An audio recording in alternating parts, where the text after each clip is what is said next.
Hello, everyone, and welcome to podcast number 58 right here on Smashbox TV. I'm your host, Terry Miller, and joined here in the Milwaukee studio with Johnny V. How you doing tonight, Johnny? I'm here. Yeah, you are. Everybody's stoked I know. that you're here. Nobody was sure if I was going to show up today. Sometimes you just never know. Well- You can't guess. Well, speaking of guests, we're going to have a couple special ones tonight. We're going to have the return of Dana Vici. He's going to be giving us a few updates from what he saw on the tour this weekend. And we will be welcoming, that's a mouthful, our good friend Steve Dodge, who's got some amazing things going on. If Paul Macbeth is our third co-host, Steve's got to be our fourth. I think Steve's probably been on... It's got to be... No. This is at least his third time. This is his third time. Maybe his fourth. But I think Paul's been on 4 or 5, including our live remotes. But Steve was our first. Steve was our first. How fitting. Steve Dodge, first ever guest right here on Smashbox. So we do have a pretty exciting show for you tonight. Of course, there has been some rumor and buzz going around about the Disc Golf Pro Tour. Now, that's just where you drive around and film people. That's exactly it. Using a GoPro. It's actually the Disc Golf GoPro Tour. GoPro Tour. So I think we're talking to them. Maybe they should sponsor us. Oh, that's a good idea. Sponsor us, GoPro. We would like it. Their stock is almost doubled or something, so they can afford it. Yeah, they should. So we will be talking about Steve and having some details regarding the new Disc Golf Pro Tour. I'm going to go ahead and tell you right now, I want you to pay attention to everything Dana says, hang on his every word, but the website might be live for the Disc Golf Pro Tour, so if you want to do a little research so that you're all geared up for questions that we're going to ask Steve, you're more than welcome to do that as well. That was just put out there live literally minutes ago. Yeah, just like 4 minutes ago we talked to Dodge. So, very exciting stuff. All right, let's welcome him to the show. Playing this last weekend is Dana Vici.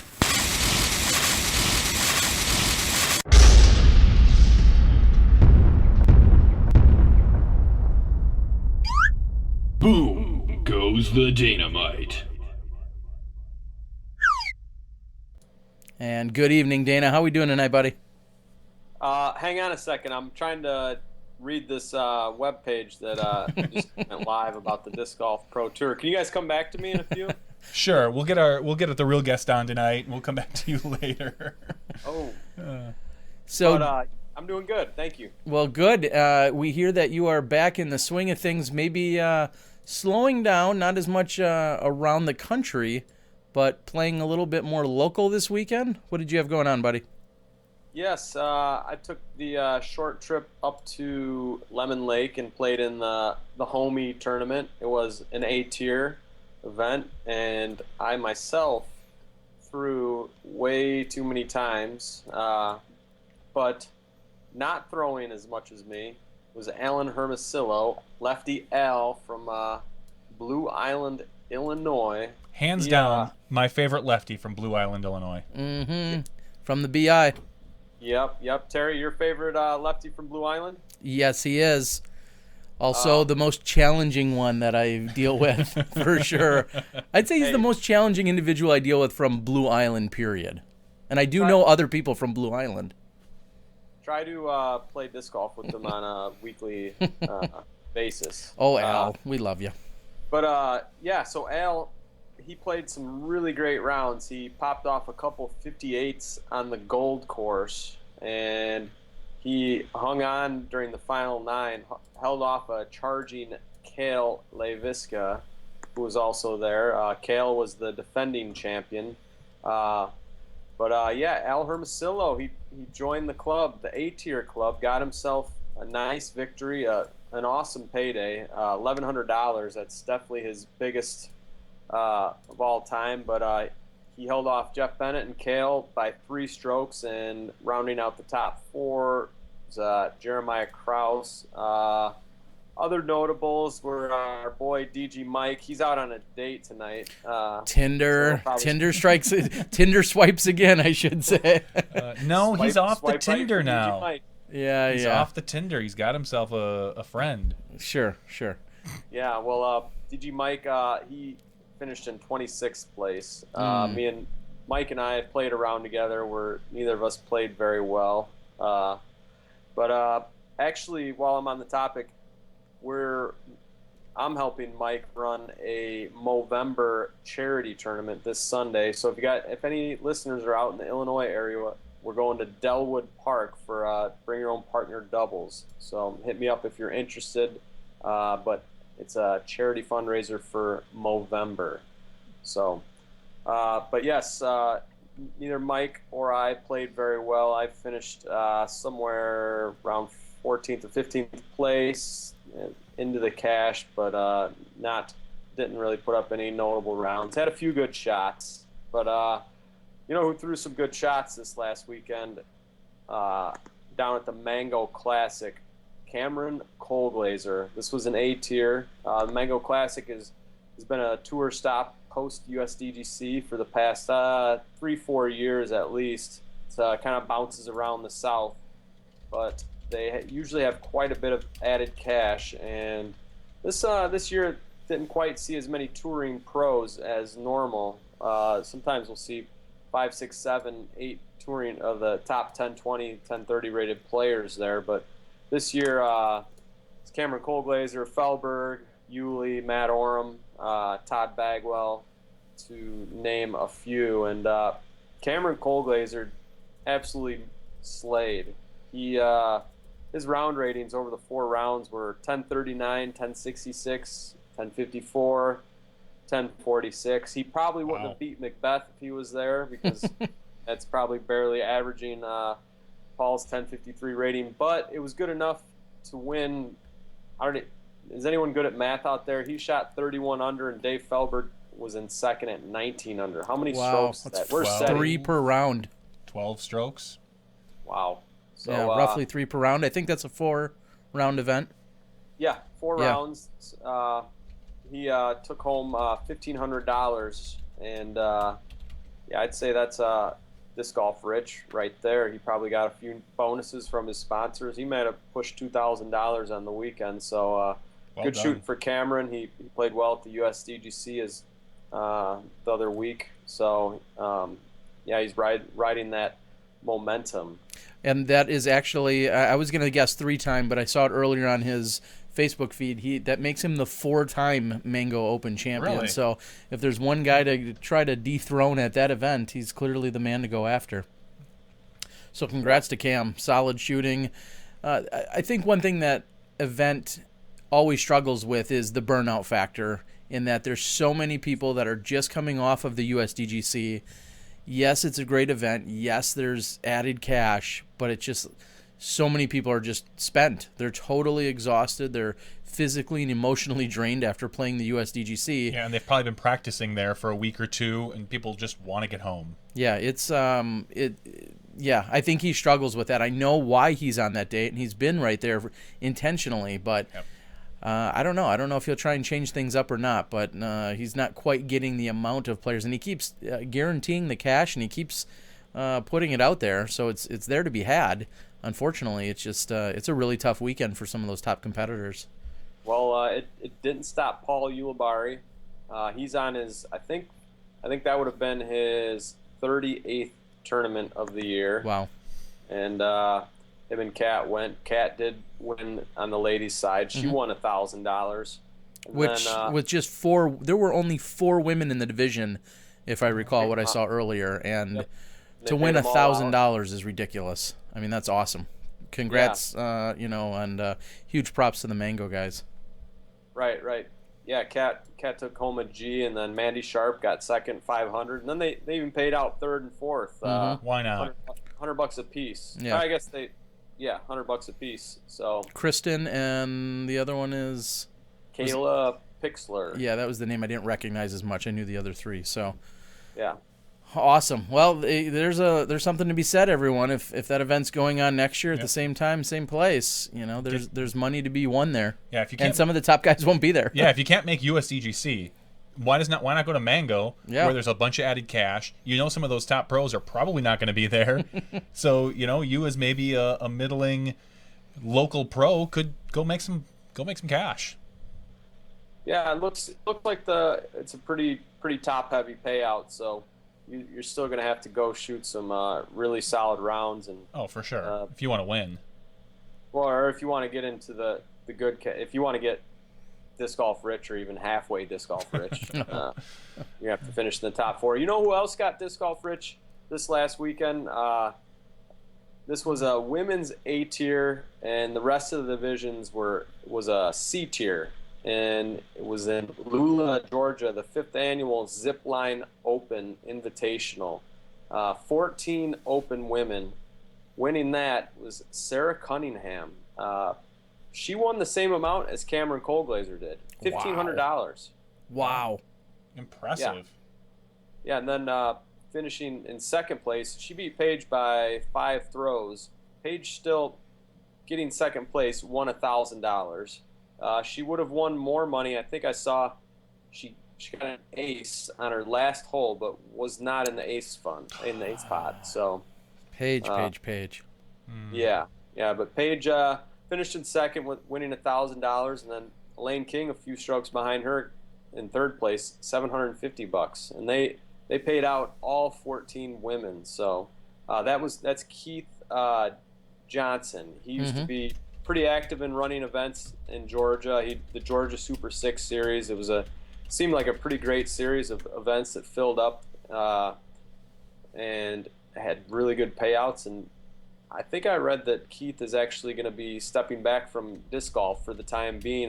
We'll see if he comes back or not. I haven't seen him out I used to see him out on the road here and there. I haven't seen him the past few years. It seems like he's shying away from disc golf, but he went out with a bang here, and really, he likes to take care of the ladies, and he sure did here. On the men's side, Josh Childs won Open and won $250. So it looks like the men were just playing for their entry fees, which is, that's fine. But that's a C tier. Yep. Awesome job with the ladies there, Keith. Thank you for all your hard work over the years, if you are listening. Yeah, he's. I know he's been kind of in and out, and I know he's been a huge promoter. Obviously, he ran Am Worlds all those years ago, and he's done so many other different things with the sport. So to hear that he may be stepping back or taking a break, I certainly could understand that.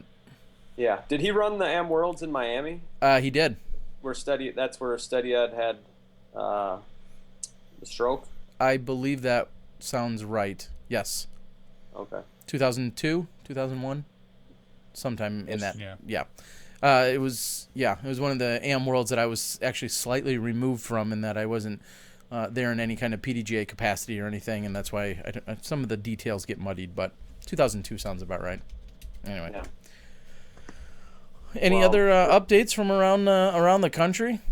Yeah, I mean there's a few other A tiers actually. A lot of A tiers. The NorCal series. It was a 2-man race. Nico and Peter McBride. I saw Jessica on the women's side took that one down as well. Yeah, so Nico ended up beating Peter by 1 throw, and those two distanced themselves from the rest of the field. Pretty big. And then out in New York at Warwick, Steve Brinster held it down. Couple throw win over Bobby Copperthwaite and Andrew Fish. So good win for Brinster there. That was I think 50 open players at Warwick. So wow. Pretty big field. Yeah, that's a great turnout. That's a place I would really love to go play. Have either of you guys made it there yet? No, I've just seen the video from many years ago that they had put together, and hear that it's just this amazing course. And I think it was one of the early adopters of courses that kept baskets in for both short and long pins, and so you could go out there on any given day and play any one of the setups that you wanted to, long tees to short pins and so on and so forth. I have not had a chance. I've heard so many good things about it, like you're saying, and a national tour event was there. Yeah. Skylands. Yeah, exactly. So obviously, top caliber course. Just a matter of getting out there and seeing it. Yeah, Emacs says Warwick is sick. Well, yeah. Then I guess enough said about that. Done. Emacs says it. He should run disc golf course review. Just an Emac review. It's sick. It's okay. It sucks. Those are like the That's EMAC. the EMAC scale. Yeah. Any one of the three. And well, then there'd have to be a Ralphie scale. Like Ralphie friendly. Or non-Ralphie friendly. Yeah, exactly. Definitely. There's your 5 criteria. If it's EMAC. non-Ralphie friendly, I don't think it can get to sick. No. Yeah, there's definitely a ceiling just saying. there. Would you say there's a roof there? Or a roof? Never. Oh, wow. Yeah, all night. Anyway. Oh, all these poor people that are tuning in to hear this big announcement. We draw them in with our announcements, then we hit them with the bad jokes. Yes. I'm just really Hey-o. grateful it's not an announcement of an announcement. If there was more time, I'm sure we would have done it. Yeah. Just wait. Yeah, do you regret not announcing anything last week, Terry? Yeah, I do. The tease. I'm all about the disc tease. I got to keep it out there. Keep people wondering what's going on. We got a pretty nice size gallery of people tuned in tonight. So Nice. Good thing I wore a shirt. yes, it is a very good. Someone at the USDGC actually. I was playing and they're like, "Thanks for wearing a shirt, Dana." Like, all right. Well, there you go. I guess the people have spoken. Yeah. All right. Do you have anything else before we should get on to our our guest of the hour?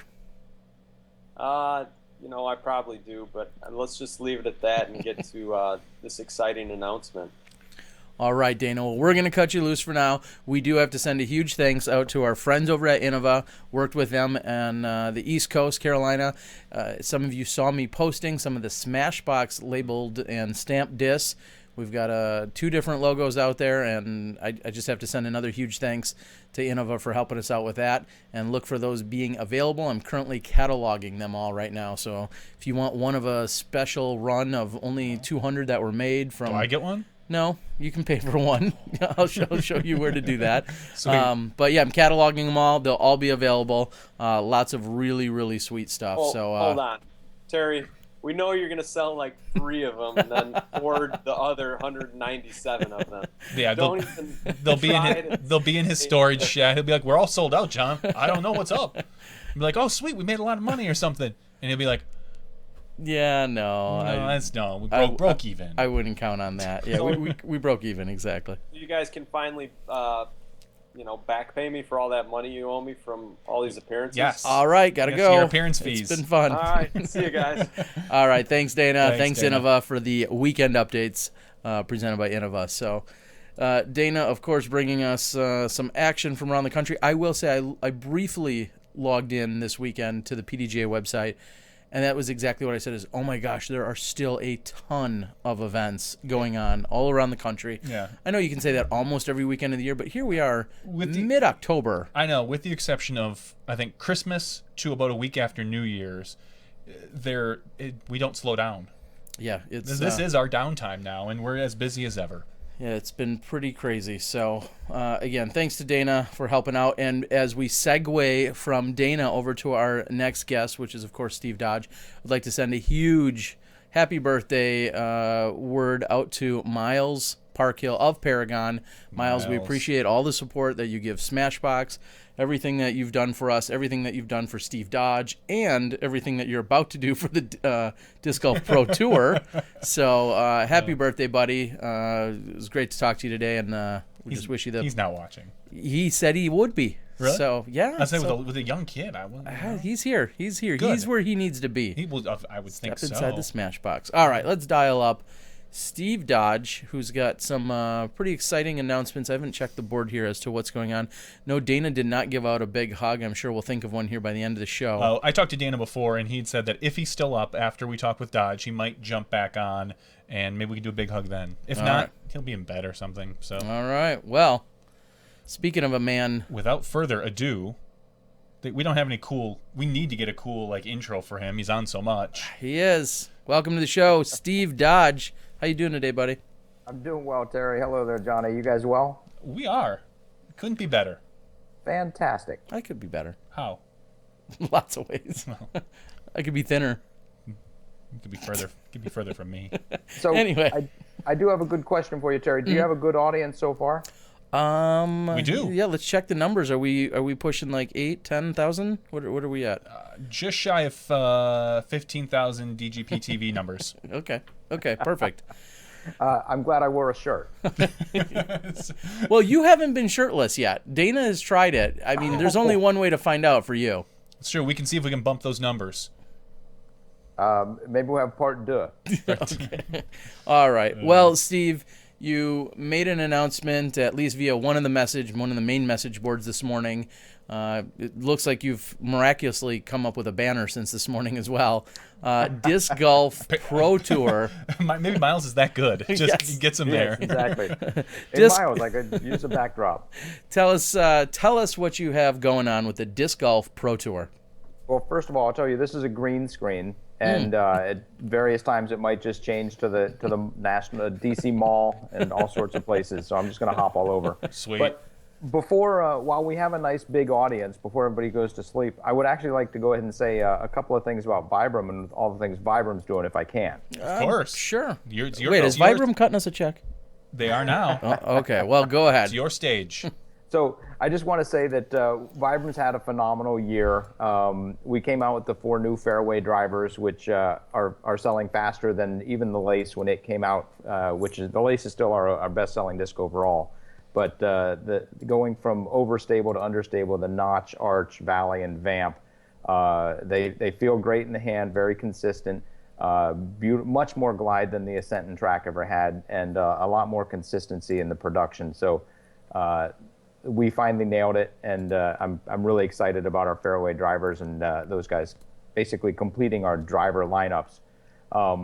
We've also got another fairway driver coming out called the Onyx. It's going to be in the 150 class. You could call it female friendly.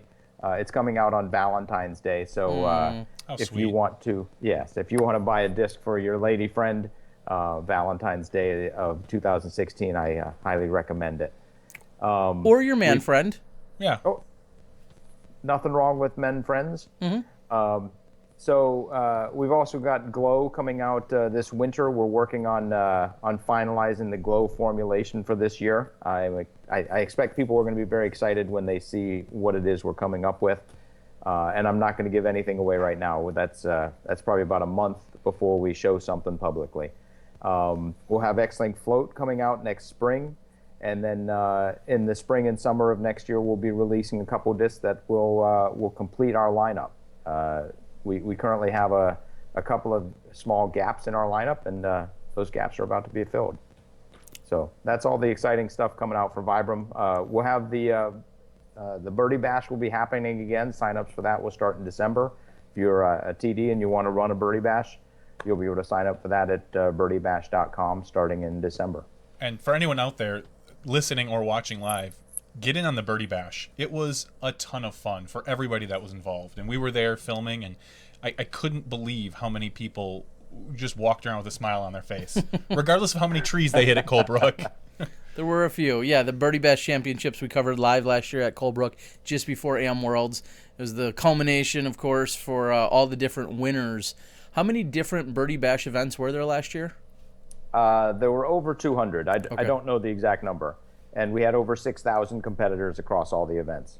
Awesome. Well, we're looking forward to it. So one's got to ask, how in the world are you doing anything but what you just said? I mean, you mentioned all those discs, all the things you're working on, the Birdie Bash, you're running the Maple Hill Open. How in the world would you have any time to even think about piecing together a pro tour for people to play? Well, luckily I started a couple years ago before the Birdie Bash was going on. Okay. So that's how you do things. You just take your time, get it done. But I guess leading to answer your question for real, I did actually start this a couple years ago. It became clear to me, I shouldn't say clear. It seemed obvious to me that the national tour was not going to be pushed quickly enough for my liking. And I said, if I ran a pro tour, how would I actually run the pro tour? And so I started developing a plan.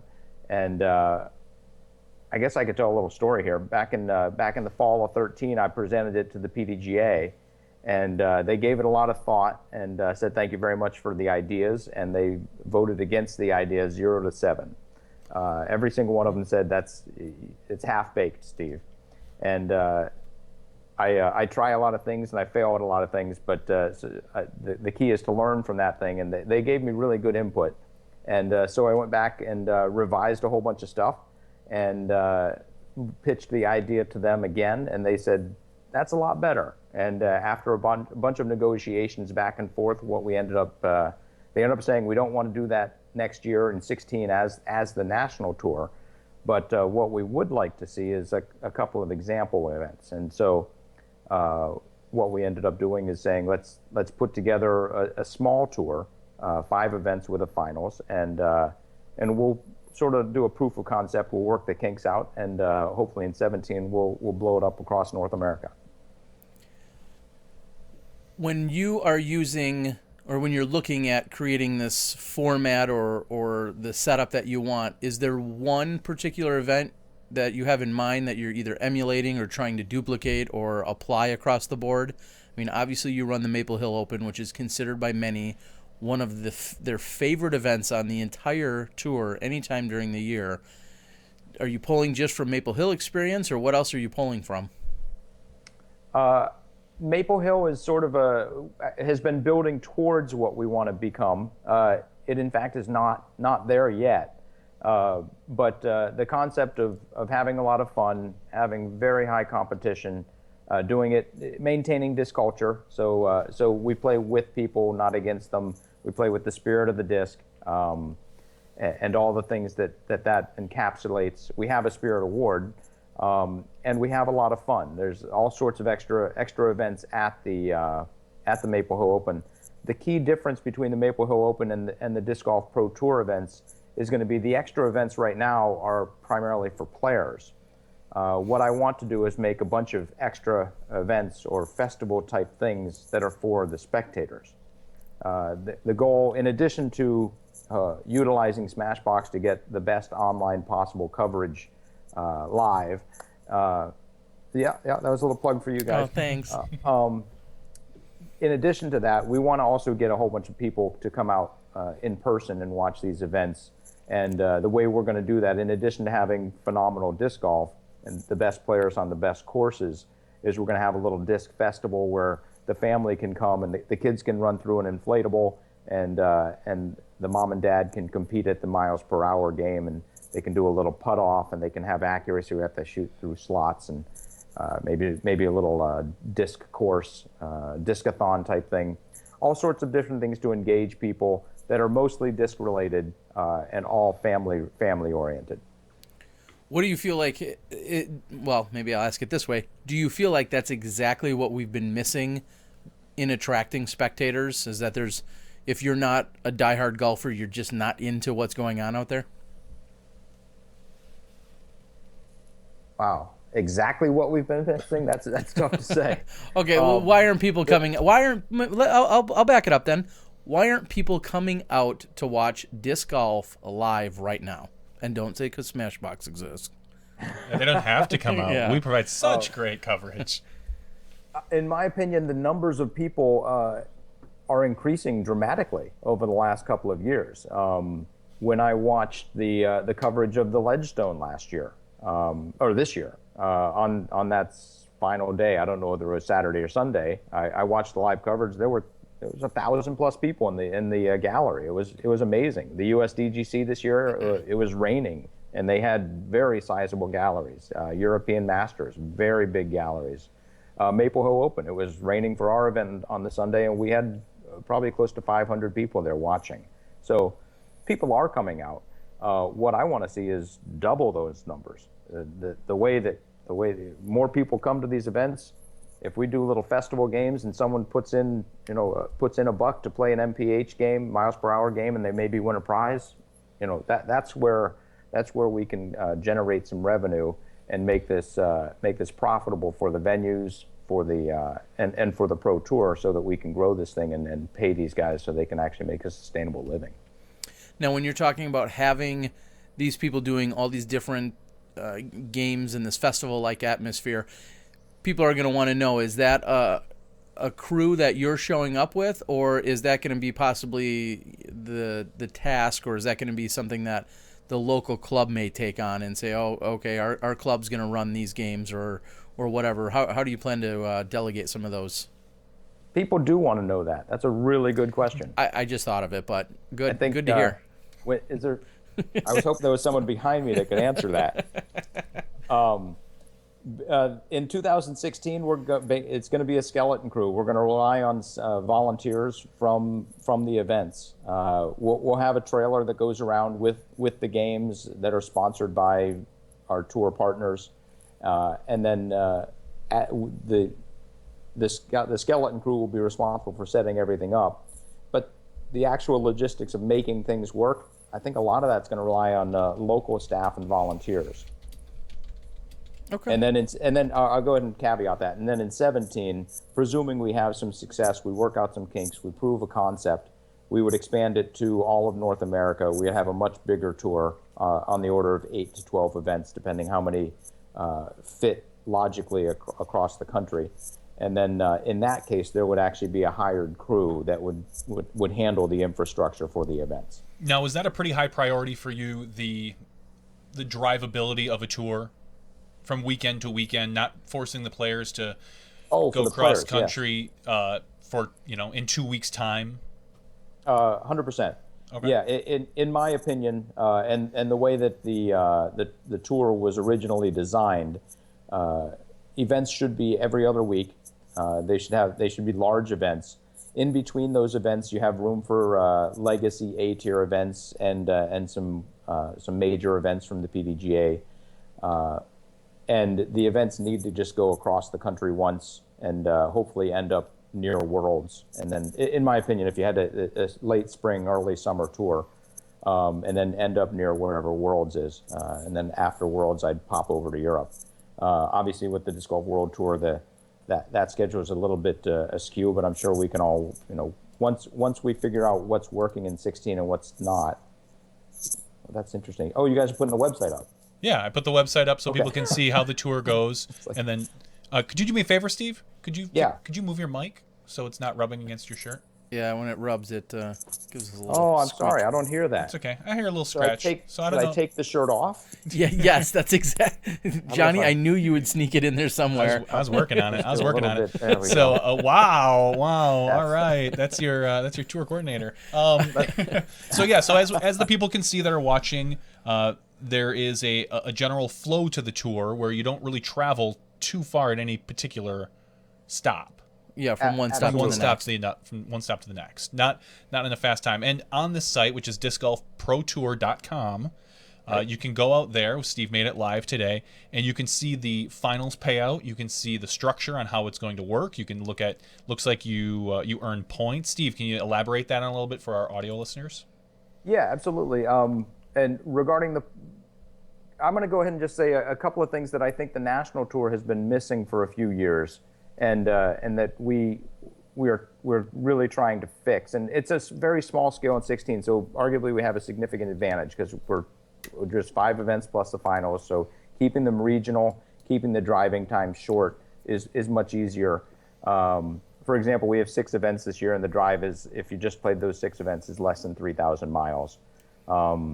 The 7 national tour events, granted they're spread out all across the country, but the 7 national tour events is a drive of 7,500 miles. So over 1,000 miles per stop, and we're less than 500 per stop. So a significant difference. That's critical. So it has to be geographically sensible. And then to qualify for, the other big thing that we have is an actual championship. We have a tour championship event. Johnny, am I doing okay on the mic? Sounds great. Mm-hmm. Okay.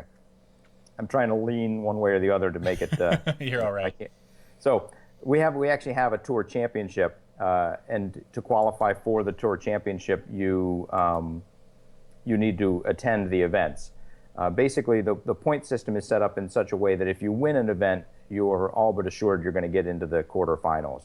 And then if you attend all of the events and place pretty well, maybe the top 30 or so, you're also going to get into the quarterfinals. So we wanted to create a point system that rewards obviously winning, getting maybe in the top 3 or 4, get a lot of points.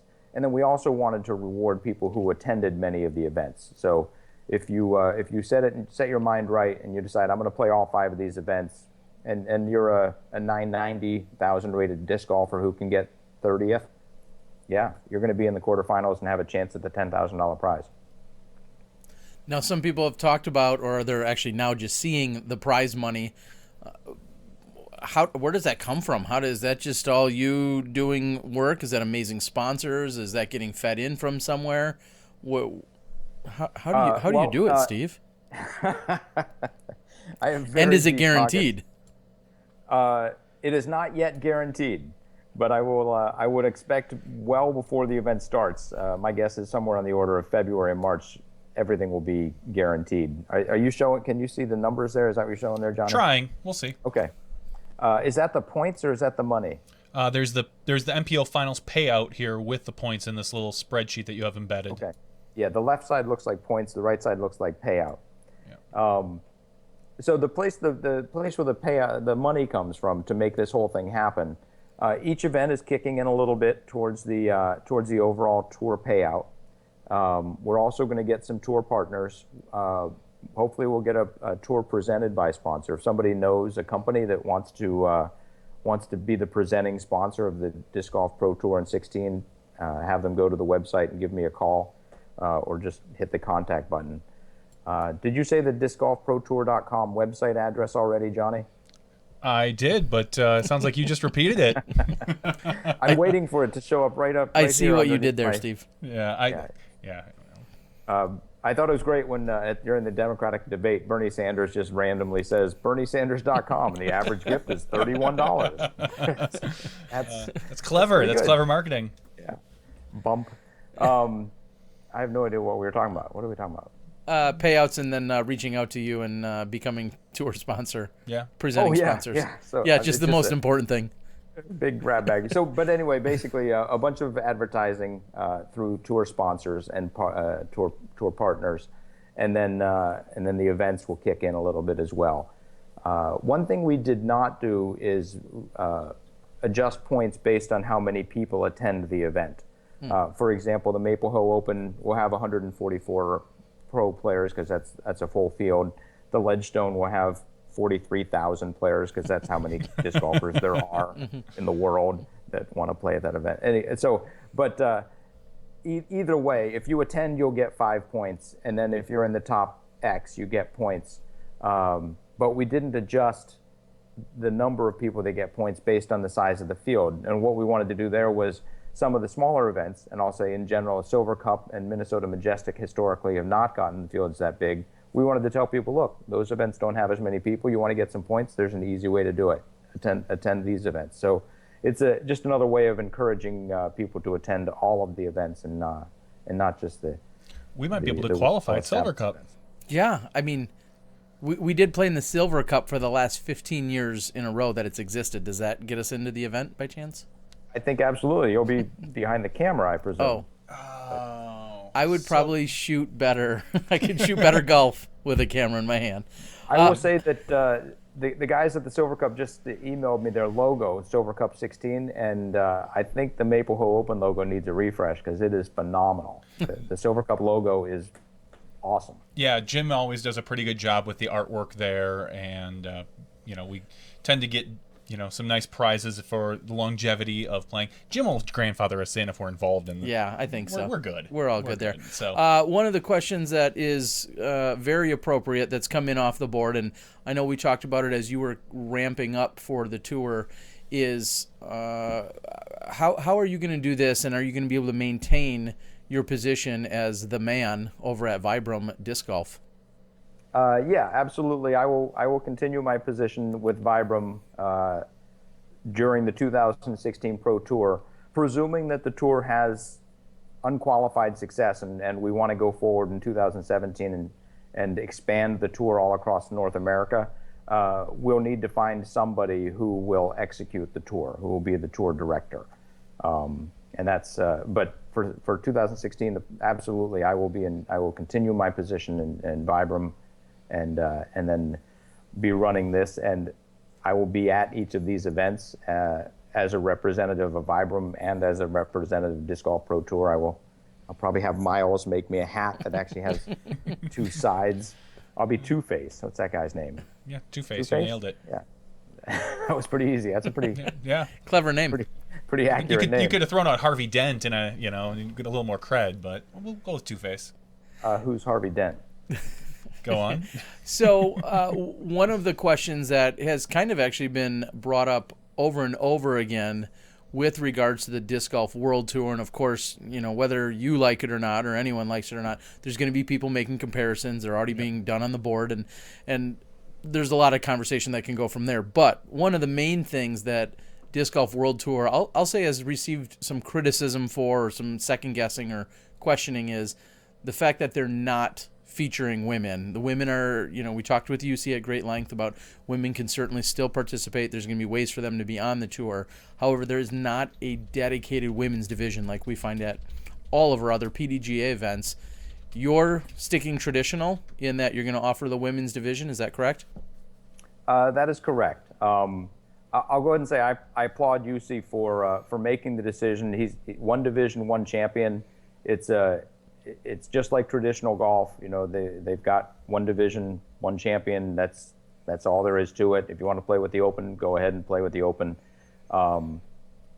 In my opinion, disc golf isn't quite ready for that yet, especially the women's side. If we didn't have the women playing alongside the men at these events, I think we'd be setting the women's game back a decade or two. Conceptually, theoretically, I agree with UC's decision that the men should play and the women should play separately.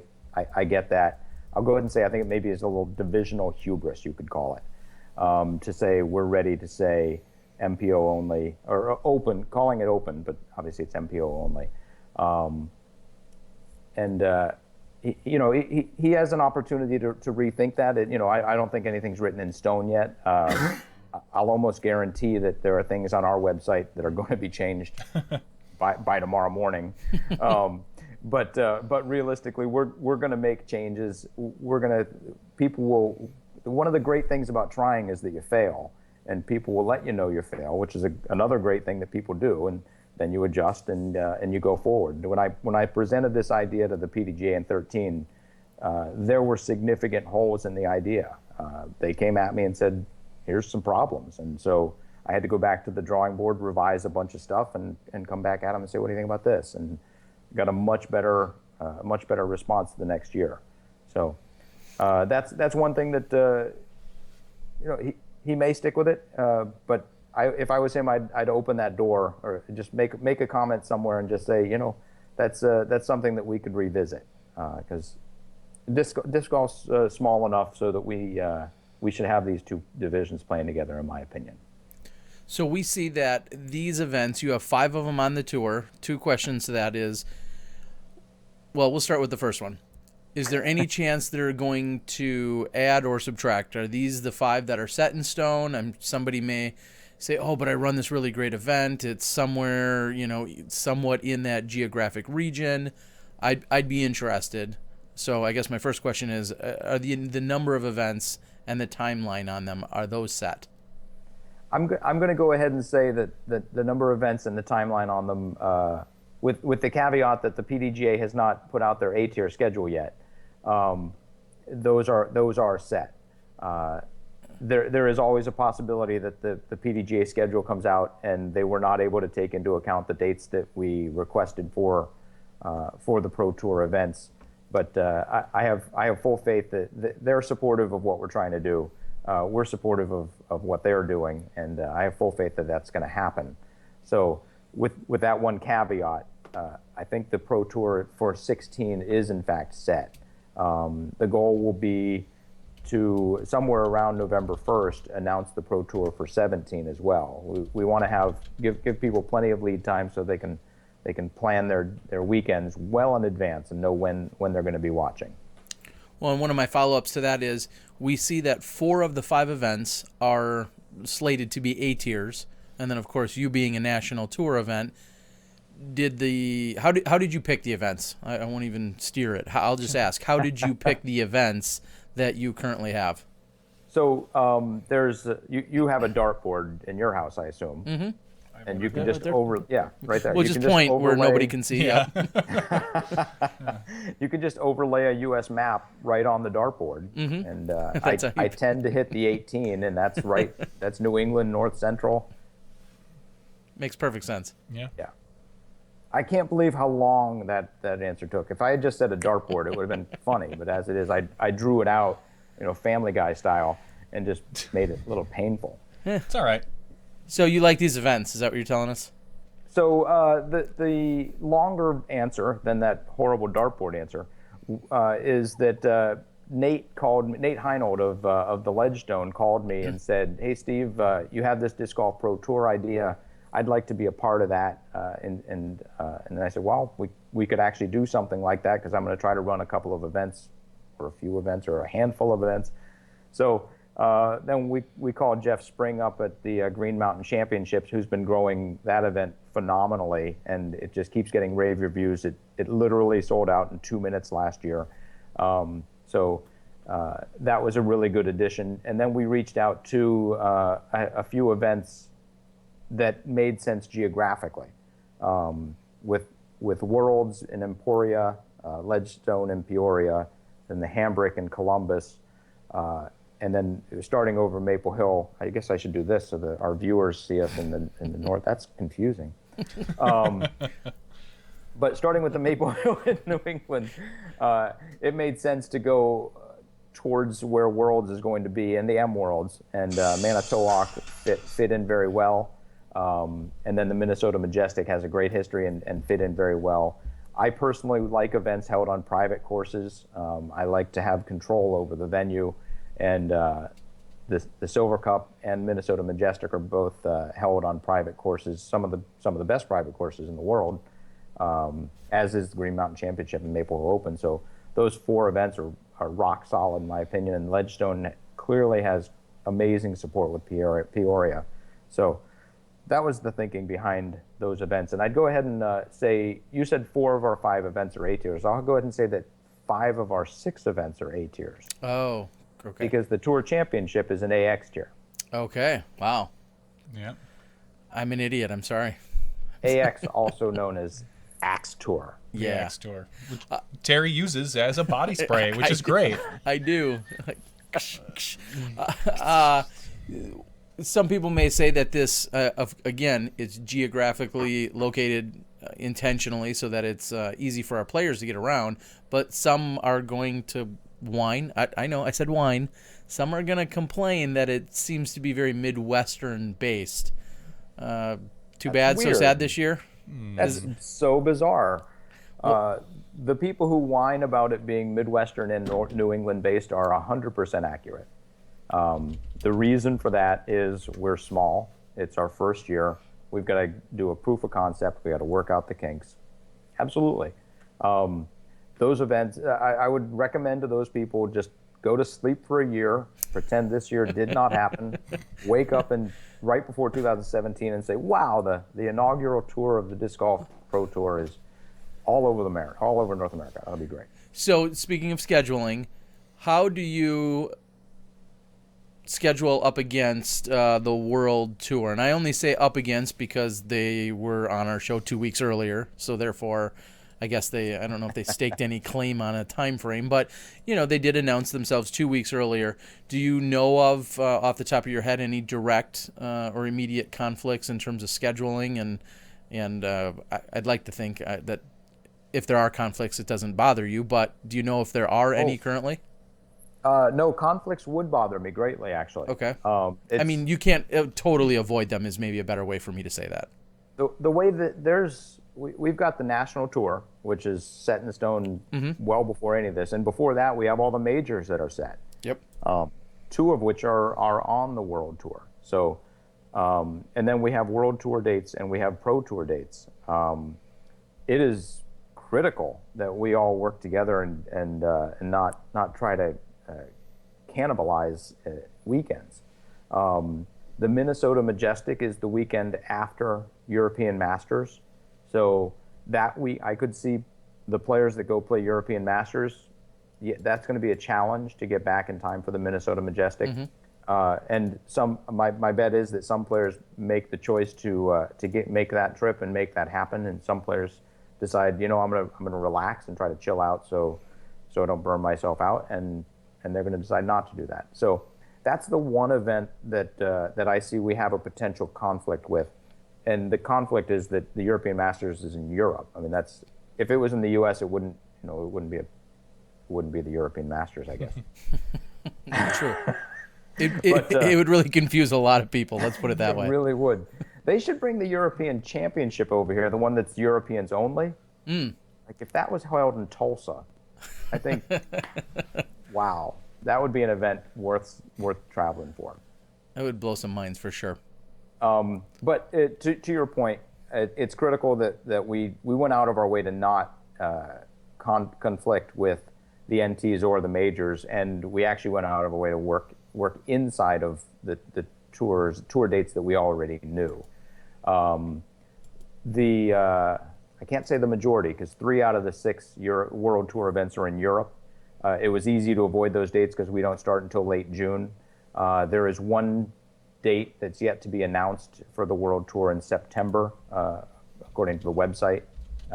We'll see. Hopefully UC will reach out and make sure that we don't conflict and we're able to work the schedule as best we can.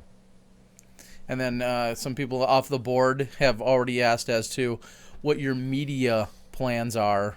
We saw the collaborative effort both at a bunch of the events, of course, this year, but Glass Blown sticks out. Obviously, the effort that we did along with a number of other YouTubers, as we're now calling ourselves, in terms of the USDGC. Do you have a specific media plan in place?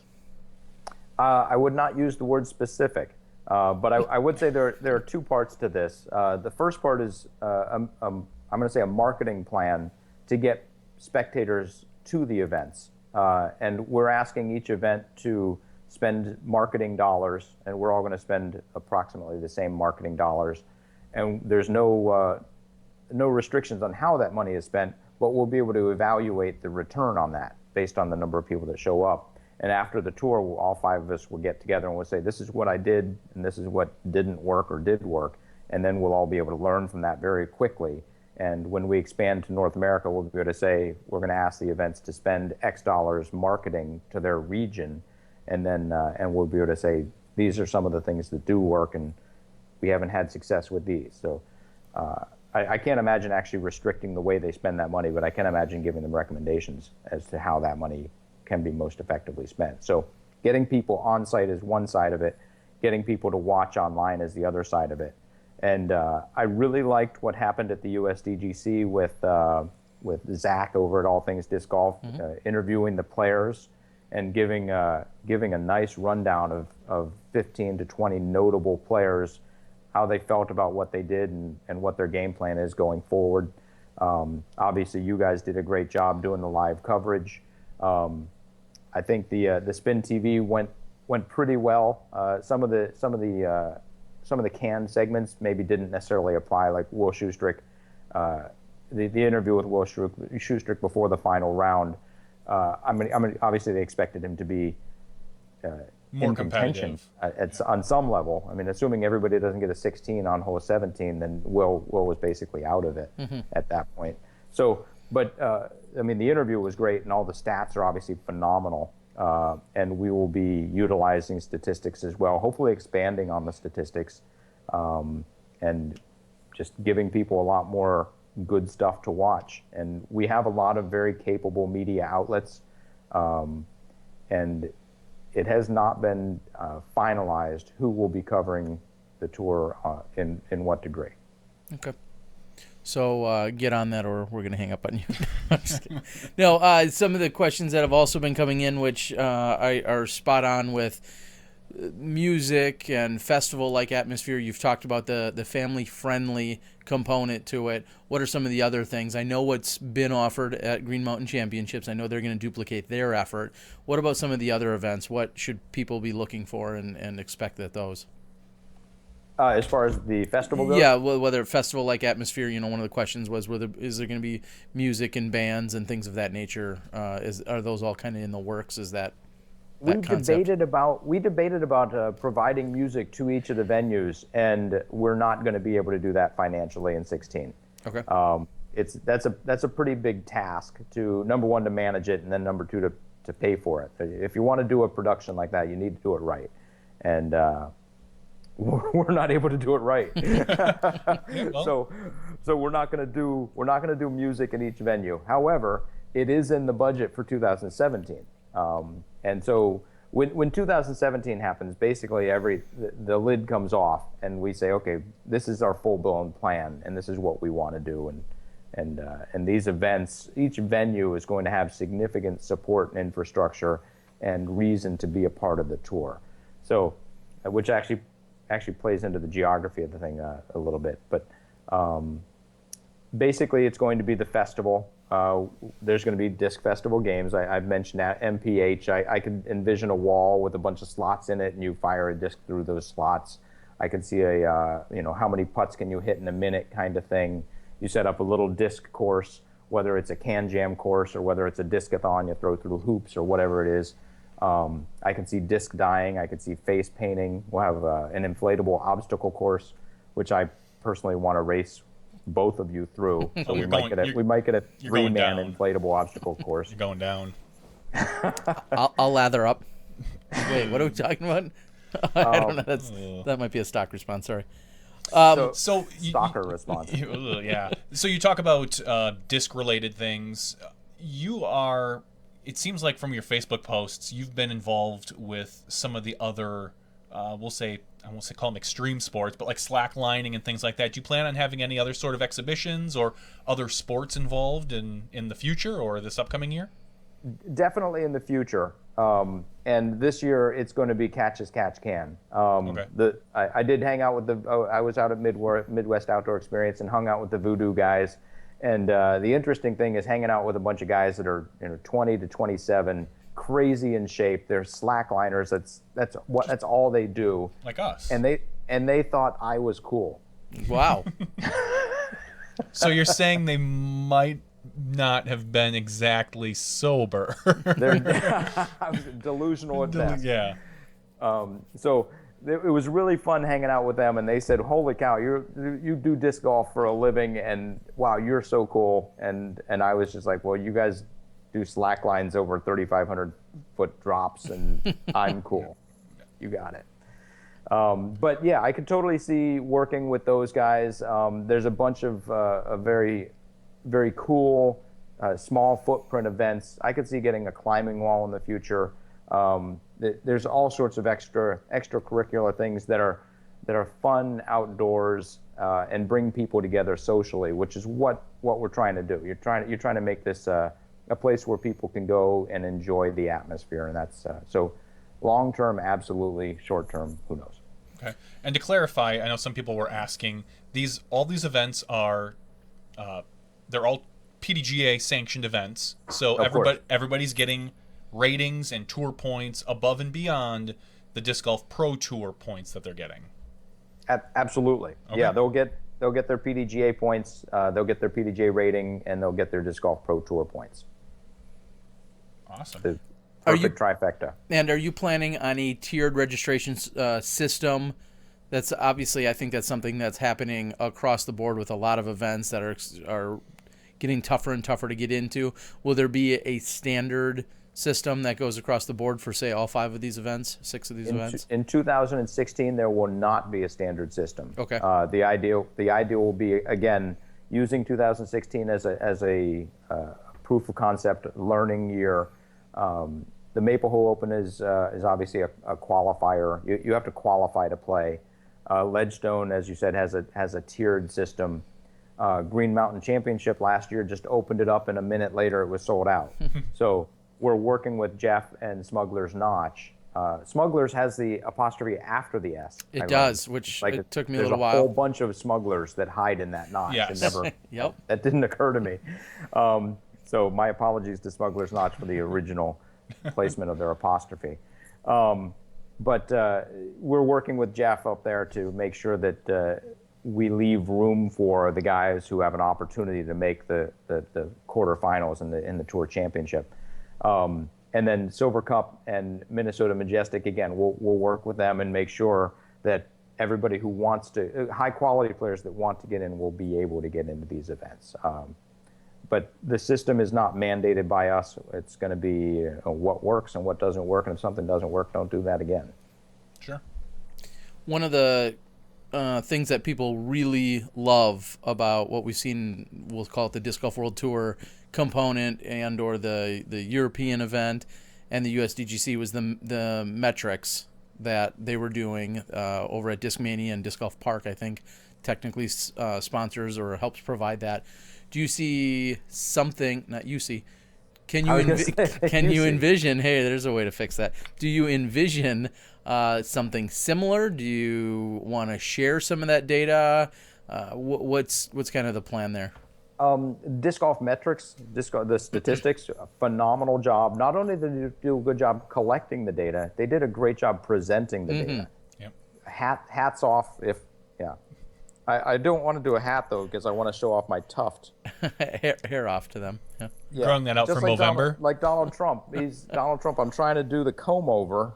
I don't know if you can see that. I don't know if you can see it.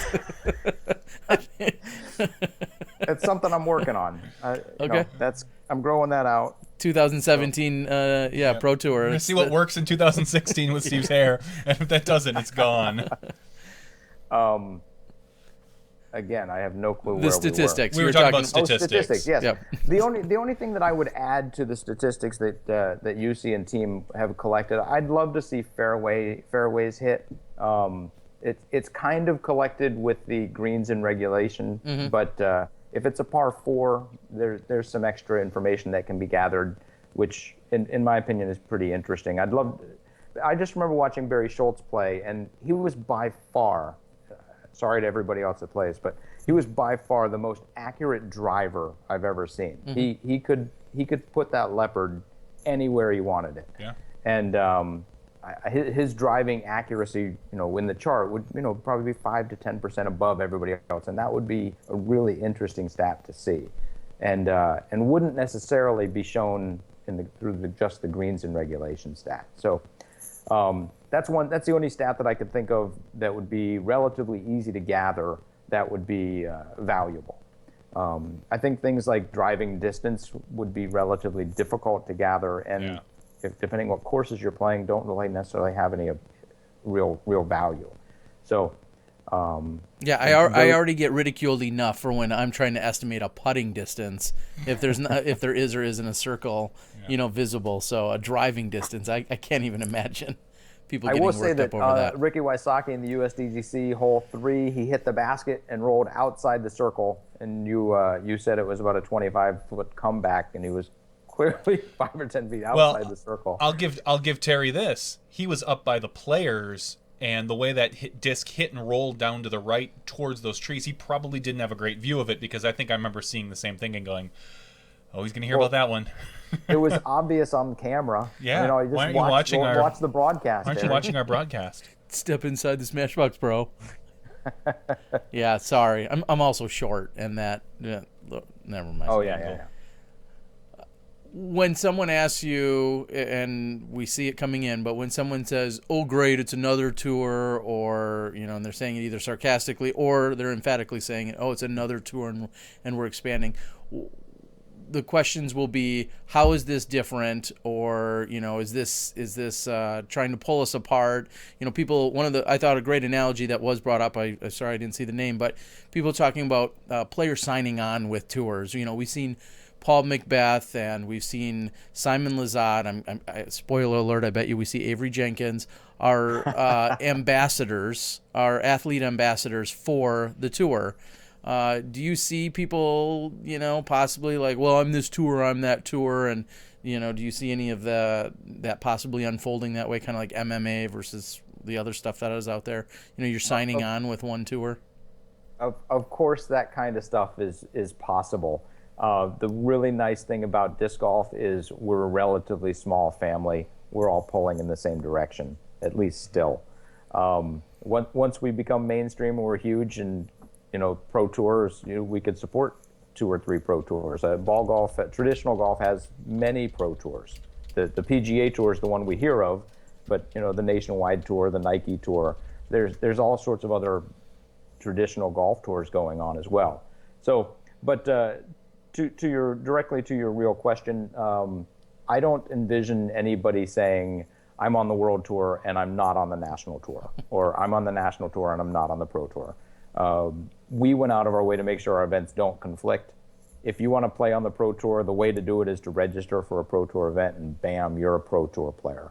I could see saying we have, in the same way that UC has said, Paul Macbeth is going to be at all of the World Tour events. That's a great marketing thing, and it's great that Paul is going to be there, and Simon and probably Avery. I could see doing the exact same thing, saying we have commitments from these players to be at most of our events and our finals, and that would be an easy thing to do. Like Terry Miller. Terry Miller will commit to be at most of them. The T-Dog is going to be unleashed. Representing. But no, I don't see the concept of somebody saying I'm in the Pro Tour and I'm not on the National Tour. That wouldn't happen. So you're not suspecting anyone to show up tomorrow morning or post on Facebook their tattoo of the Pro Tour versus some other. All right. Well, if they do, I'd just recommend calling Miles to get the logo so that they have it right. Because unless you can get a screenshot of this. Yeah. Somehow my tattoo would end up with Dodge's face on it. I don't know how that would work. Talk a little bit about your logo. I mean, there was a lot of question and discussion and conversation about the World Tour logo. We've also seen the PDGA dabble in a change in logos or updating of logos in the last few years. Talk about your logo and how it came about.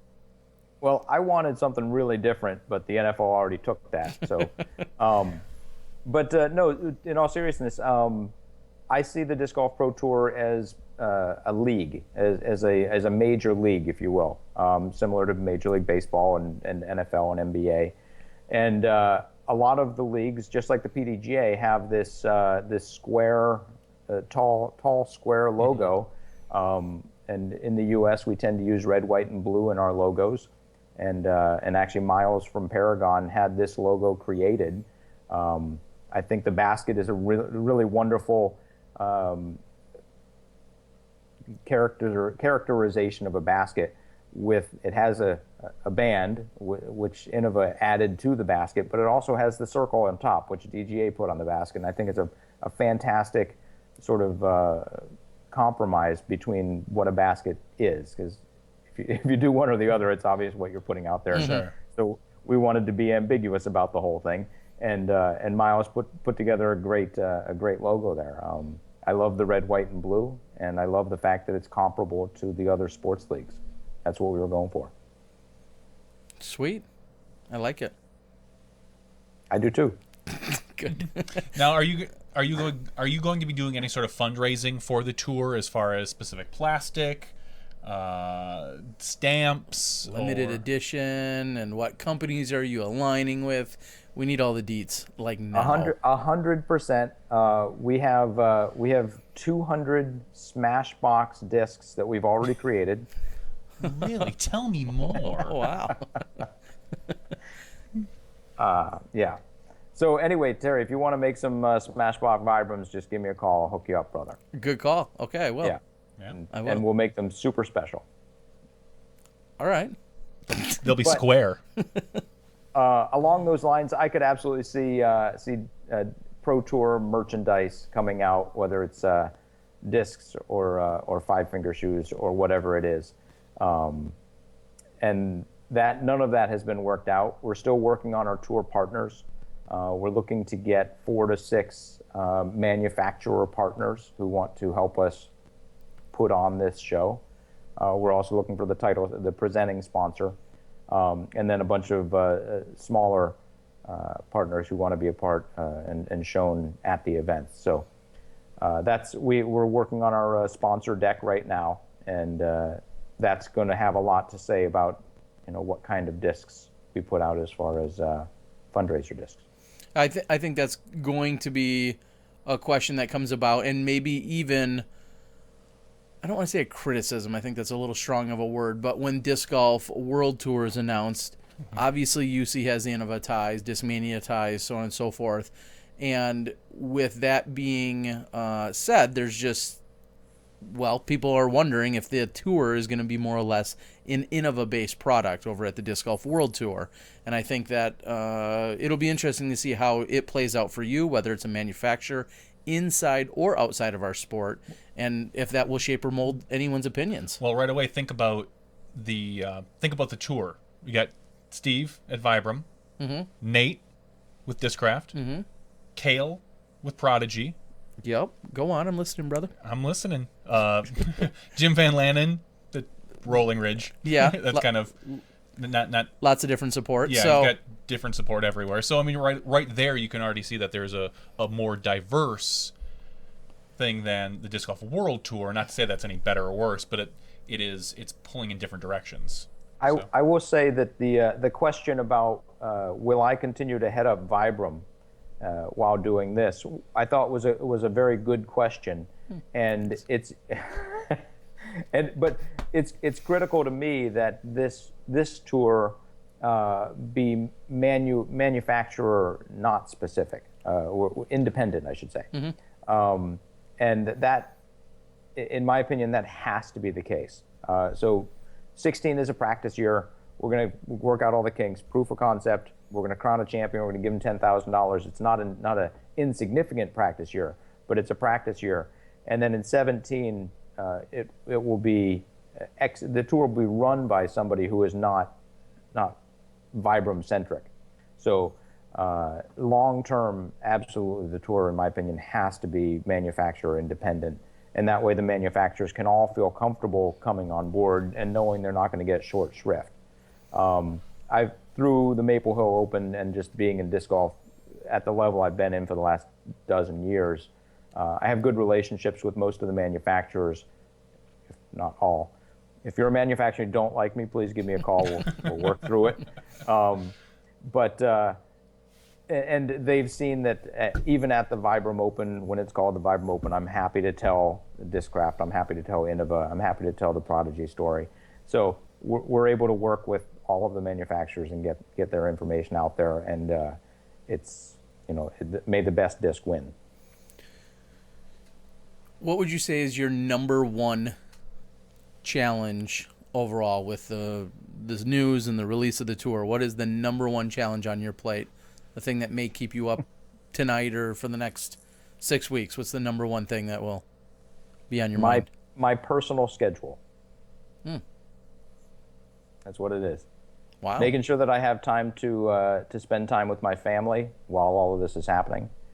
Making sure that I don't lose focus of the fact that I'm employed by Vibram, and that has to happen. And then making sure that the Disc Golf Pro Tour happens successfully. So that's, between family, work, and work, that's going to be my biggest challenge, my personal biggest challenge.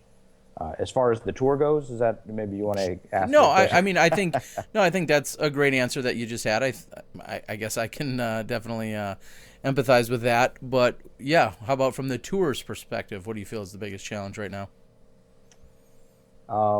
Right now, the biggest challenge is making sure that we get our A-tier dates. Maybe I should just apologize to Andrew Sweeten already. I've called him too many times, in my opinion, and I hate it when you're talking to someone and you feel like I have nothing to offer you, but I'm asking for a favor.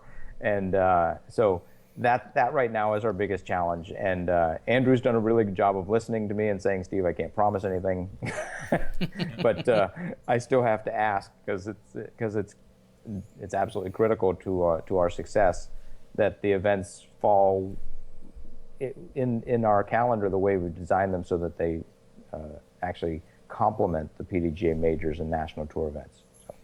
Now you have an amazing amount of support that comes out year after year. I've been there on Sunday evening when you rally up every single spotter, every single volunteer, all the people parking, all the staff that makes up the Maple Hill Open.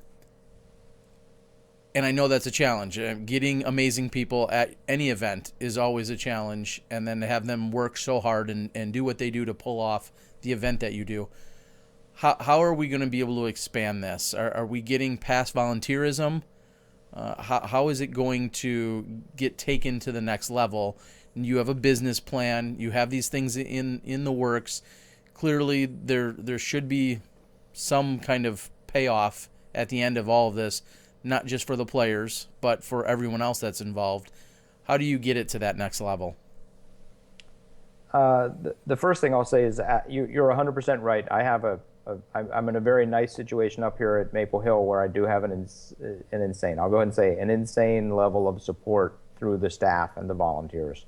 My mom gets a crew of 4 people together that park cars. I tell them 4 days, but they always start the day before. So 5 days in a row for 12 to 14 hours a day. I mean, that's insane. And my mom, after doing that for about 3 or 4 years, finally decided she's going to start playing disc golf too. So I guess that's how I'm growing the sport, is by forcing people to park cars. And after a while, they'll eventually just say, I want to go play too. Or they're sick of parking cars and they feel like that's an out. Like, leave me alone, I'm going to go play. She wants me to put a senior grandmaster women's division in. And that's no knock on how old my mom is. But she's a lovely woman. The concept of volunteerism in disc golf is, in my opinion, a critical component to our past success and our future success. I would never want that to go away. And I'll go ahead and say, go to discgolfprotour.com and hit that staff button at the top. Tell us which event you can do, and then what you like to do when you staff events, and we will be happy to have you on board. So, but having said that, obviously, as the sport becomes more mainstream and as we grow into more professionalism, more and more of the critical roles, for example, live broadcasting, have to be paid for. When we did live broadcasting, I think it was 2007, maybe 2008. It was my brother-in-law Bob, my brother Todd, and literally chasing after each other with a backpack with a computer in it and a cell phone in it, and it was. I don't actually know how Bob made it happen, but our live coverage used to be volunteerism, and now our live coverage is handled by a couple of professionals. So. He's outsourcing us, son of a. Damn it. So yeah, next year. But that's the way that things go, and the volunteers they stay critical because they're an important component to our history and to the growth of what we're doing, and they're the ones who are passionate and reach out to the people, the spectators that show up. Not that you guys don't. But I could see a future where the guy filming doesn't actually know anything about disc golf, where he's just a hired gun who's darn good on a camera. Sure. So, and he's not the guy that's going to reach out to the spectators. It's the staff and the volunteers that are going to do that. So, now we're headed that way, but we should take our time getting there. Earlier in the day, you made the announcement that this may be the biggest announcement in disc golf. I think is how you worded that. It's definitely a really big deal, but. If you did have to gauge it, I mean, you've seen some really amazing things come down the pipeline throughout all the years you've been involved. What do you feel like this is going to do? I mean, is this really the next evolution for where disc golf is going? I mean, how big is this? I think in the book of disc golf history, what this just did was, instead of having the title of the book be 2016, the year of the World Tour. What this just did is it changed the title of that to be 2016, the year of I was going to say Pro Tour, but I don't want to disparage the World Tour. The year of the professional tours. And we now have the National Tour, we have the Pro Tour, we have the World Tour, and we have all of the majors. So realistically, there's like 4 different groups of tours going on. And I see 2016 as the year that all that sort of, you could either say coalesced or broke apart. And I see 2017 and 2018 as the time when we figure out, okay, this is what worked, this is what's moving forward, this is what's not moving forward, and we have a genuine, sustainable path towards growing the sport at its top level. Who's going to win the tour, men's and women's side? in 2015. 2016. Because part of my point for all of this, 2015, I don't know who won the tour in 2015. I'm going to guess it was Paul Macbeth, but I don't know that. Yeah, Paul Macbeth won. He was, I don't know if it was, I don't want to say crowned. I think it was officially announced as the Hall of Fame Classic, which was the final stop of this year's national tour.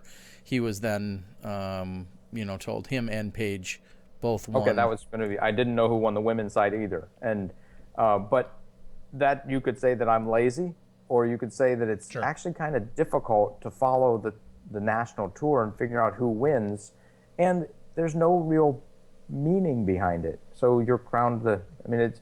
Would you rather win one of the events and actually get a big paycheck, or you'd rather win the whole tour and get a medium-sized paycheck?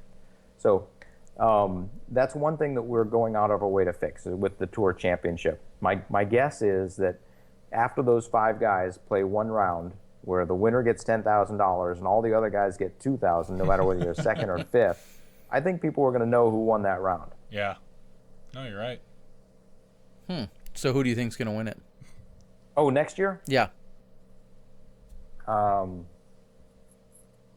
Is there any chance Billy Crump's coming back out of retirement? I saw him at USDGC, and he didn't make any mention of that.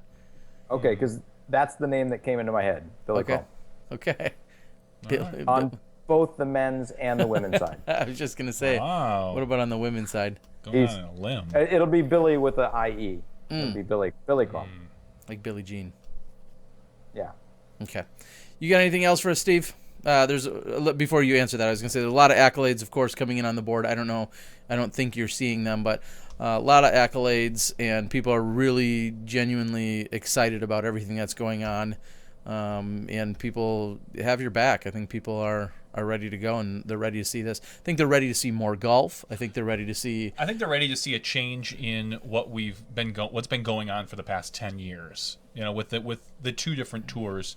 The national tour is still going on, but I think a lot of people have expressed frustration with it, not only just the top pros, but people in general, that it doesn't seem to be expanding the sport. There doesn't seem to be any movement with it. You can argue either way, I suppose, but I think it's good that we're getting a fresh look, different, even if it's just a different tour, if it's a different outlook with a festival or however it works. I think people are going to at least enjoy the fact that someone's trying. People are trying, not just someone. Yeah, some people.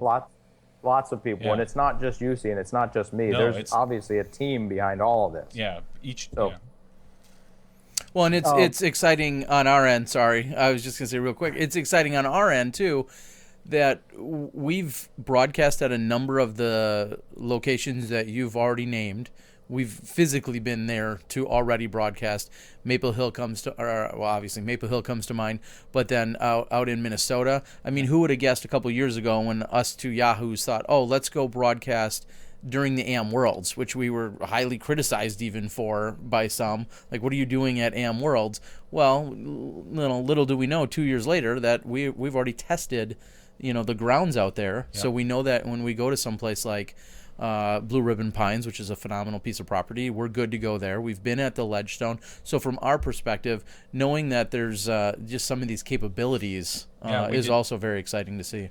We did testing, not official testing, but at Silver Cup this past year when you and I were there. We were kind of in communication, asking, hey, what we got going on here. So all we got to do is just, get this bid here. Yeah, we just need Verizon as well. If Verizon wanted to step up. If you're listening, any Verizon, bigwigs, reach out. Yep. If Sprint is listening, do we want them to reach out? No. Thanks for the money, Sprint. You bought us some great Verizon cards. No. No. Okay, so we did just lose Sprint as a possible sponsor. I think Johnny just killed it. As a media sponsor. They can still, they're fine sponsoring the tour. Sure, we could have like a Sprint pin drop. Sure. Yeah, we could do that. That could be a thing. So I'm sorry. The question on the table though was, anything else? Anything else? I do actually have one more thing. And it's what it is really is it's you should have asked this question and you didn't. Let me check my notes.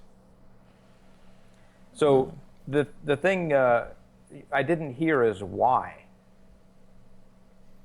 Oh, yeah. Oh. I think you kind of told us. No, but tell us why. No, I just speculated on why. Okay. But Steve, in your own words, why are you running a tour? Why? Why not just continue with the national tour, or why not make this part of the national tour and just throw Disc Golf Pro Tour's name on top of national tour? Why your own tour? Why? It's interesting. I should have been prepared for this question. I even drew it out to let you think a couple extra seconds. If I was, if I was watching, I would be like, "Wow, that's a critical question." I hope.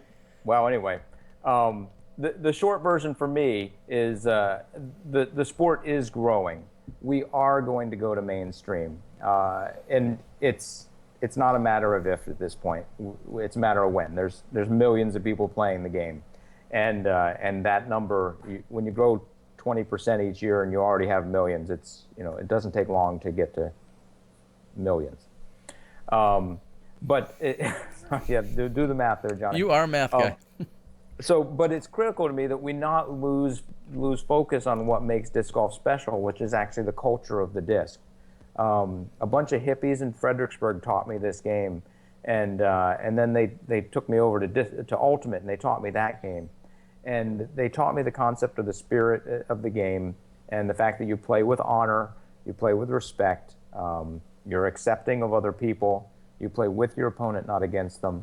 And these are all things that are absolutely critical that we not lose in disc golf. It's what drew me to the sport. It's why I decided to make it my life passion.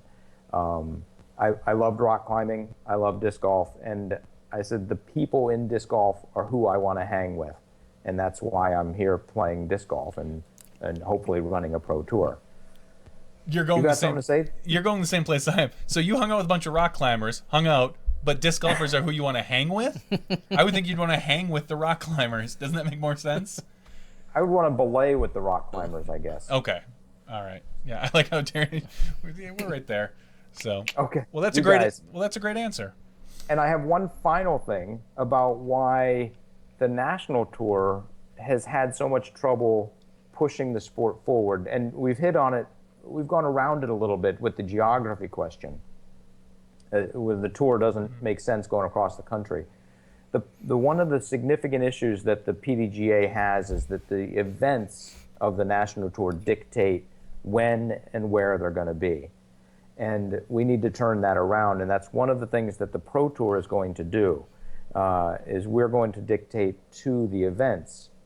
You're either going to be you're in this geographical region, you have to be in this time slot, or it's not going to work. And I'll go ahead and say we called several events, more than Silver Cup and Minnesota Majestic, and we tried to work through, can these events be part of the calendar? And if you didn't fit, it just wasn't going to work. And I genuinely appreciate James and Randy and Kale, Randy and Kale over at Minnesota Majestic, James at Roland Ridge and Silver Cup, for being willing to see the bigger picture and take a leap of faith that we're actually going to create something special here. And they were willing to work with us on the dates, and that's what made the whole thing work. So the fact that the tour dictates to the events, that there's a bigger purpose than each individual event, I guess, is the point I'm making. Well, I'll ask the final question. We've talked about it. Others want to know. It's two-part. Sorry. So it's the final two questions. Boxers or briefs? Nope. Steve, please. I know. Depends. Heyo. Heyo. I've slept in your room. So the two-part question is, why is the PDGA involved? I'm reading right off the board here. Why make the PDGA still involved with these? And then secondly, do you feel like this could grow into being a competitor to PDGA events if you maybe broke off at some point? Those were a couple questions that came in right off our board. Great questions. Why is the PDGA involved? They're the governing body of our sport. They define the rules to the game. So they absolutely have to be involved. not only that, it's important to me that we work together rather than working. The word is this point? Can I use the word disparate? Sure. I don't know exactly how that fits into a sentence. I'll have to call Tom, but he's really smart. But rather than working at opposing views and trying to build a separate thing, it's critical that we work together. And so yes, all these events are PDGA events. They always will be. And could I see the Disc Golf Pro Tour eclipsing the PDGA and taking over what they do? Absolutely not. The goal of the Pro Tour is to run the premier North American tour in disc golf. That's the goal. We have nothing. I love amateurs. I'm basically one. I guess a pro that never cashes anymore. Is that an amateur? Mm-hmm. Easy. But yes, it is very easy to not cash. No, he says never cashes anymore, not never cashed. Sorry, Johnny. Sorry. Anyway, go on. What was the last event we played together? Anyway, go on. Go ahead. So I think that I actually cashed in my last PDGA event. Well, and then it was in Scotland. How about that? I had to travel across the country, across the ocean to cash. You're more pro than us, buddy. But the PDGA is the governing body of our sport, and it's what takes anybody who wants to play competitive disc golf, and I'll go ahead and say in a professional manner, at tournaments that actually hold themselves to a standard. They're going to play PDGA events. They're going to join the PDGA, and the PDGA does a really good job of managing literally thousands of events each year, and then they also have tens of thousands of members. I think there are over 30,000 members now active. I don't know for sure. So it's this is just the sort of you could say the icing on the cake of the PDGA cake. We're building a tour that will be totally complementary to what they're doing. Well, and ultimately, I think what a lot of players would maybe like to see, and I don't know if it's in the grand scheme of things, is just take the PDGA out of the touring business. Make them the governing body, make them the sanctioning, make them all that other stuff, and let them run the majors, the things that really define, and have the tour possibly be run by either a private enterprise or whatever ends up happening, but maybe take the PDGA out of the tour portion. I think that's where a lot of people are leaning, and maybe it happens, maybe it doesn't. When you say the tour, you're not talking about all the A and B and C tiers. No, I'm talking just your major tour, because the PDGA would still have to sanction. They would still have to, there's insurance, there's all those other little things that the PDGA does so well, but running these large scale events, they don't have the manpower, and they've said as much, that they're a volunteer based organization with a few key people that get paid full time. So maybe we need someone else to take that portion over for them and help them out.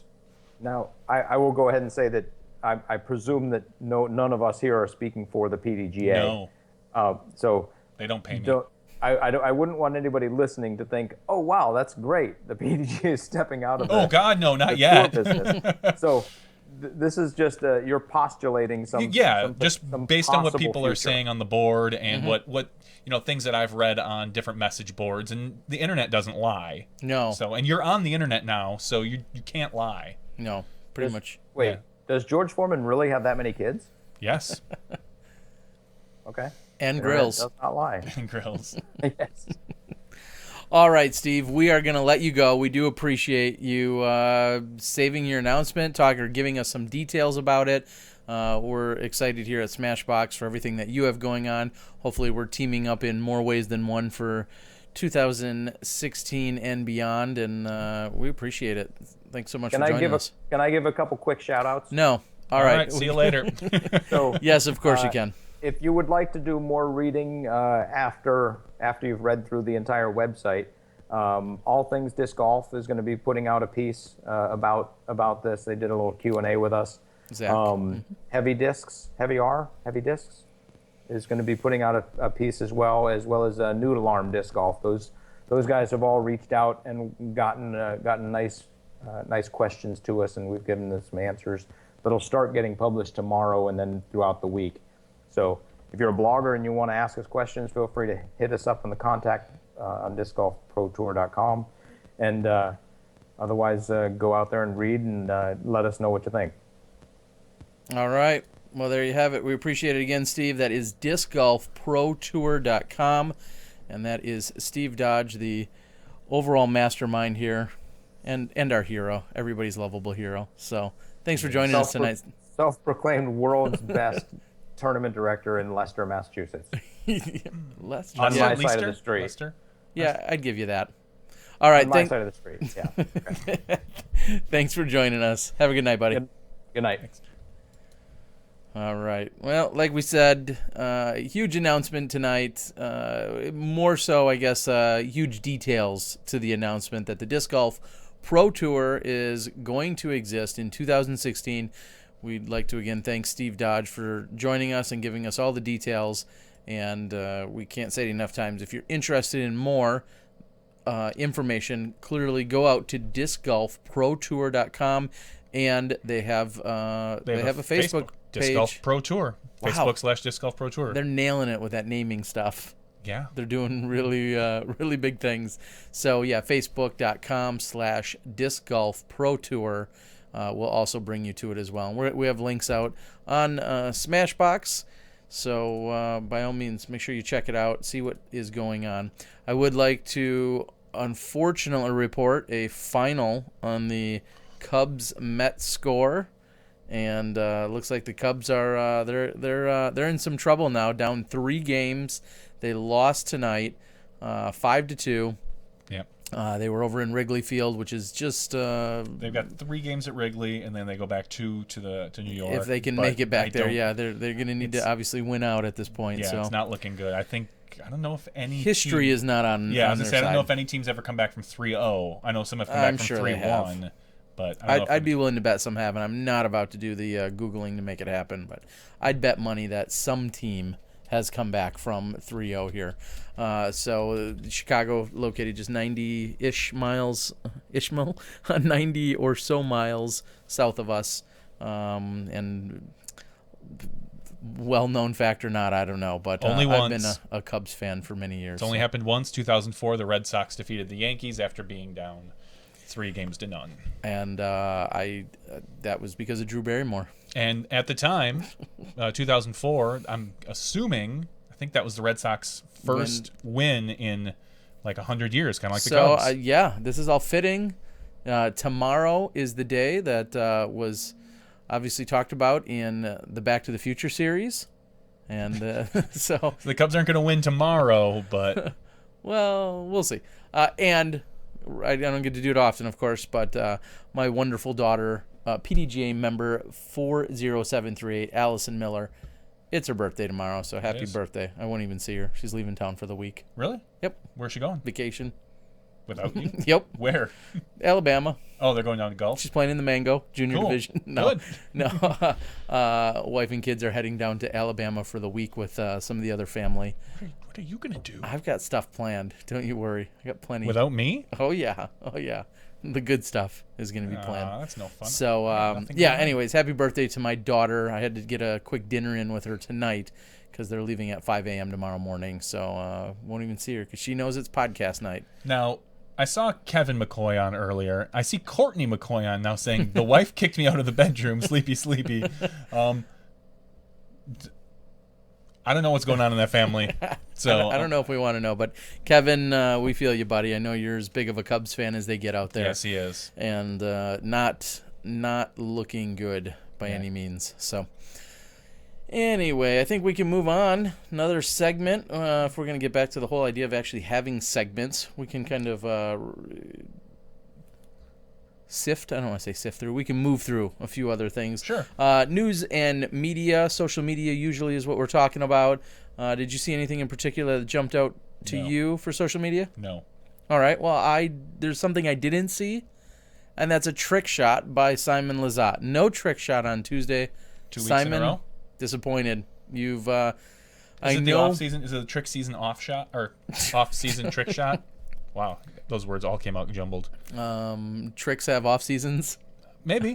I mean, maybe once the season's over, he's going to take a break, the disc golf season. And Oh, yeah, tricks have off seasons. Tricks have off seasons. So Simon disappointed. However, I did see on the social medias, Scott Stokely called out Simon Lizotte and had a trick shot of his own.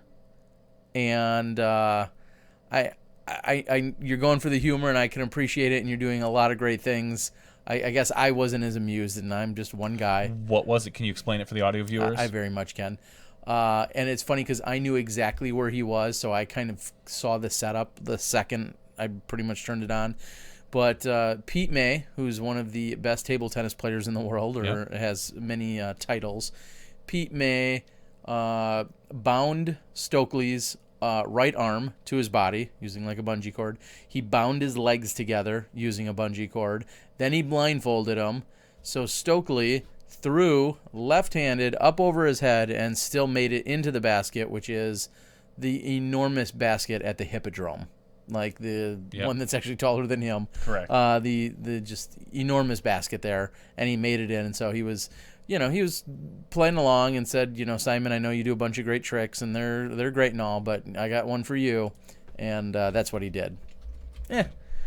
It was funny, but once I saw that they were, it was with Pete May, and he was in the Augusta area, I kind of knew right where that trick was going just by putting it together. People want us to show it. Do we have legal binding? No, I'm just kidding. Of course we have rights. So let's see. Johnny V, let's bring it up, and we'll give you the... can you give them audio as well? Or do I need to talk them through that? I don't know. It's only about 1 minute and 16 seconds long. Maybe I should have said spoiler alert. Now you know what's going to happen here, guys. Yeah, way to go. But here, Johnny will make it happen. We'll see if we can give you some audio for everyone at home and put it on for you. This is from Scott Stokely. #SoStokely. And it doesn't look like we're getting any. Oh, maybe because I have... Do I have it muted? No, I don't have it muted. Anyway. Go ahead and walk him through it, because I'm not exactly sure. Yeah, so right now, just Scott's, like I said, he's standing here, standing next to Mr. Hotshot himself. And by Hotshot, I mean that is the game and challenge that Pete May has created. And as I said, he is currently binding Scott's right arm, his throwing arm, to his body. And now he's going to bungee his feet together. Pete, are you saying I'm not and Scott is kind of narrating this the whole time, telling everybody what's going on. And he's going to then be blindfolded. There was, I think, a Western reference or some reference to the blindfold that I didn't get at all, which isn't that surprising. But it was, I think, again, a Western reference. I believe they do have audio now. I think I fixed that audio issue. But. Okay, well, I'll keep babbling. And then here we go. Scott, the one thing I took away from this is Scott has an MVP disc in his hand, and I know we've kind of talked about that, and him and his relationships and partnerships with companies and sponsorships, and blindly throws into the basket. Yeah, but it fell out the bottom. Oh. Does it count? No. So, anyways, so no trick shot by Mr. Lizotte, and instead we got one by Stokely. One of the other things I saw on the social medias, which I thought was very, very appropriate, especially with November and all that other stuff going on, was a friendly wager for some hair between Zach Melton and Will Schusterek. And they're playing against one another. I believe it's this upcoming weekend. It may be this weekend or next. I'm sorry, I don't remember what it is now. But there is a bet against one another. And if Zach beats Will cannot shave until like the end of the year. Well, that's not too bad. And if Will beats Zach, Zach has to shave off his ginormous beard. Yeah. So I thought that was a pretty fun, lighthearted bet. I think it's in, I want to say like Zach's home or closer to Zach. Zach had some advantage. I don't know if he's the recurring champ or the reigning champion there, or if that's just one of his favorite courses, or one where he's won well or played well or something like that. But somehow there was a slight advantage to Zach, is what I had saw. And so I thought that was a pretty cool and fun little bet between the two of them. They're calling for you to grow a mustache. It would take until next November to be able to see it. To be able to see it. It would just look dirty. I could. I don't think my work would care if I did it, but so. One of the other things that we saw out on Twitter a few days ago was a little banter going back and forth. There's some doubles action going on. Disc Golf Answer Man and Jomez is filming, but I think I'm now still confused about who's playing against who for some doubles. It's not the doubles that we've been talking about for a while, but there is some doubles, and somebody said that Jomez is going to be filming it, is according to what EMAC had tweeted me back. But yes, we're still going to have that.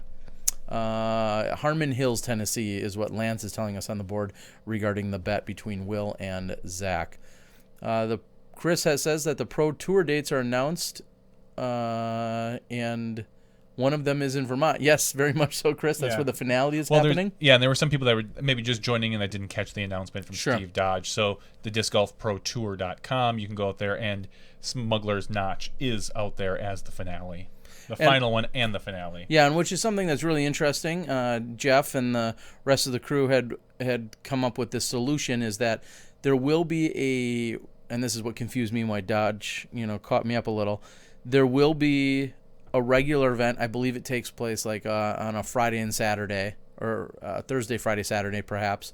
But the regular event will take place, and then it will transition right into the weekend, where then the finale actually takes place. So that's why he said there's going to be an A tier and then an XA tier that will be taking place all at Smuggler's Notch over that long weekend in September next year. So there's really technically two events that will be going on there, one being the finale. So Disc Golf Answer Man Podcast 91 says that they were ready for the doubles match with Smashbox. I don't know what ready means.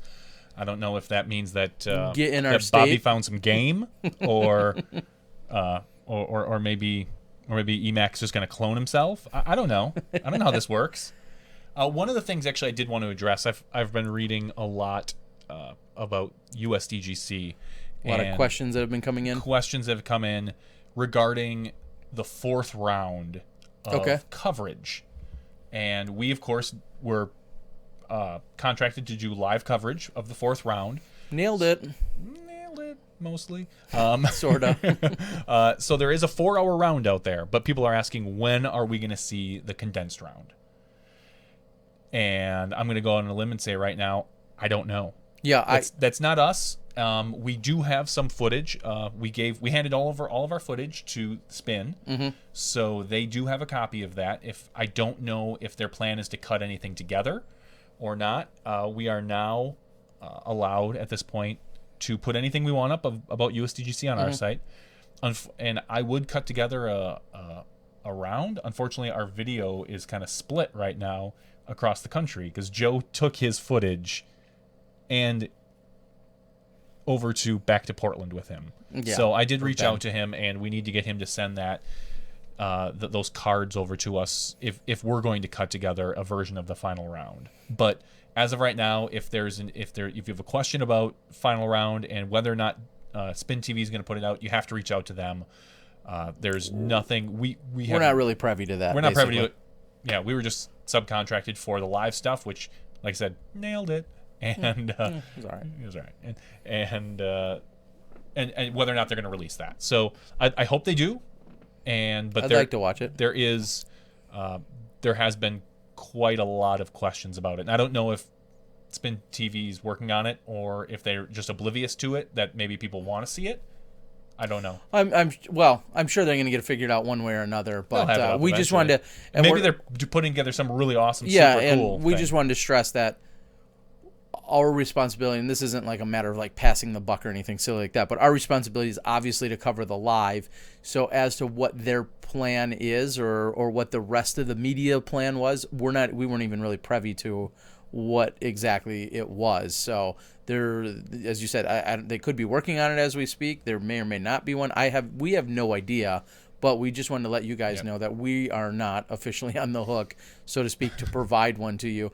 And naturally, this goes hand in hand with the idea that our footage already has me talking in it, and if we take our footage and cut it all up, it's not going to be what you're going to see when Jomez puts something together. They have a totally different format, and they do it phenomenally. So ours doesn't necessarily translate, I guess maybe is the best Correct. way to put that. And we're filming in a slightly different style even when we're filming live versus if I knew we were recording it. So just wanted everyone to know, because we're getting a lot of those questions. So we thought everyone should kind of know what was going on. And one of the things that we're also working on, I'm working over with Jeff over at Smuggler's Notch Resort, in terms of the releasing and the releasing is the right word. The releasing of the Green Mountain Championships footage. So there was a bunch of amazing stuff. It was all Alex who had worked on it from Smuggler's Notch. This amazing editor, along with like graphics and effects and cool stuff that I can't do. He's put together some awesome footage. I know some of it's out there. I know they're also working on getting the final round posted, and you're going to see all of that also available on my Disc Golf Guy channel sometime soon. So you're going to enjoy it, mainly because I didn't edit it together, I think. I mean, there's commentary. Jeff and Ricky Wysocki are both in there at some point, and there's various people doing commentary. There's amazing editing. I provided some of the shots, but the editing is where it was all at. So you'll see some of that unfolding or coming out, and then you're also going to see the final round be available sometime soon as well. So that's all in the works. Just giving some updates out there. It's a question I get asked quite a bit, actually. So those were my big things. The social media, like I said, a couple bets, trick shot, all that stuff. Oh, yes, I did remember one other big one. And this could be two shows, but real quickly, Paul Ulibarri came out with a very pointed question asking, why do we have ratings, and why do pros have ratings, and or he's saying I feel like we should just get rid of them. Once you're a pro, you're a pro. We don't need to care about ratings. Let's focus more on things like rankings. And a very, very large debate ensued from there. Yeah. Which I think it remained relatively civil, which is pretty surprising. Yeah, I know. A Facebook thread that remained civil, but a very solid debate that ensued at that point, and I think it was still raging on as of this morning even, but interesting perspective. Paul was basically saying that I feel like he said that once you become a pro, we set some specific point or level or whatever at which once you eclipse that, you're a professional, and we no longer need ratings. How do you feel about that? I think we still need ratings. You could make the argument that once someone cashes, they don't need a rating because they can't go back and play in amateur events for majors. But even after I cash, I can still go play an A tier. Mm-hmm. I can still go play an NT as an AM. Well, even though I don't really have amateur. I mean, they do run such thing. Well, they do run perpendicular or parallel events a lot of times. So I could go play in that particular event. But A tiers and B tiers. So ratings are still required. And they're already, I think you had even said, they're already doing it. So what's the harm? I think he probably gets sick and tired of seeing a couple things. One, he probably gets sick and tired of seeing people ahead of him. I mean, whether there's not many, let's put it that way. There's only a few, but I can understand rankings versus ratings. But a rating gives you a general scale of where you're at. It's not, I think Chuck will probably, who was on the board earlier, could even attest to this. It's never exact. You're never going to get an exact rating, but it's close. Mm-hmm. It's close enough to tell you what tier you sit in. Are you a top tier pro? Are you a middle tier pro? Are you a bottom tier pro? Well, I feel like the guy that becomes 1,001 rated mm-hmm. versus going up against a Wysocki, a Schustrick, or a Macbeth who 1,040 rated or whatever. Yep. That's a huge disparity. Correct. That's not like, oh well, I'm a pro, so are you. Nah, yeah. I'm a pro by our definition, but I'm still nowhere near your level. Even when I'm rated 1,000 and you're rated 1,040, I could theoretically beat you. Yep. Not too likely. And I'm not saying that it's game set match, but it definitely gives you a really good indicator of just how good you really are. Correct. And I don't know why we'd want to get rid of that. Yeah, I mean, and this is going to make the board explode, I guarantee, because people are saying rankings are subjective. Depends on what you're ranking and what how makes up the ranking. Correct. Yeah, I mean, if you're ranking based on number of wins, that's not really so subjective. Well, it is and it's not, though, because you could go win 22 C tiers. Well, no, again, what if then you're the number 1 C tier player and someone who's A tiers or NTs or whatever, you could rank just based on the NTs or weight them or whatever. Bless you. Yeah, there's so anyways, it was a really good debate. It's happening out on Paul Ulibarri's thread. Lots of conversation both ways about it. I don't have a problem with them. I don't think they're hurting anything to have. They don't. But it was I think he followed up maybe as recently as today saying if a major sponsor came up to you and you said, yeah, I'm 1099 rated, and they'd come back to you and they'd probably say, well, how are you ranked? Like, he's saying we rating, have a world ranking, and that's what he's saying. But he's saying that the rating is irrelevant. There's nothing behind that number. Versus if you tell somebody, oh yeah, I'm ranked 3rd. I can get behind that. I can see, because you tell someone who doesn't know, oh yeah, I'm a 1050 rated player. But you could also say the same thing about bowling. I was just yeah. Oh, I'm a golfer. I'm a scratch golfer. Like, what does that mean? Yeah. Or I'm a 250 average. Like someone who doesn't know much about and they bowling, they like 250 out of 1,000. Yeah, or 250. Yeah, and you think of you're thinking of baseball. Yeah. Like that's not that hot. Yeah, you hit 1 out of 4 pins. What? I don't understand how that works. Sure. So anybody that's probably going to come to you, a sponsor or anything like that, is probably going to have done some research and see. And if that's the case, you can give them a ranking. Like, oh, according to the last rankings, I was the 12th world ranked player. You can make an argument on how they make the rankings. You can make an argument on how they weight them. All those are legitimate arguments. You can even make an argument on ratings and how they're figured out. Completely legitimate.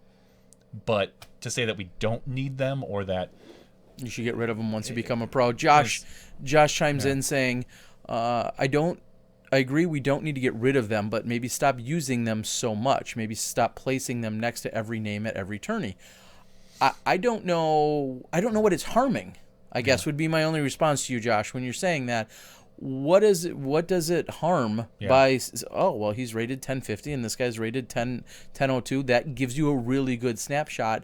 If the 1050 rated player is rated number 1 in the world, and the 1002 rated player, or the 1002 rated 10,002 rated player is 109th ranked in the world, I mean, there's a big disparity. Like, what's the difference? I mean, I don't know. I don't see the harm in listing what people's ratings are. It doesn't. And I don't think they're used too much. The times they're used. Let's review the times, and some people may not know this who watch some disc golf or not, or really aren't into it. The times when ratings are used. Do you want to name a few? The rare handicap events. Oh, okay, which is really the USDGC. Exactly. Performance edition. So. Yep. Okay, that's literally 1 in 5,000. But okay. Tournament entries. Okay, they stagger entries based on. They tier them based on your rating. So they might have all 1,010 rated players in up register, and now all 990 rated players in up register, and then whatever. So that would be the second thing. Okay. Sponsorship considerations. You think so? Absolutely. I mean, there used to be this magic number of, you wanted to be sponsored by Innova, and we're going old school here. Yeah. You wanted to be sponsored by Innova, you pretty much wouldn't even be considered unless you were rated 1,000, whether that was an official or unofficial, just barometer, or test. Yeah, it pretty much was like, you're rated 962. You're not. No, I agree with that. You're not getting sponsored. But I always kind of scoff at that. Like, what if I'm rated 998? Like, I'm sure they could take a look at you at least, course. But it gives you an idea. But sure, when you fill out the application to be on the team, and I know you're 998, or I can look. Mm-hmm. That tells me a lot. Well, it doesn't tell me more. It tells me how close you are to being just that good versus the guy that's rated 962. Sure. Yeah, and as someone says, it gives you a good general sense of ability at a given time. You can said, a scale snapshot out through the years. I think it's decreasing potential fans in the 10-20 player because spectators just look to the top. But you could also say that if you're looking at the rankings. Sure. How many people show up to the PGA Tour and like, hey, where's that 58th best player on the tour? I'd like to go follow him this round. They're going to go follow whoever the top or the headliner is anyway. Yeah, they follow whoever's making the most noise, whoever happens to be the number one player. But even so, I mean, Tiger Woods is probably, I don't even know if he's top 100 anymore. Well, and people will still follow him because Sure. he's a big name and he's a draw. So I don't necessarily think there's going to be much to do with fans there. If those 10-20 players are top in the world, the results will be recognized at the top level events, competing with the best in the world. Hard to get an argument that you are one of the best. Yeah, it's yeah. There's a lot of different ways to look at it. So we'll let you guys rage on about that. Maybe there's a little more conversation that could be had possibly in our after show tonight. But that is definitely, somebody had asked where this was. This was on Paul Ulibarri's, just his regular page, not his fan page or his athlete page. This was just on his regular page as to a post that he made. And it was there, I believe, as of this morning yet. And it's a few days old, actually. So...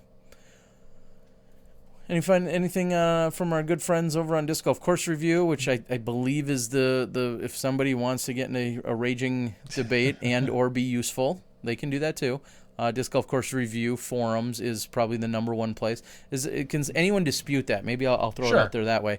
Can anyone on our board dispute that the primary message board in disc golf is currently Disc Golf Course Review? I think it's Disc Golf Course Review, followed up lightly by Reddit. That was going to be my next one. But I'll say Reddit tends to skew towards newer players, it seems like. There are a few, well-seasoned players out there, but you see a lot on Reddit like, my first ace, look at this, and that's great. Hole 7 at high stand or whatever. So you see a lot of that. You don't. I think on Disc Golf Course Review, you tend to get a little bit more in-depth, for good and for bad, conversations. Mm-hmm. Reddit seems well, to be there's a lot of idiots out there. Oh, yeah, everywhere. I'm just telling you. And Reddit seems to be a little bit more surface. So okay. But, yeah, I don't know if there's a better place to go. And that's usually kind of where I'll surf the forums, at least breeze them, see if anything strikes my fancy. Yeah, I missed the PDGA message board. Scott, that's old school. For those that don't know, that became a cesspool. that had to be shut down. And it's not really any different than what we find out here. No, but it's not on the official PDGA page, which was big. Yeah. So. Yes, the PDGA message board. I don't even know how many years. Is it less than officially 5? gone? Yeah. Or is there like a secret message board that some people are allowed on? I don't know if any of the threads are still up. For all I know, I do not believe that it exists in any capacity. Disc Golf Nerd, can anyone show up for Monday qualifying, even just to get a chance to play the Winthrop Gold? You absolutely can. Yeah. There's really no. I had a conversation with our good friend who was our cameraman, Gary to the O, about anyone can show up on Monday. You could be rated 662, for instance. In fact, you could technically be a non-PDGA member, I'm guessing, because I don't know how they would. And if you somehow shot a good enough round that would qualify you, or potentially qualify you, you would then, at that point, have to instantly sign up to become a PDGA member, which you can do online, and then you would also have to take the officials test, because you have to be a certified official in order to play in a PDGA major or national tour event. So, in theory, your mom off the couch could show up, and if she shot one of the 5 lowest scores on Monday qualifying, she could absolutely do that. $50 for the first try, and then $25 for every try after that. So, yes, anyone can do it. Terry and Johnny, come play the Silver Creek 36-hole layout after the summit next week. Unfortunately, Jim Van Lannen has been on the board. Jim, one of the 5. It's great that we've had Nate Heinold, we've had Jeff Spring, and also Jim Van Lannen. So 3 of our tournament directors, along with Steve Dodge, making it 4 of our tournament directors. I know where this is going. Oh, man. Who are we missing? Kale. So lots of excitement here tonight.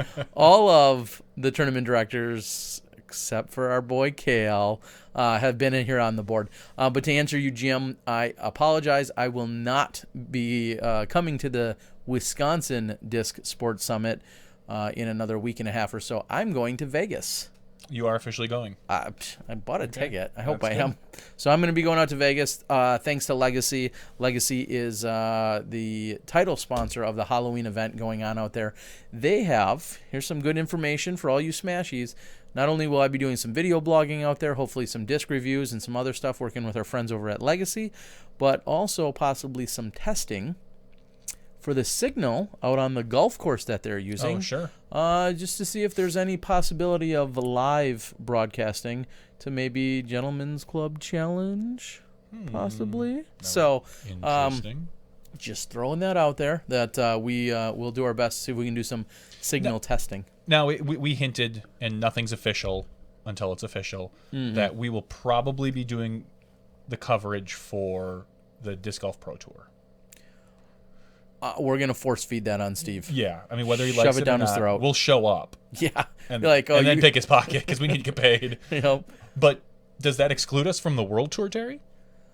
I don't know. They need to contact us. No. The answer we'll is check no. our schedules. The answer is no. Oh, okay. That does not exclude us from covering the World Tour. If that, No, I don't even if like that were- Steve, honestly. So I'd rather go work for the World Tour. Yeah. You work for the Pro Tour, I'll work for the World Tour. No, we're just kidding. Of course, just like sponsors, just like manufacturers, we're whores. We'll work for anybody. No, but we will.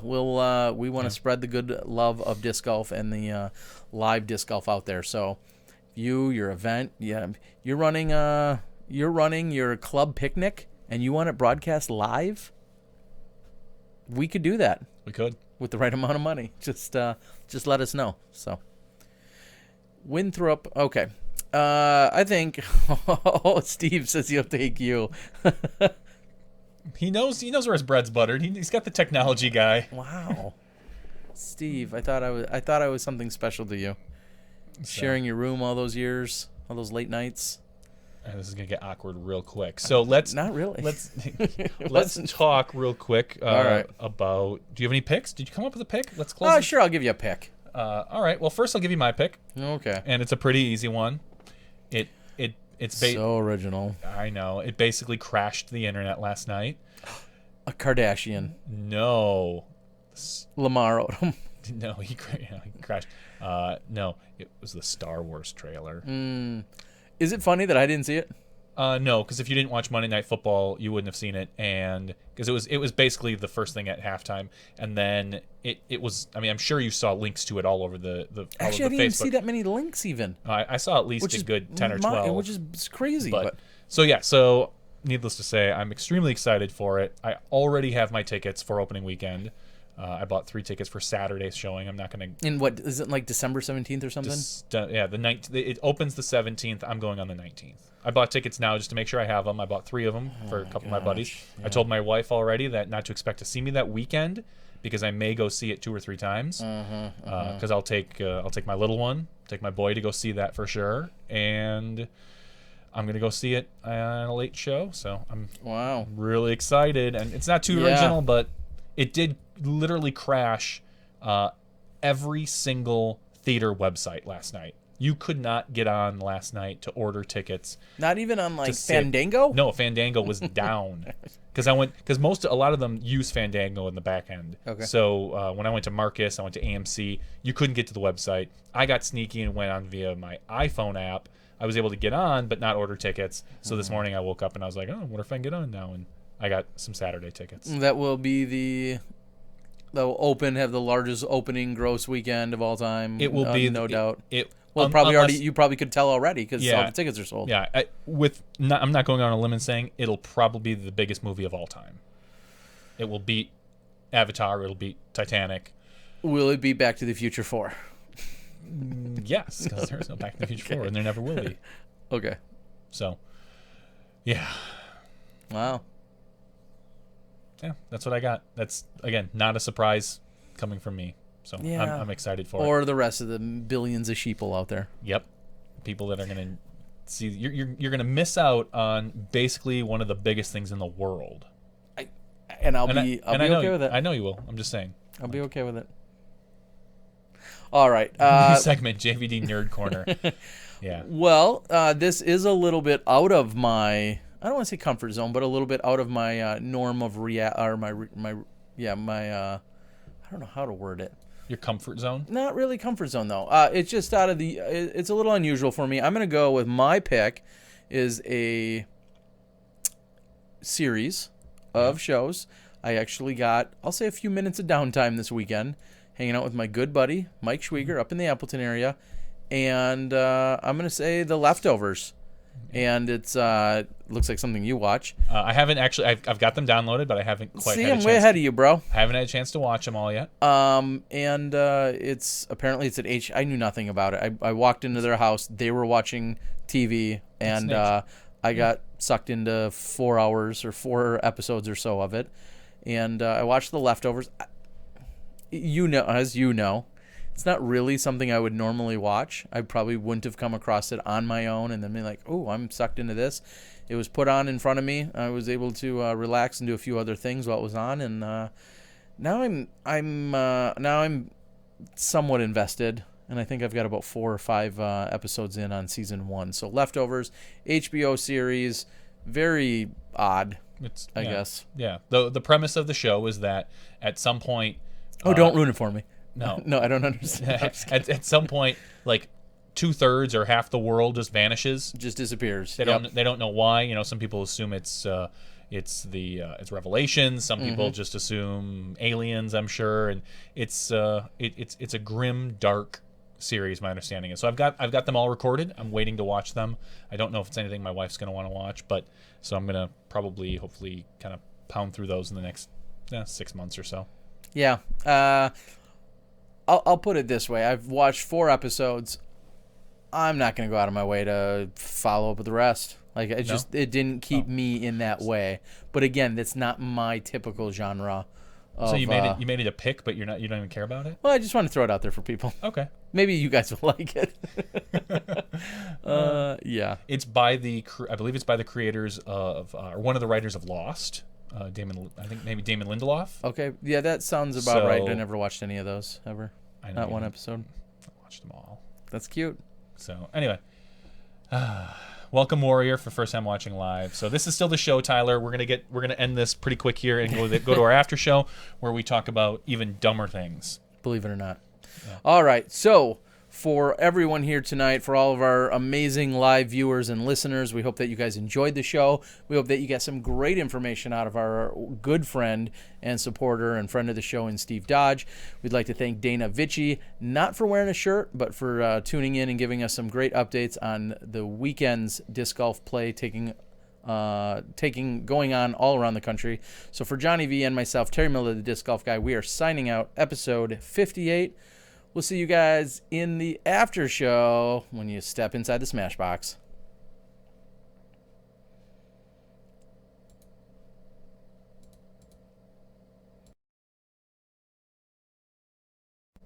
We're back.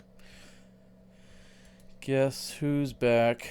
Back again. All right. Now, in the after show. 2 hours and 13 minutes. Oh, wow. Another long one. Not too bad, actually. We've done much longer. I know, but... for those who don't already know, welcome back. This is the Smashbox TV After Show podcast. We just wrapped up with podcast number 58 where Steve Dodge had joined us.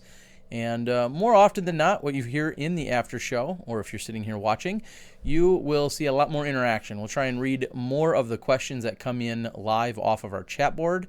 Of course, you can submit it to us throughout the week via Facebook on our Smashbox TV login or our channel, whatever you want to call it, page. That's the word I was looking for, on Facebook. However, you're more likely to get a response if you're here and live with us, because if you send us a question, there's a good chance we'll forget it or not or gloss over it or something. So if you send us a question here in the here and now during the live, more likely to get an actual answer. So the big announcement was the discgolfprotour.com, Steve's new tour. So we're not going to get too much further into that because if you want to watch it, download it or go back. Yes, so you can do that. Someone asked you gave your pick in the regular show was the the Leftovers. What does T-Dog normally like to watch? I know you're a fan of The Big Bang Theory. Yeah, if you're talking about regular, we'll say primetime weeknight shows, the ones that really jump out at me are The Big Bang Theory is definitely one of my favorites. Kaylee, if you need a shoulder to cry on, I'm here. I won't come crawling to you for spousal support after some frivolous divorce. I'm not that kind of guy. I'm just here to be a friendly shoulder to cry on if you need it. So Big Bang Theory, I'm a huge fan of. I love the wit and the humor. And I missed an article that was, I think, gonna praise them for how scientifically accurate and smart that they really are on the show. I didn't read it, but I by the gist of the headline, I think that's where they were gonna go with it, and I can appreciate that. Not because I'm a geeky scientist, but because I think it's cool that they do their research and they really know what they're talking about when they do it, and play those characters. So Big Bang Theory is one of them, and Modern Family. I enjoy Modern Family. I love the humor in that. Phil Dunphy is he's a hilarious character. And I think I got into that a season late and then ended up seeing them all, but I'm a big fan of the show. And Manny the kid, I think, is just hilarious. This little, wannabe Casanova kid, and he's so hilarious on the show and the interactions that they have him do. Those are the two big ones, and then I'll say I'm a big fan. I'm becoming more and more of a fan of the late night shows. Yeah, I was saying, for a while you were a reality TV junkie. I don't know about junkie, but there were some that I watched more than others. Usually on MTV, that kind of crap. Yeah, occasionally. I didn't get, I wasn't like sitting down to Farrah and on Teen Mom. Yeah. Who's having her third breast surgery. Augmentation. Yeah, exactly. So she's fixing something up apparently. Yeah, the last one apparently went bad. But anyway,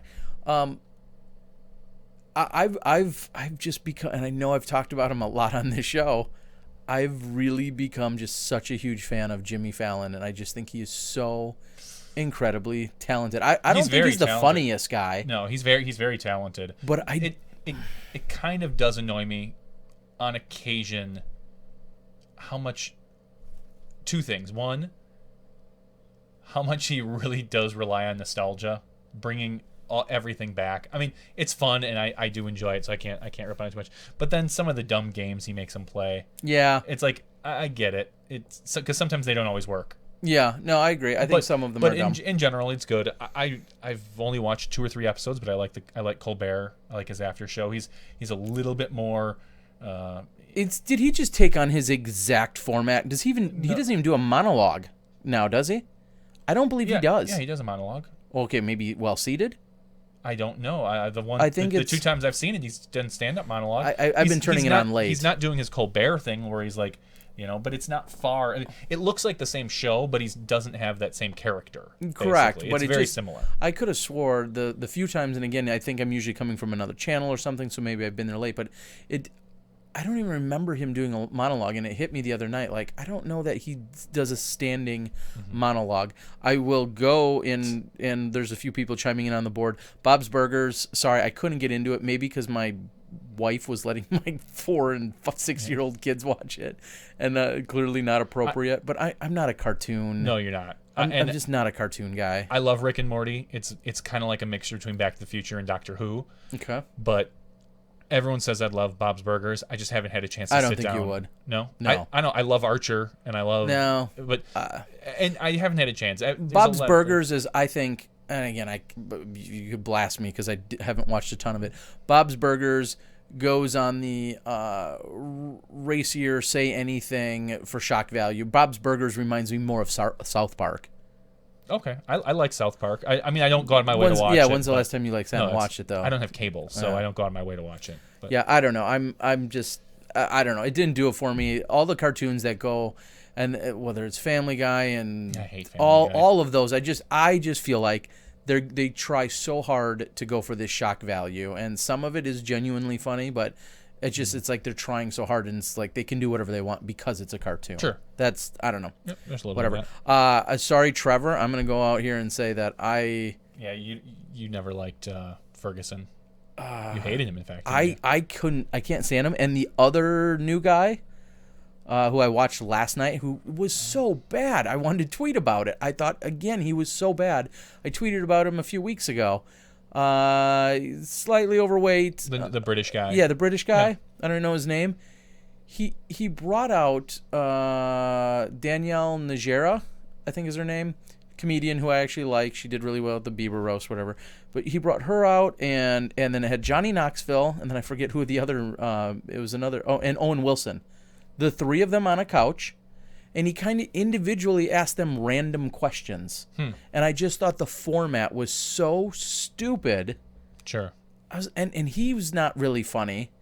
I don't know. Whatever his name is, can somebody? It doesn't matter. Whatever. I when I made a post or a tweet a few weeks ago, I'm like, apparently there's still hope for me to have my own late night talk show, because if that ass clown has one, wow. Yeah, I'll ass say clown. it. Like I'm sorry. I think he's horrible.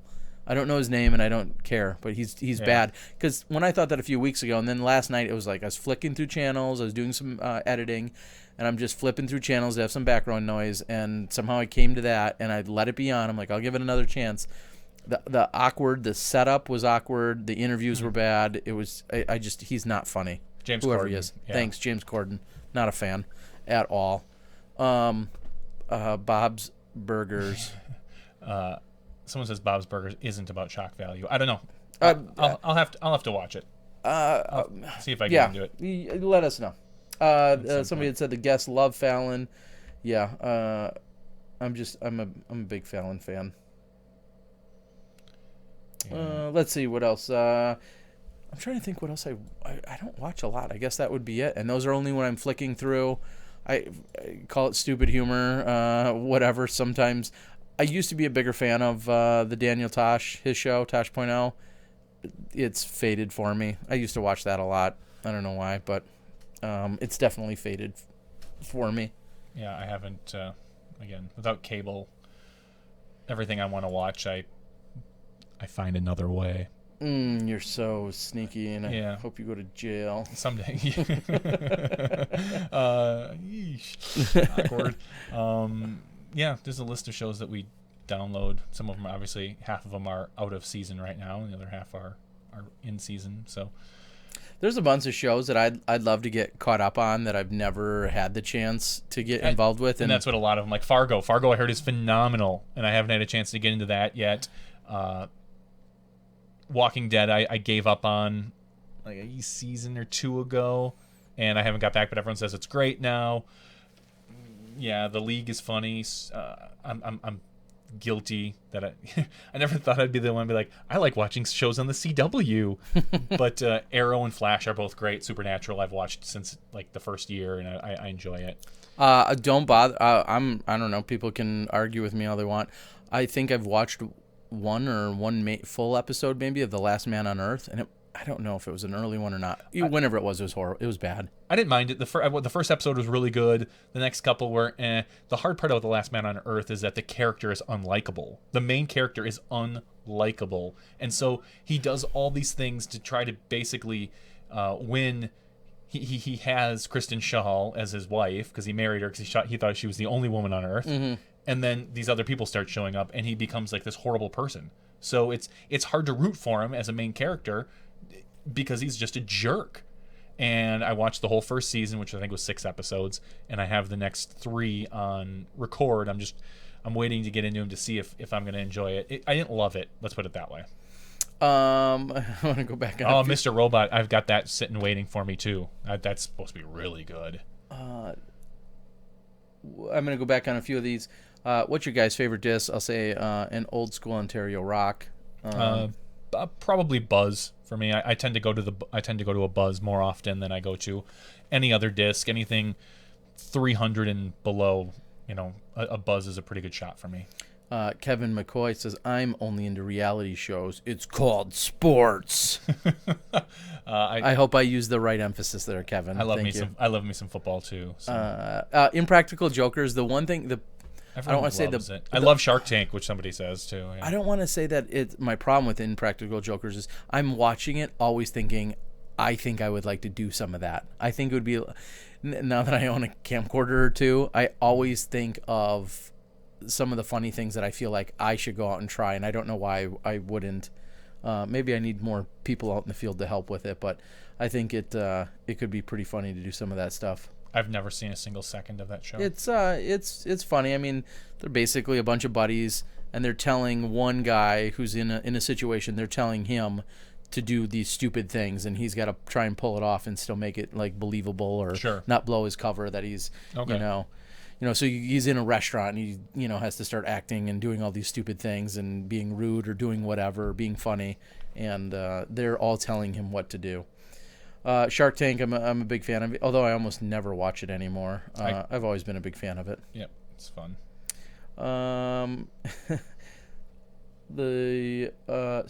So Nico on round 3 is one of the questions that came in.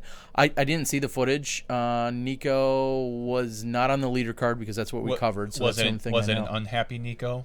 I'm assuming. I mean, that's usually why he gets attention, is if he's throwing a fit or unhappy or punching the ground or just being a general loud. Yeah, I don't. So somebody would have to elaborate on that or point us to some specific spots on the coverage. But I don't really know for sure. A question about live coverage for Vegas on Halloween Classic. No, there will not be live for sure. But I am trying to work it out, like I said, with Legacy, that I film some of the action that's going to be taking place out there on the course. Yeah. So maybe filming action off the course. It's going to be Vegas. It's going to be Halloween. Should be interesting. Very true. It was almost not quite 7 years ago to the day. 8 years ago to the day that I was in Vegas. That was the last time. So it will not be live, but like we said, there's the possibility of looking into live if that's something that can happen for next year. So no, sorry about that. Yeah. Okay. Anybody have some questions out there? We still got a pretty solid crowd. Hopefully everybody enjoyed. I don't know if there's any lingering questions. Maybe somebody was thinking something about Steve Dodge or the tour that I could answer, or maybe I could find on the website for you. But I've had some pretty serious, in-depth conversations with Steve. What I love about it is just the collaborative effort. Obviously, we talked about all those manufacturers, all the backers that are involved, all the different factions in your Nate Heinolds and your Jeffs and your Jim Van Lannens and Kales, different geographic regions, all with different support mechanisms, all with slightly different styles in terms of how they run courses and tournaments. I think that should be a really great collaboration to see. Is Steve Dodge a hipster? No, not by definition. No, you'd never see him on the street and go, oh, look at that guy. That's kind of odd. No, not at all. He's a thinker. And I think he's got a lot of really good ideas, and his humor is a little off the wall, which is what I kind of enjoy. Correct. He is. Someone said, WT Force says that Nico would be so good if he had a better attitude. I don't necessarily agree with that. Nico's very good now. I don't think some could say that his attitude is part of his passion and fuels him. I don't like it, but you could make that argument. So I can't go on that limb. For those that didn't know, I did release a quick little 1-minute mini clip of Nico with a pretty phenomenal shot from back in August at a tier here in Wisconsin that I was out video blogging and covering. I'm still working on getting the full footage together, but there's a little quick highlight clip that made it around the internets in the last almost 24 hours. I guess I put it out at about 1:30 a.m., but it's out there and a little more than a minute. So our club is wondering how to get more women and kids active. Any chance you could hit on this subject or possibly do a show with some guests that have done a lot of activities specific to kids and ladies? I'll just generically touch on that, as I think one of the most successful things we've just seen is people like the Daisy Chains and people that are running these women-only events. I think those are going to continue to be the one model that is for sure successful, is get an event that specifically caters to women, make it as appealing and as inviting and as low pressure and maybe even low cost as possible. And I think you need to bring them in, and from there they'll decide if they're hooked on tournament play or not. the Wisco Disco here in Wisconsin, the Disc Girls Gone Wild in Michigan, the WTF event down in Texas, Women Throwing Frisbees event, the U.S. Women Championships that rotates around the country. All of those events, obviously the Rocky Mountain Women's, can't forget them, arguably one of the biggest and best in the country. All those events do so many things to cater just to the women and make it inviting and fun for them to play and keep it low pressure. And at that point, if you have 100 women at that event, you gotta think, okay, we may realistically retain 10 of them, I was gonna say 20 of them, 5 to 7, maybe 8, maybe 5 or 7, maybe you will retain 25 out of 100, whatever that number is. That'd be great. But that's where it needs to start. So that's what I think. And then while you're hosting these events, there needs to be clinics. We saw Sarah Holcomb and Paige Pierce and Madison Walker and so many of our top women and Val Jenkins and we've touched on the subject of women and not so much kids, but women in disc golf quite a bit. With almost every woman in disc golf, we've asked them, hey, how can we get more women out to play? And everybody has a slightly different answer. Most of them are right around saying, just relaxed events. Try not to be too stressful for the women. So, Chris had asked, with the 2 semi-independent tours now in the mix, will the PDGA change their marketing strategy away from a grassroots effort? I don't think so. I don't think that. I think they're going to continue. I would liken it or compare it to the new course maybe goes in town and maybe it's pay to play and maybe it's pretty nice. There's still going to be plenty of people that are going to go play the raggedy old 25-year-old course, and I'm not trying to say that that's the old tour versus the new, but there's always going to be something for everyone, and some people are going to care about the new tours, plural, and some people aren't. Some people are going to say, yeah, that's great. There's 2 tours that are trying to market to some of us, but, I'm a stay-at-home dad, and I can play 4 total events every year. I don't really care where these tours are taking me or these tours are happening. Would I love to go to Estonia and play? Sure, I'll go play there on the World Tour, but I don't care about the other 5 World Tour stops or whatever the case might be. I think you're still going to find people pick and choose where they go and what they do. In terms of the marketing and or efforts, we're still going to need people at all these other events. There's still, and this is kind of what I challenged, I don't want to say challenge, this is what I said to UC about whether his events were going to be sanctioned or not. And he basically said, we have 6 tournaments, sanctioned or otherwise, we have 6 tournaments. There's still going to be 2,500 other sanctioned tournaments. Yeah. Meaning you don't have to just worry if these 6 are or aren't. And I think most of them will be, but I don't think he wants you to worry about it. No. Here's a question. I'm not going to go out and say anything about being the premier podcast of disc golf because I don't necessarily think we fit that. But do you think that we are the premier news disc golf? News? No. No? No. I mean, it seems like we're getting a lot of people come to us for announcements. UC and now Steve Dodge, and people seem to be reaching out to us more frequently to get their word out. Do you think that's... Are we like the Barbara Walters? With a little less heart. I don't know. I mean... Where do you see our role? That's a good... I guess I would say we continue to both be incredibly flattered by the idea that people appreciate or value our platform, I guess is how I would say that. If you want to come to us and you think Tuesday night is a great time to release some news, obviously you're going to reach out to Zach over at All Things Disc Golf, who we partner with, and you're going to do the Facebook and you're going to do all those other things as well.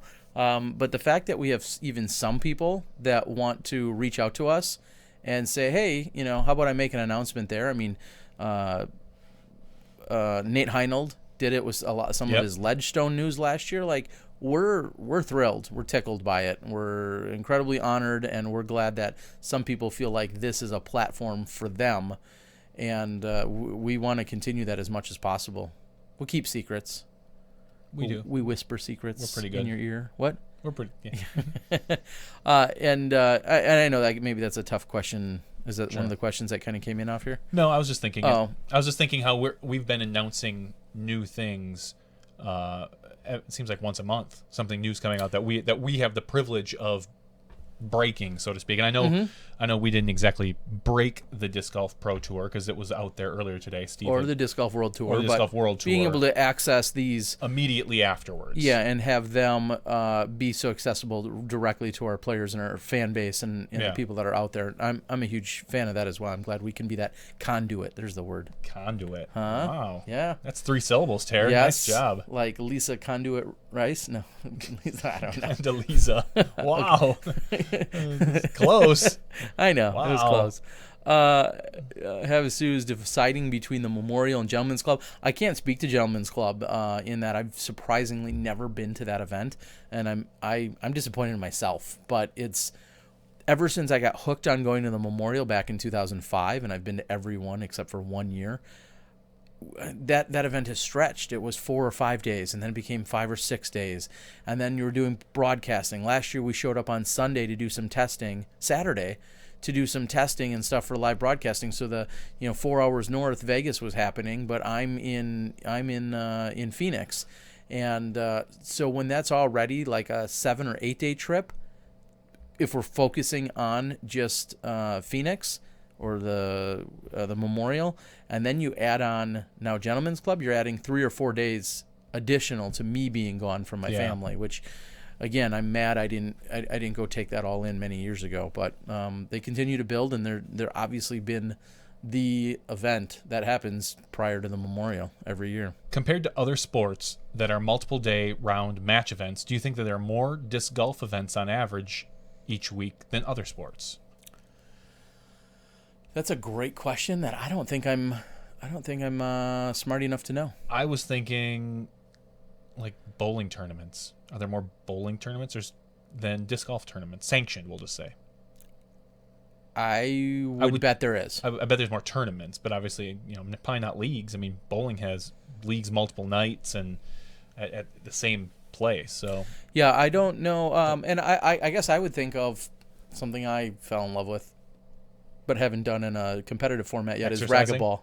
No, didn't fall in love with that yet. But racquetball, as part of my exercise, their tournaments, I don't know. I think those are 1 day show up. I'm sure the big events, you end up playing both days if you do well. I don't know how their system works.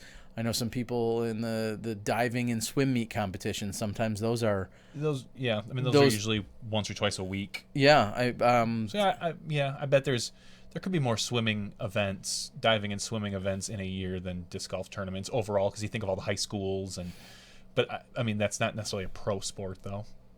I mean there are, but that's not. Yeah, other pro sports that are over a number of days compared to other sports that are multiple day round or match events. Do you think there are more disc golf events on average than any other sports? I don't know. I don't think Ronda Rousey's that tough until she does like 4 matches in a row, 4 straight nights.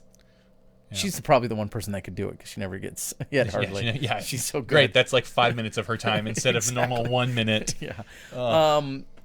That's a good question. I don't know. But let's put it this way: if you're spot on, if you're right, let's say you're dead right about us having more on average than any other sport, that needs to be monetized in some way, shape, or form, because that's proving the time, the energy, the effort. There should be some monetization, whether it's through advertisers or wherever. I think that would be a very key. I don't want to say credential, but that would be a very key element to what makes up disc golfers. Sure, and that's huge. It could be. I don't know, but can you go to an RC racetrack? With little RC cars, I think you spend a whole day there. I think you spend 10 hours. Oh, for sure. And if you're probably in certain heats and certain meets, which I know nothing about, you probably go back the next day. And there's different and paintball tournaments and all these. That's why I said I don't think I'm smart enough to compare ourselves to other events, because I don't know how a lot of other tournament scenes work. Do you see disc golf being similar to ball golf in having to pay to play courses with course pros, pro shops, bars and grills, etc.? That's a question from Jim Brown on the board. Is that the Hog? Do I see it similar? We're going to continue to have more pay-to-play courses, and I think we're going to continue to see a lot of those be private. Private on private property. I think we said it last week. Every single course in Maine is on private property, which is just an astonishing stat. I think you're going to see that continue to develop. You're going to see the amazing people like Steve Dodge who own and operate, Maple Hill. There's just certain things you can do when it's private property. So I think you're going to see more of that. And then they'll build their own pro shops. They'll build their own bar and grills. They'll have those things there. I don't think it's going to be a straight up common business model, though, for most courses. There was a question out there that said... We're too cheap, by the way. That's why. Do you think disc golf needs a poster boy? And, I mean... don't we have one? And that's what someone said. Don't we have one in Paul Macbeth? I don't think we necessarily need one. I don't say it doesn't help. Someone said Avery used to be. Avery kind of made himself that. Yeah, and he did more power to him. Yeah, I think he's done an amazing job with the way that he was more active on social media than most. Yeah. And I think he took advantage of a lot of those things, and that, the timing and a little bit of right place and right time, but being world champ and then having connections with people from your Keens and your Cliff Bar, and then I was just going to say that leads into the opportunities for to have a Tops card. Like I can't credit Avery enough for a lot of the stuff that he had done in that sense. So if we have a poster boy right now, I don't know if you could say it's fair or not. I would call it Paul Macbeth. I mean, if there was a poster made, I don't know who else would rightfully be on it if it's not Paul. Just considering his just sheer dominance. Little stat of the day, Paul Macbeth did not finish outside the top 3 at any point in his 2015 season. Next year he can shoot for 2. Slacker. And I think the 2 times he finished outside of second, the 2 times he finished, I think he finished third twice, is what I'm trying to spit out. Dan Harbeck says he's won far more cash playing poker than disc golf. That could go to your disc golf skills. Hey. No, Dan's a pretty good player.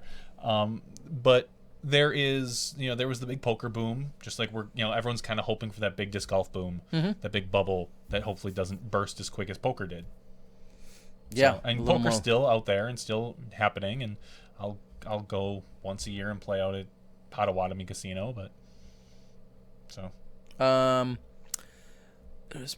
there's way more money in poker. There's no doubt about that. I don't care who you are. There's definitely. I for the first time in a long time got caught up. There was something on one of the channels at 2 or 3 in the morning the other night. I was again doing some editing or something, and it was one of the events for, it might have been a main event or something for poker, and whoever the commentator is on there, I forget his name. The kind of the shorter. I don't know if he's quite stocky, but the shorter guy. I'm sure somebody out there is going to know and be able to chime in. He's hilarious.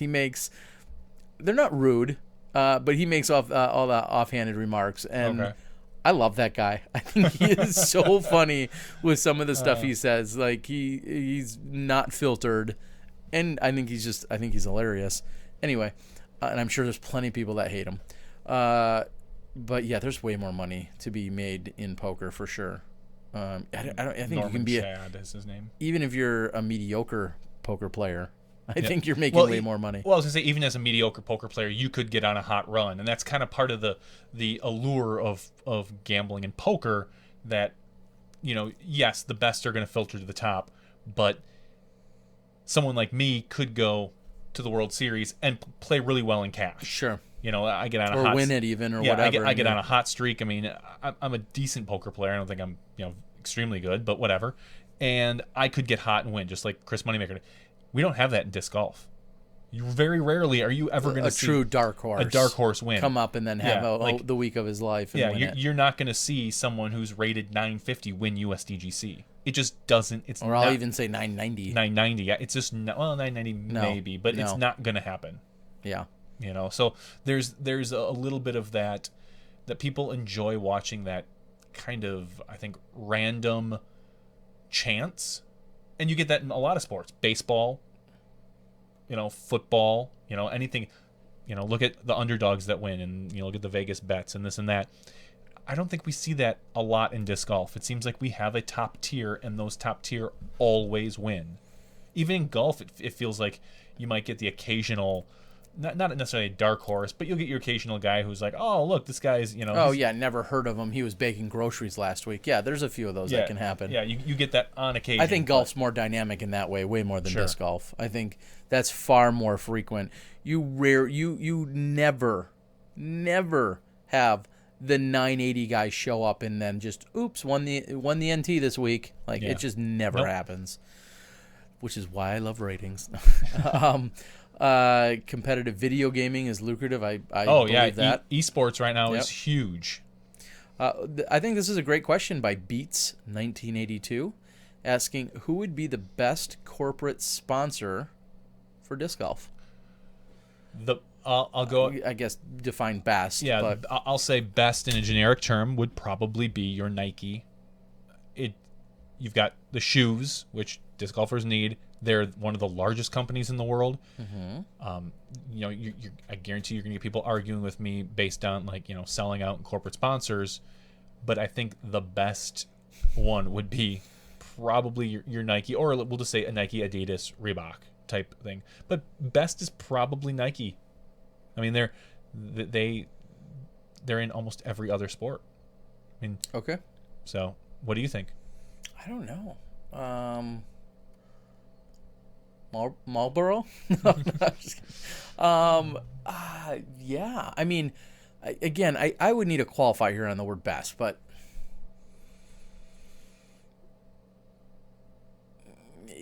I would agree with the logic that I would like it to be something that we currently want or use or need in the disc golf scene.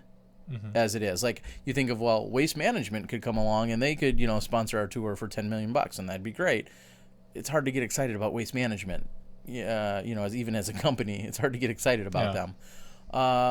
Like a good one might be like a restaurant, like a Subway, or yeah, I would say something like a Subway. I think would be great. I think that's, for lack of a better term, I think it's a very practical sponsor. Under Armour is another great example. And I disagree with you, Jim, in Under Armour from the sense that look who Under Armour currently aligns themselves with, and I'll put myself on blast. Under Armour aligns themselves with fit, athletic, strength, conditioning, in shape people. Disc golf does not fit that demographic in any way, shape, or form. Look at our top players right now. Okay, they're the minority. Sure. But I don't feel like you can't say that about basketball players. How many pieces of Under Armour do you own? I own 0. How many do I own? 1. Probably 4. Oh. Four different pieces of Under Armour. Is this a fat joke? I don't know where you're going with this. Not a fat joke, no, but you don't wear it because it doesn't fit your body style. Like, you know it would show off more of your flaws. And I'm not much better. I've got myself a nice little pooch here, but look at our top players. Under Armour sells based on an image. If you get our top players, who most of them are at least thin and in shape, to wear Under Armour, you can, for whatever reason. I just don't think it fits our Under Armour. I see as being part of the NBA or as the Major League Soccer or whatever. Like, where generically speaking, across the board, it's a much more fit. But who are they selling to? They're selling to people. They're selling to kids who do athletics. They're selling to parents. They're selling to a fit crowd, people who run. But they're also selling to your ice fisherman who wants to wear something warm. It's an Under Armour. It's a layer. Sure. I think it would be a fine sponsor. I just don't see them. The Hawk is a fit athletic machine. I just don't see them being a good fit. I don't know. Let me put it this way. There's other companies I'd be more excited about seeing, that I think would make for aligning better with us than Under Armour. I'm not saying Under Armour's not this great company and this amazing machine that it is that makes great product. I'm not saying any of that. I'm just saying when I think about our image and I think about who we really are as disc golfers, Under Armour is not one that comes to mind. I think of NFL players running around wearing Under Armour. And as Jim Brown says, Under Armour is huge in hunting. think of your average hunter sitting in I mean, I'm not going to say that they're out of shape, but I'm going to say that they're no different than us. You know, you've probably got your hunters that are in great shape that go and do everything, but you've probably also got your average, you know, Wisconsin 250-pound 5'10" guy who's sitting up in a tree stand and he loves his Under Armour because it keeps him warm. I've got other natural things that keep me warm. I know, me too. I've got plenty of layers that I wear all year, all right? The difference between Under Armour and Nike is the fact that Nike is I mean, they do the Under Armour stuff, they do the compression fit clothing, but they also do shoes. And I think Under Armour more versed. Yeah, they're more versed. And I think Under Armour probably has shoes as well. Fairly certain they do. But Nike is a little bit more widespread. I mean, they have sports equipment, they have clothing, they've got shoes, so. So we are more along the lines of NASCAR. I think we're more NASCAR than we are NFL. Yeah. In our overall look and feel and perception. Sure. I would say, because I mean, just look at the diversity in our body types of all the people that play. You can't say that about most NBA players, about most NFL players, pros. about any of our soccer players. No, but or bobsledders. Look how in shape they all are. Go to a high school basketball game. You think they're all athletic and fit and in shape? No. I guarantee you've got your fat kid on the team, you know, tossing up or threes. Or the one that rides the bench. Or the one that rides the bench. Or your football player who it might be 300 pounds and is a defensive lineman. Well, you're of right. course you have your but outliers. Of course they have their perception of what, you know, they're not going to sell Under Armour to, you know, with big fat people. You know, that's not how you sell a product.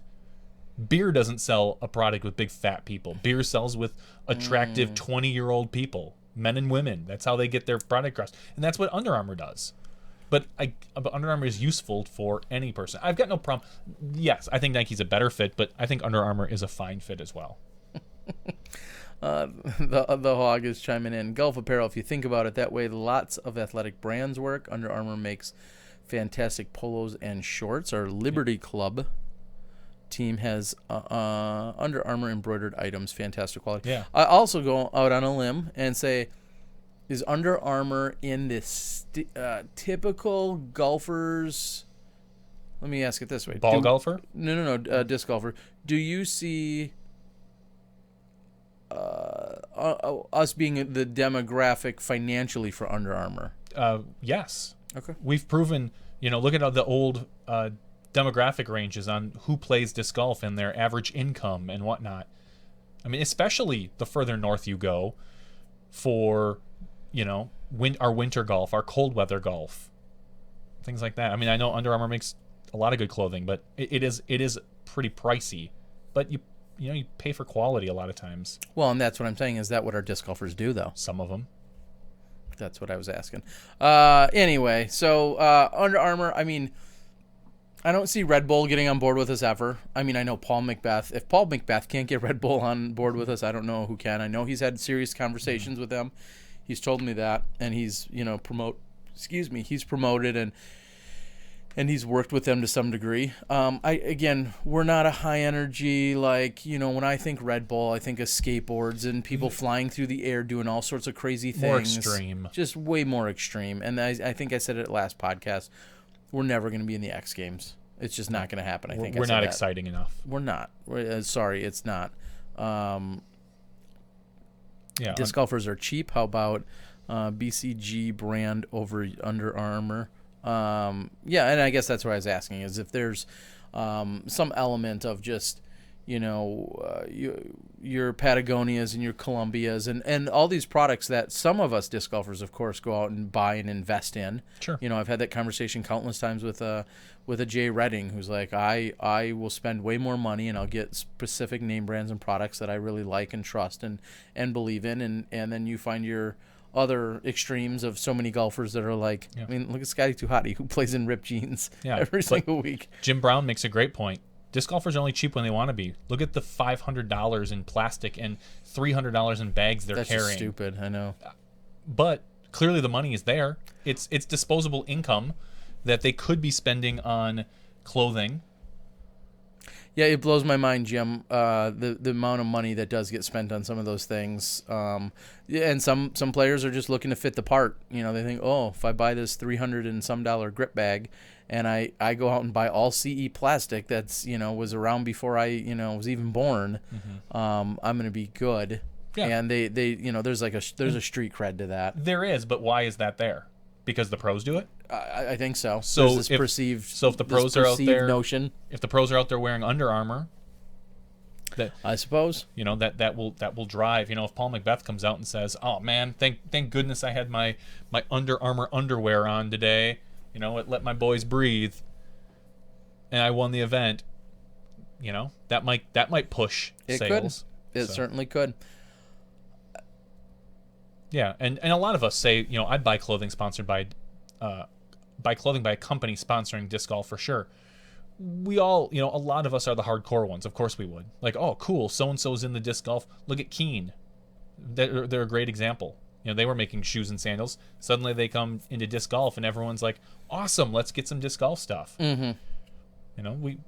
A lot of times we do support the people that support us. Not always, but a lot of times.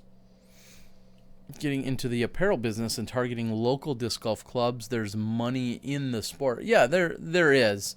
And we could go on and on.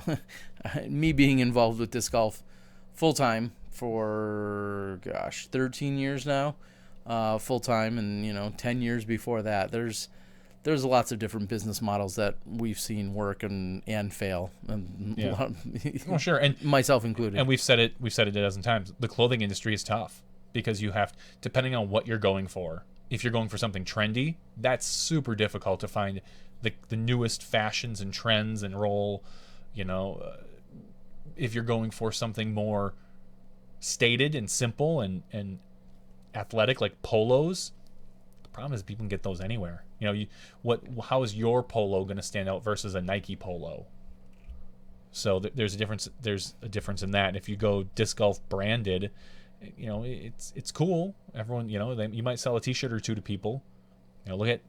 I'd love to know how Crush is doing. If they're doing well, or if he's just getting by, or if that's kind of just a thing. And it's not our business to know. But I'm gonna make it my business. Robbie Bratton, get on. But on the horn, boy. But I'd love to know what's going on with and everybody how he's doing, and because he's got some pretty fashion forward stuff. Mm-hmm. And then there's just that, and Turbo Putt chimes in saying customization.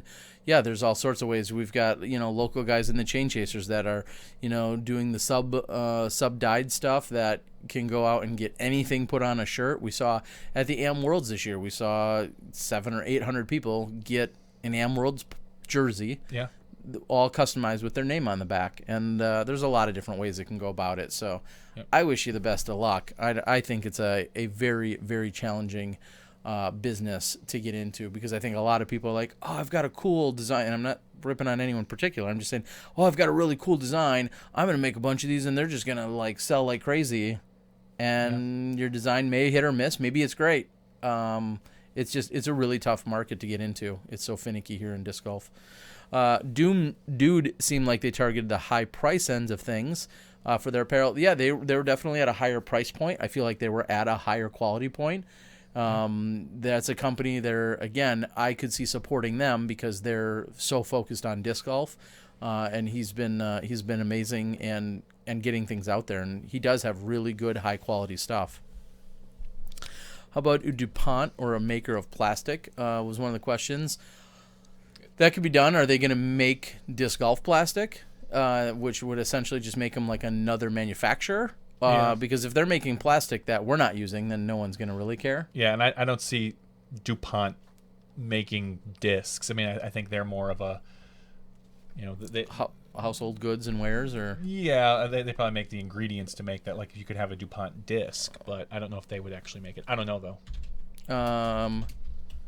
Fundraisers, people want rocks and towels, etc. Yeah, I wish you the best of luck, Turbo, but I'm not trying to rain on your parade. Businesses should share info. There's enough out there for everybody. I completely disagree with you, Dan. I think that's crazy. You're a good friend of us and a great friend and supporter of the show, but I think that's crazy. Why? There's no reason, not no reason for them to do it. I don't know what info you're talking about sharing, but I'm guessing your number one competitor in the garage door business doesn't probably call you up and you guys talk shop and exchange pertinent information. You may share some info, maybe slightly high level, but you're probably not like, oh, hey, you really should go to this show. I killed it there last year. I made, $48 million there. You should go there too and get in on that. I don't know what info you were talking about sharing, but and we've all said this a million times. Let's make it 1,000,001.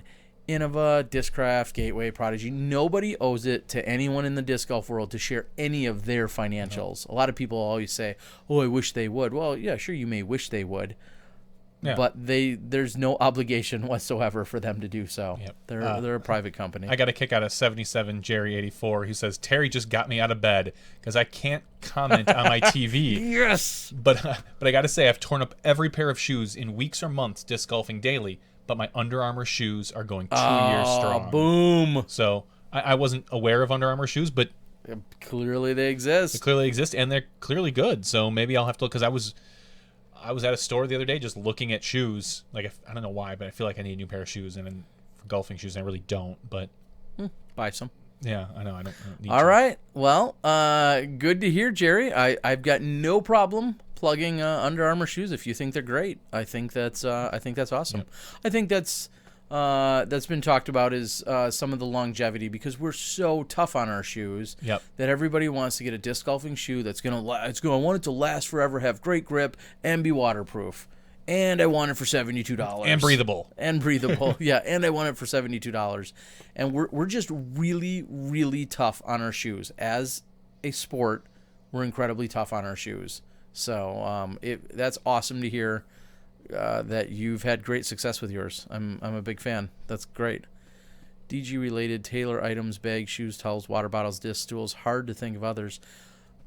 The plastic is used to make disc, not making disc. Yes, the ingredients. He's talking about DuPont making the plastic, not the actual disc, but the ingredients. Socks, not rocks. Dan says again, no secrets. I don't know what. Just the normal. No, Dan. What are you talking about, silly? Like, Burger King doesn't call up McDonald's and say, hey, how are you guys pressing burgers this week? Or, hey, we found out if we bake, 10 million buns at 1 degree less, we save $40 million a year. Like, there's no reason that they would ever do that. Like, I'm good with being, like, friends with people and cordial and occasionally lend a helping hand to a Viradisc who asks us a question about live broadcasting or whatever. Like, there's some polite niceties. Sure. Niceties, that's a word, right? Yep. That can take place in exchanges, but nobody's sharing operational policies or procedures. That's crazy, Dan. I want to know what you're talking about. Yes, there's secrets. Well, I don't know what's in Heinz 57. Actually, I don't think there's 57. I think is the secret. It was the 57th version, I think. Okay. I think. Yeah, there's. I don't know KFC's the Colonel's secret recipe, and nobody should be telling me that. I totally disagree with you. Someone asked, what's here? Are there any numbers out there in the amount of discs sold each year by manufacturer? No. Nothing other than what you can just make up in your head. Yep. Honestly, that's all you can do, is try to randomly speculate by whatever magic. I know Nate Heinold and I had a conversation one day, randomly speculating just numbers, and there were nothing more than just pie in the sky numbers that you could somehow come up with. Unless you have an insider at all of the companies, have some kind of inside scoop, there is no way for you to know. If Innova sold 20 million discs last year, if they sold 1.1 million. There's a lot of talk about form right now as to how not to tear up your shoes by pivoting on your heel versus your toe. Sure. So, is no one with me on the video game thing? The more I think about it, the more it makes sense. Trevor Hook was talking about a motion-controlled video game. There was a motion-controlled video game on the Wii. It was part of I believe it was the Tiger Woods. I have it upstairs somewhere. The Tiger I Woods think set. yeah, okay. And I think also there was one on the PlayStation, but I don't know if that one was motion. I don't know if it was part of the PlayStation Move or not. It was all right. I mean, it wasn't anything. I wasn't anything spectacular. I think it'd be kind of cool, but yeah, I don't know if we need I'd love to see a really high quality video game. I'm looking at the Disc Golf Unchained right now, and it looks all right. It looks nice, but the amount of work that they've put into it, I've met with them, I've talked with them. Crazy. It's insane the amount of programming hours for them to get that game to where it is today. Is just seriously, it just blows my mind. Scroll up. I think I missed some good stuff. Maybe Dan's chiming in with more stuff that I can be harsh on him about. Dan is someone says Dan's on the sauce, which I don't think so, but a hiking boots conversation. Sorry, PS3 conversation. Tearing through shoes. I'm not talking about DuPont. No, then I missed out on that. I need to focus on heel pivots. Okay, got all that. PlayStations. Yeah, Selling to vendors is different than selling discs to locals, I think is what I saw. I don't disagree with that.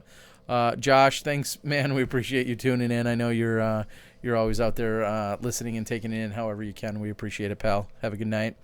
PS Move. Did DG video game would be as interesting as golf games are? I like personally, and I can't remember the last time I picked up. I own a Tiger Woods game. I can't remember the last time I picked it up. I do enjoy it, but that's partially on me for having a family. So, Country Disc Golf says the number of ads on DG Unchained turned me off. I would assume they have a paid version versus a free version. I don't know that you can donate to the project I saw, but I don't know if go they to actually the FAQs that we just saw. No, you were right there. I know, but I'm not going to go there. Okay.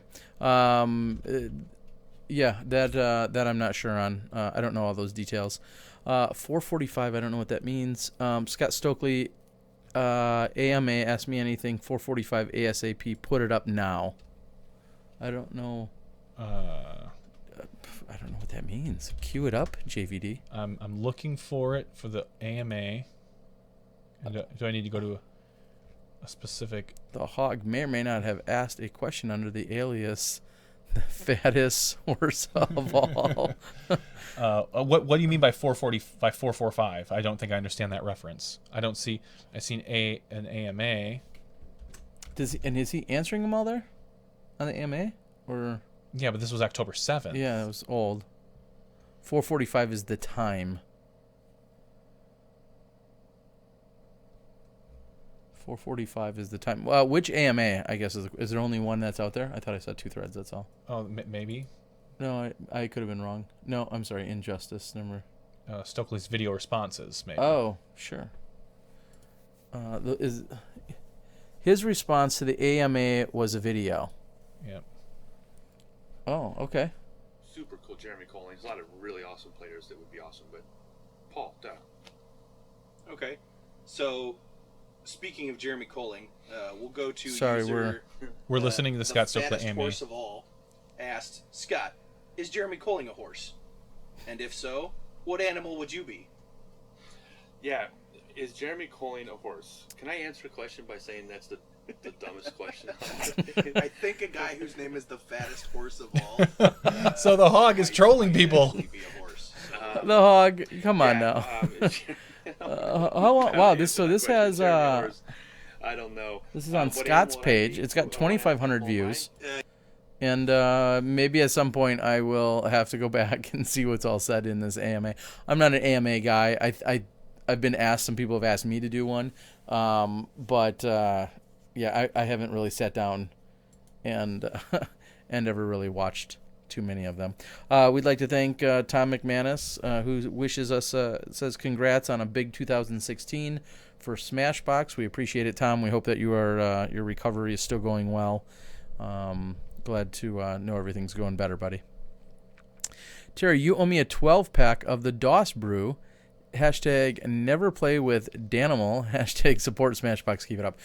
Yes, we do. I don't know if you've reached out to the women's world champion, Barrett White, and had any conversation with her. I haven't seen any of the beer either. And I know Matt Horseman, who's a big Smashy. I almost am worried to say I have not seen it come back from Ohio where it was last transported. So hopefully Barrett White has it, but I haven't seen it or touched it, Dan. So yes, your 12 pack is still safe. We just have to hunt it down wherever it is. Maybe I'll go down to Barrett White's and pick it up from her, if she even has it. You would love to be sent to Doss Brew, Jim. The Hog. I don't know if the Hogs drink beer, but for the right price, you can drink this beer. It's going to cost you, though. Good night, guys. Brutal month. Always good to have some Smashbox. Thanks. Have a Sue DG. Matt Horseman. Yes. Yes, Hog. Come on, Terry. Let's trade. I trust you. They should put up the Doss Brews on raffle pages. I'm sure there's multiple reasons why that's illegal. Legalities as far as... But that's not going to stop me. That's a great idea, Truett. Once I get my hands on some, I will gladly... put it up on some Facebook auctions? Yeah, sure. We'll make it happen. I mean, why not? I can't wait to get thrown in federal prison. Me too. It's, you figure it's bound to happen for something. At some point, for one thing or another. I'll be there with you. All right. I wonder if I could podcast from prison. You get a call, so, I mean, we might have to be a shorter podcast. So once a week, just if I can get my call on Tuesday nights, that would be great. Yeah, collector is the way you advertise it. So. Yes. Yeah, of course. Then you can totally do it. Yeah, there's ways we could work around it. For sure.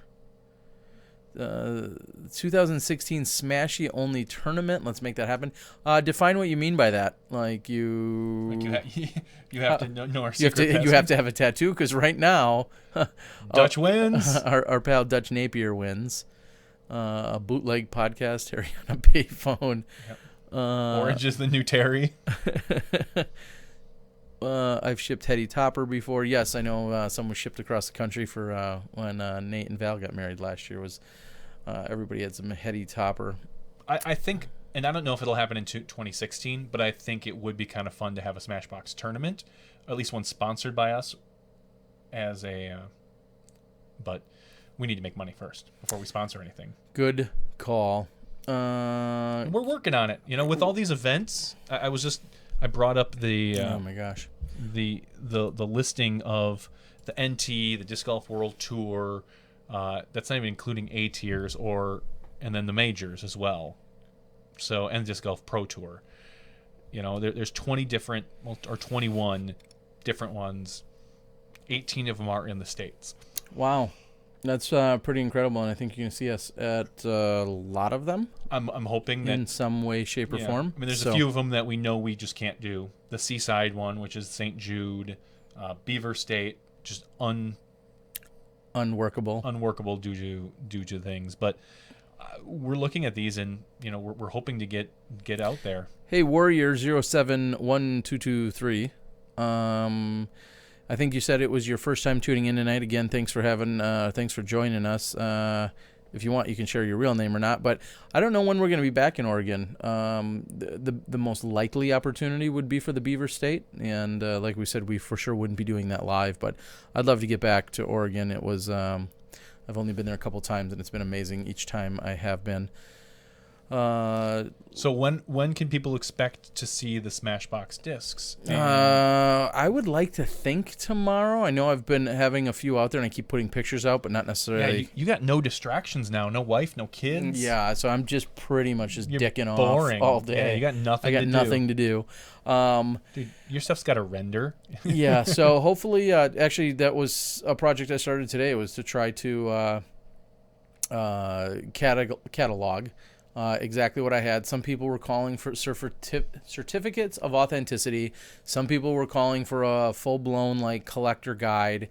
I mean, they are going to be the only ones produced in 2015. There's, Glow Champ Firebirds. There's Colored Glow Rock 3s. There's KC AVRs. There's regular AVRs.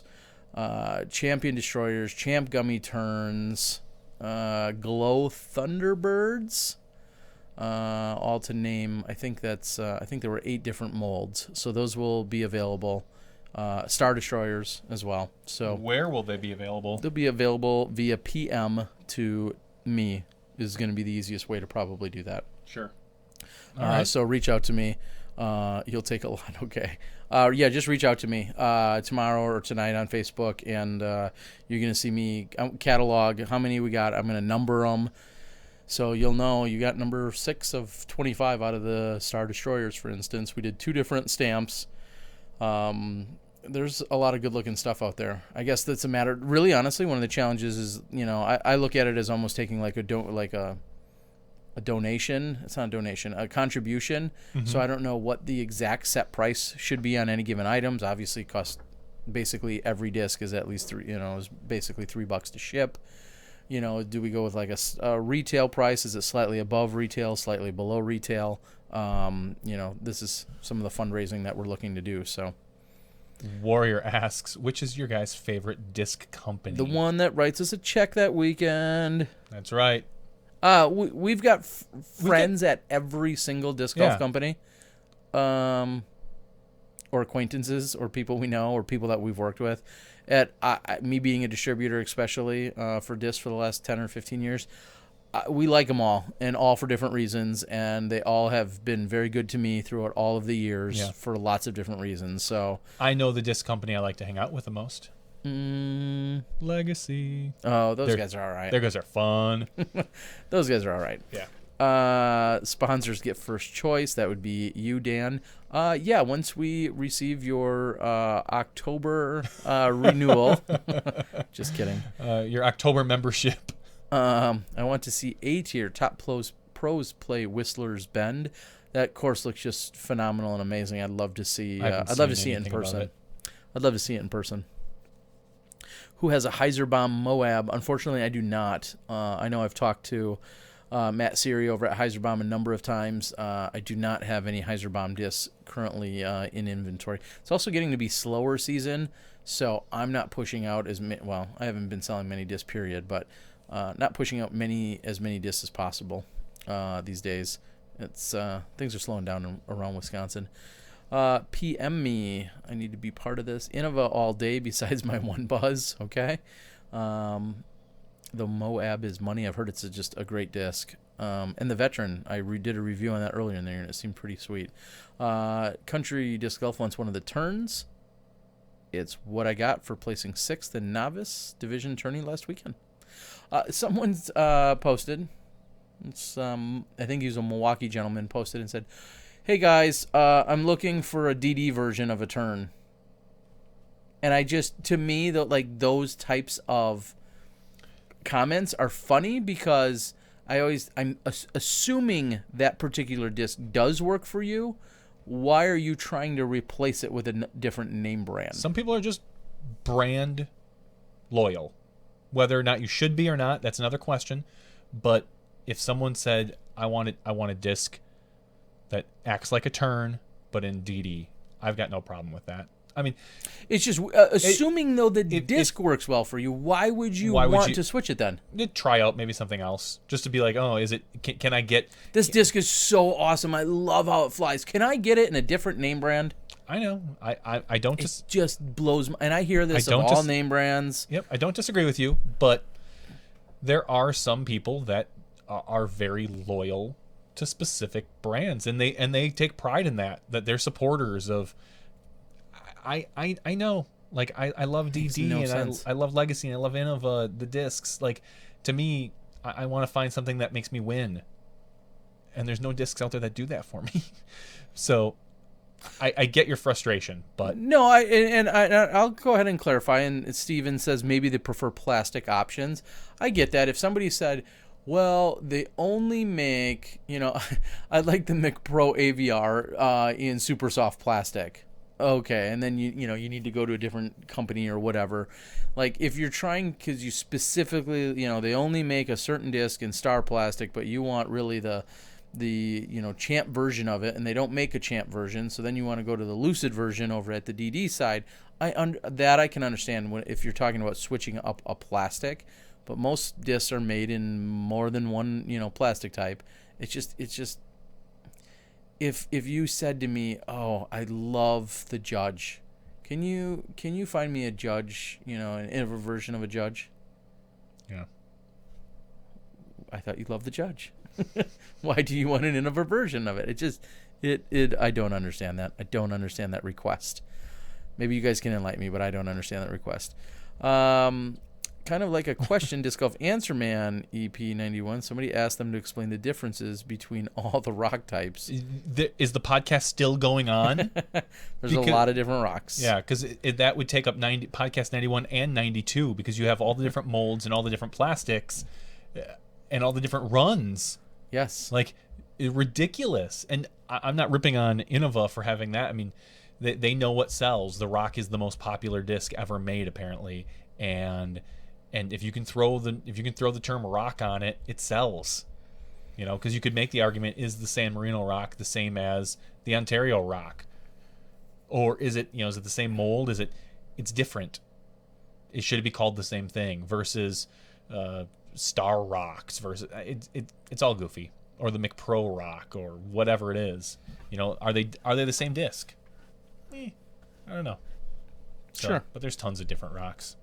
I wish I could find a turn that flies like the first run Protostar stamp turn champ for a regular champ price. Yeah, good luck. I got all mine tucked away. It's going to cost you. And don't hit up Don Smith because I think he has the market cornered on first run turns. He did for the longest time anyway. Really? Oh, yeah. That's funny. He just got a lot of them. I got Jerry 70.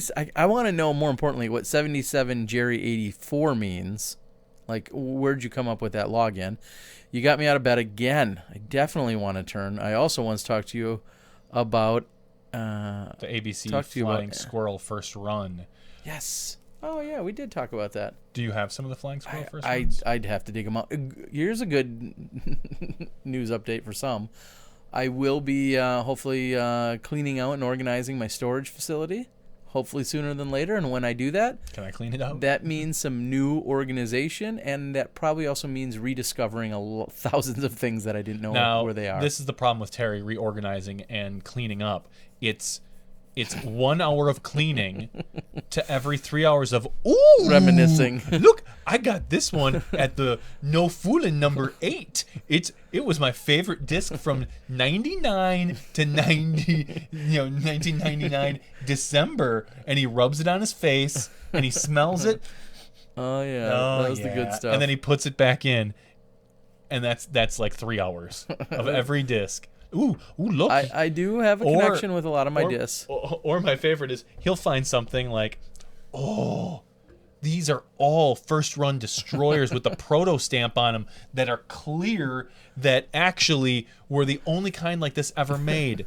And I'm like, oh wow, what are they going for? They go for like $800 a piece. Like, you should sell them. No, I think they should go back in a box roll. Forget about them for 6 years. Yep. And then you'll never see the light of day again. Mm-hmm.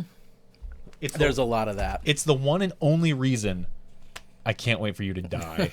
I will go through that thing like a madman and give most of the proceeds to your family. Yeah, there we go. 77 initials, 84 birth run. His name. Right? What? 77 initials, 84 birth run. I think I'm confused by that. Anyway, there is not one rock alike. You can't control the density. Funny. Hurry up and go through all that stuff. Yeah.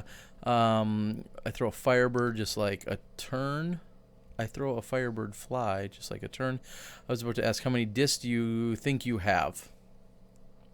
I mean, that's kind of a tough one because I have discs that I'll never get rid of, and then there's discs that are in legitimate inventory that I'll sell you instantly, and then there's a lot of discs in limbo. that's for the right price they'll go. Exactly. But he keeps them because they might gain appreciate in value. Yeah, so that's probably that limbo section is my biggest fear. Is that's the one that's growing, and is also the one that's setting me back in the same way, like because it continues to grow.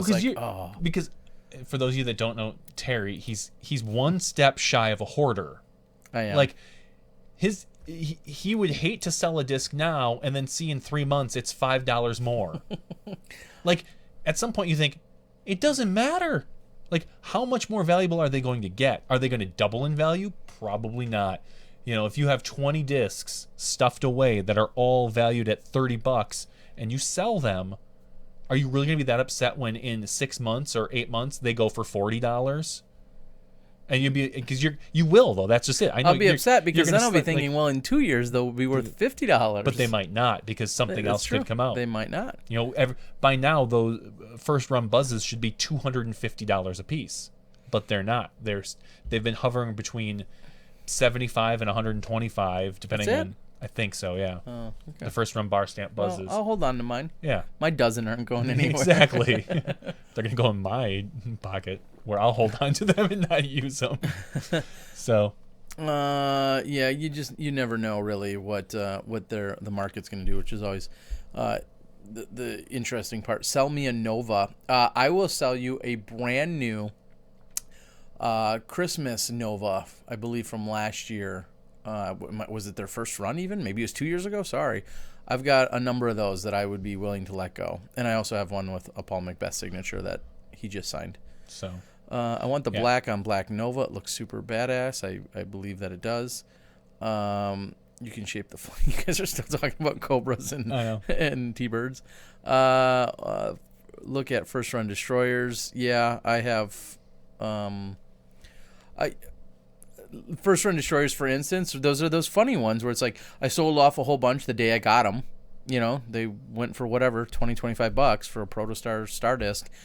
And then I kind of backed off of selling them. And then one day I just set them aside. I'm like, well, I'm just going to hold on to these. And now they're worth like $100 a piece, minimum. They're great. I know. And why won't you sell them? Because you don't want other people to have them. Yeah. That's the other thing. Because then I won't have them. Yeah, but you'll have the money for them. They're like kids. They're like, it's like once they're gone, I can't get it back. I know, but you'll have money instead to do things like pay your rent and things that don't really matter to you. But I know you have a hard time letting any of them go. Which and you bought them with the sole purpose of selling them. I did. And like I would have no problem if you like looked through all your stuff and like, oh, okay, I want to keep 2 of these and 2 of these, but not 10, so 12. Yeah. I know, like to have them just in case they shot up in value. Like suddenly, like now they're worth $500. Here's a great example. One of the best examples. Well, I mean, I could give you dozens of examples, but one specifically. This is great after show material. It is first run Rivals by Legacy. I remember having a stack of them and like, I can't give these things away. Nobody cares about these. Oh my gosh, I can't give these away. They had the wings on them. I didn't particularly love the stamp, but I couldn't give these away. I eventually almost gave them away to somebody. I don't even remember. It's probably Scotty. It was someone. No, he wasn't into those, but I gave them away, and now they're worth like $50, $60, $100, whatever they are, and I gave them away. Like, just gave them away. And you don't have them. They're not cluttering. And now up I only have 2 of them. Yeah, you have 2 of them. I know, and I can't let those go because I only have 2. Correct. But if you had 8 or 10 of I'd them, be so much happier. But you still wouldn't give them up, would you? But I'm saying nobody would. No, I wouldn't. See, but the thing that sucks about it is, they seemed worthless, but then they very quickly all of a sudden people are like, oh my god, I love these. I know. And now I feel dumb that I gave some away. I know. Well, first of all, you don't have to tell anybody you gave them away. You would feel less dumb. But this is what I'm saying. Like, you can't have everything. I guess not. Do I have any old champ Cobras? I don't. I'm sorry. Is it Cobras or Stingrays? There's a gentleman in California that if I ever come across any, he gets first swing at them. I never threw Stingrays or Cobras really, especially champ ones. So did we get one for a Worlds package? Is one of those? Yeah, you have that's a $100 bill. So he's got a mini Proto Star stamped Star Cobra. Black. They produced black and gold ones that they released. I want to say that was 2002 Worlds in Houston is where I want to say that came from. 179, I believe. And that's I would say that's roughly worth about $100. I think I've sold one for a buddy. That's about $100. Oh, that's kind of cool. Yeah, I didn't know. I'll give you 20. Let me put it in my collection. And I have one for a collection. Yeah, that's great. But if you want to sell it, you'd be to 0. I know, and I'm not going to sell it, but I have one. You don't need 10 of something. I'm just saying, you don't need 10 of something. You need one of it. How if you many want it for your collection? It's not a collection when you keep them all. Well, I mean, yeah, it is. It's a Kind of, collection. Trevor says, I don't want any. Just how many are in your possession in storage are yours? Every disc in storage is mine. Well, no. I should clarify. I do have a buddy's who's got like 20 discs and another buddy who has like 20 discs that they've both told me sell them whenever I can. And then they'll, I told them I just sell them for them. But if I have 5,000 discs in my possession, 4,900 of them are mine, like mine.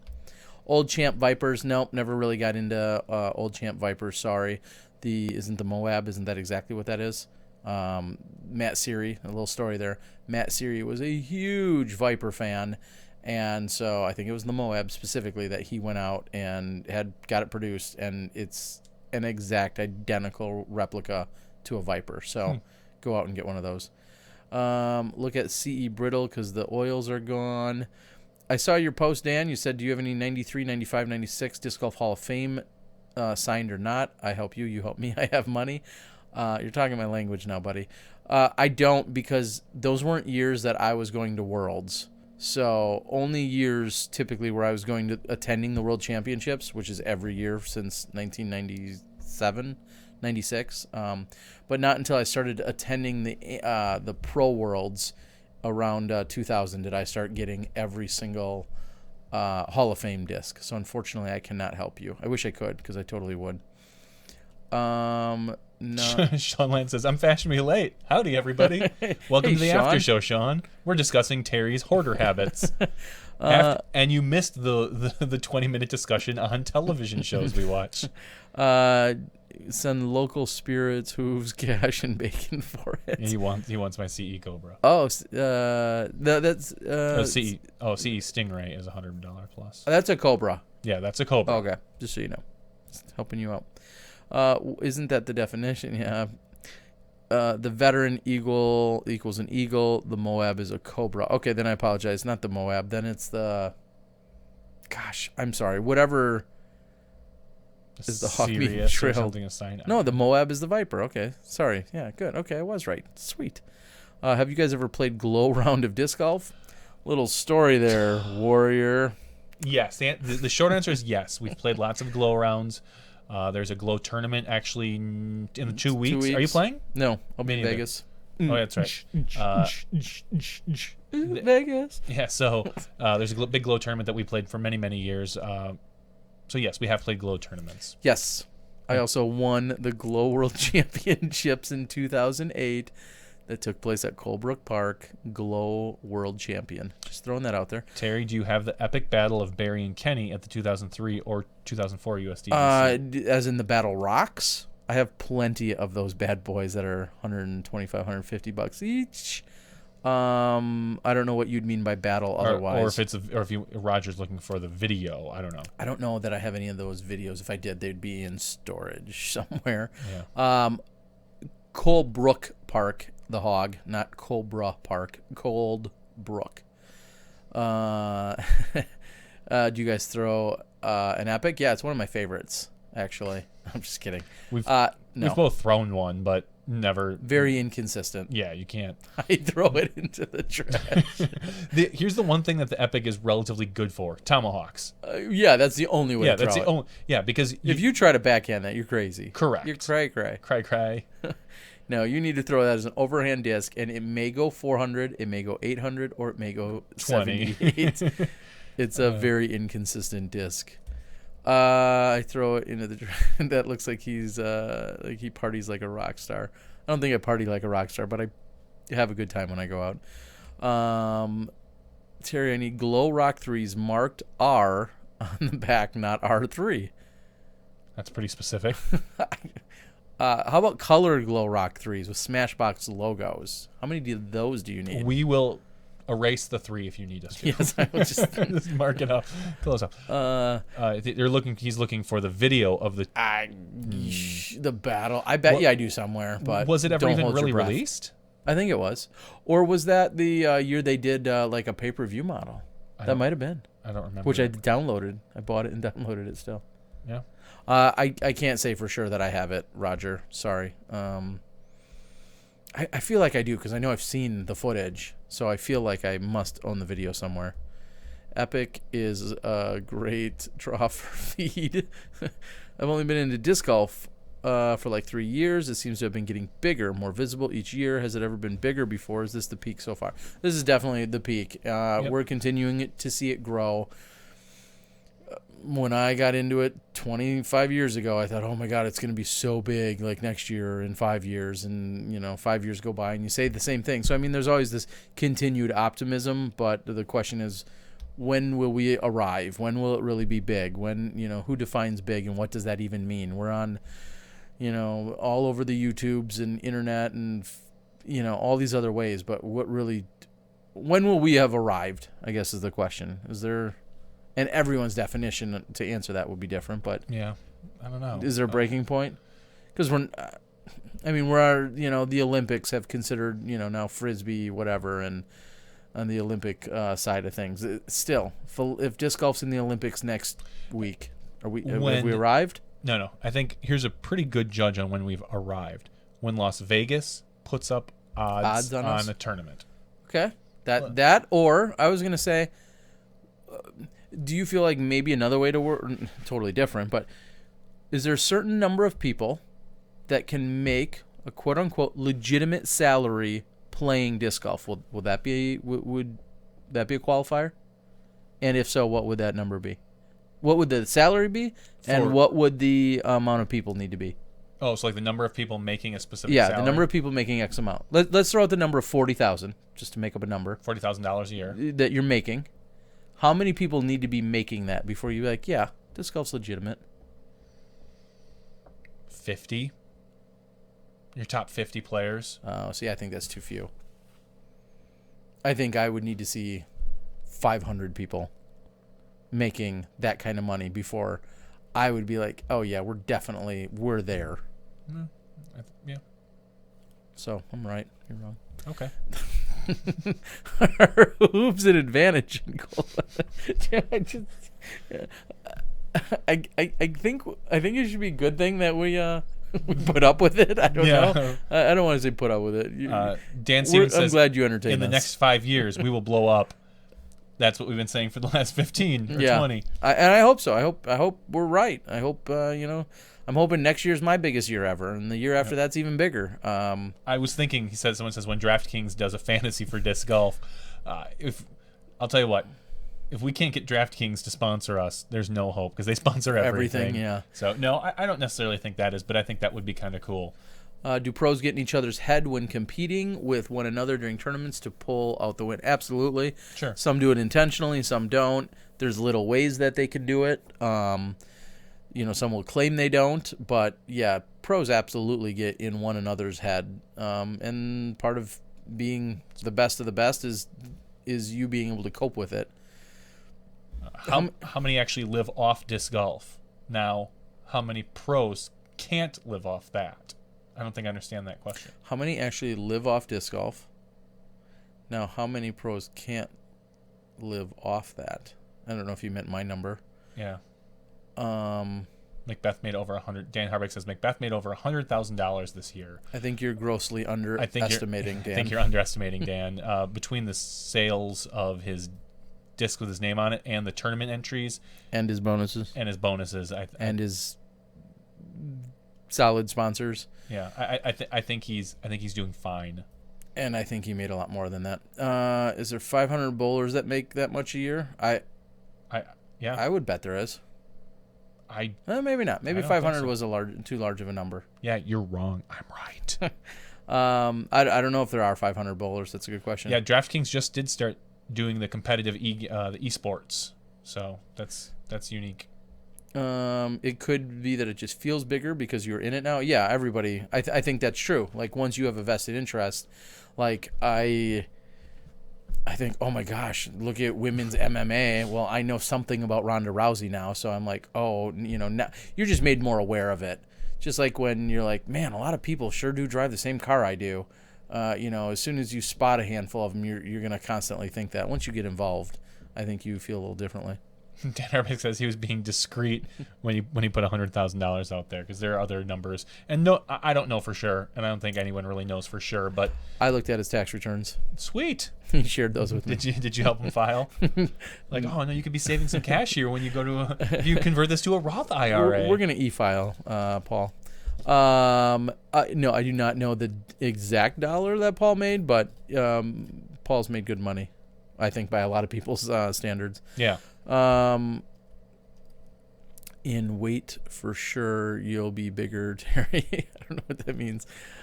Am I going to gain weight? I might. Yeah, I think that's what he means. Like, your weight will for sure be bigger next year. Oh, damn it.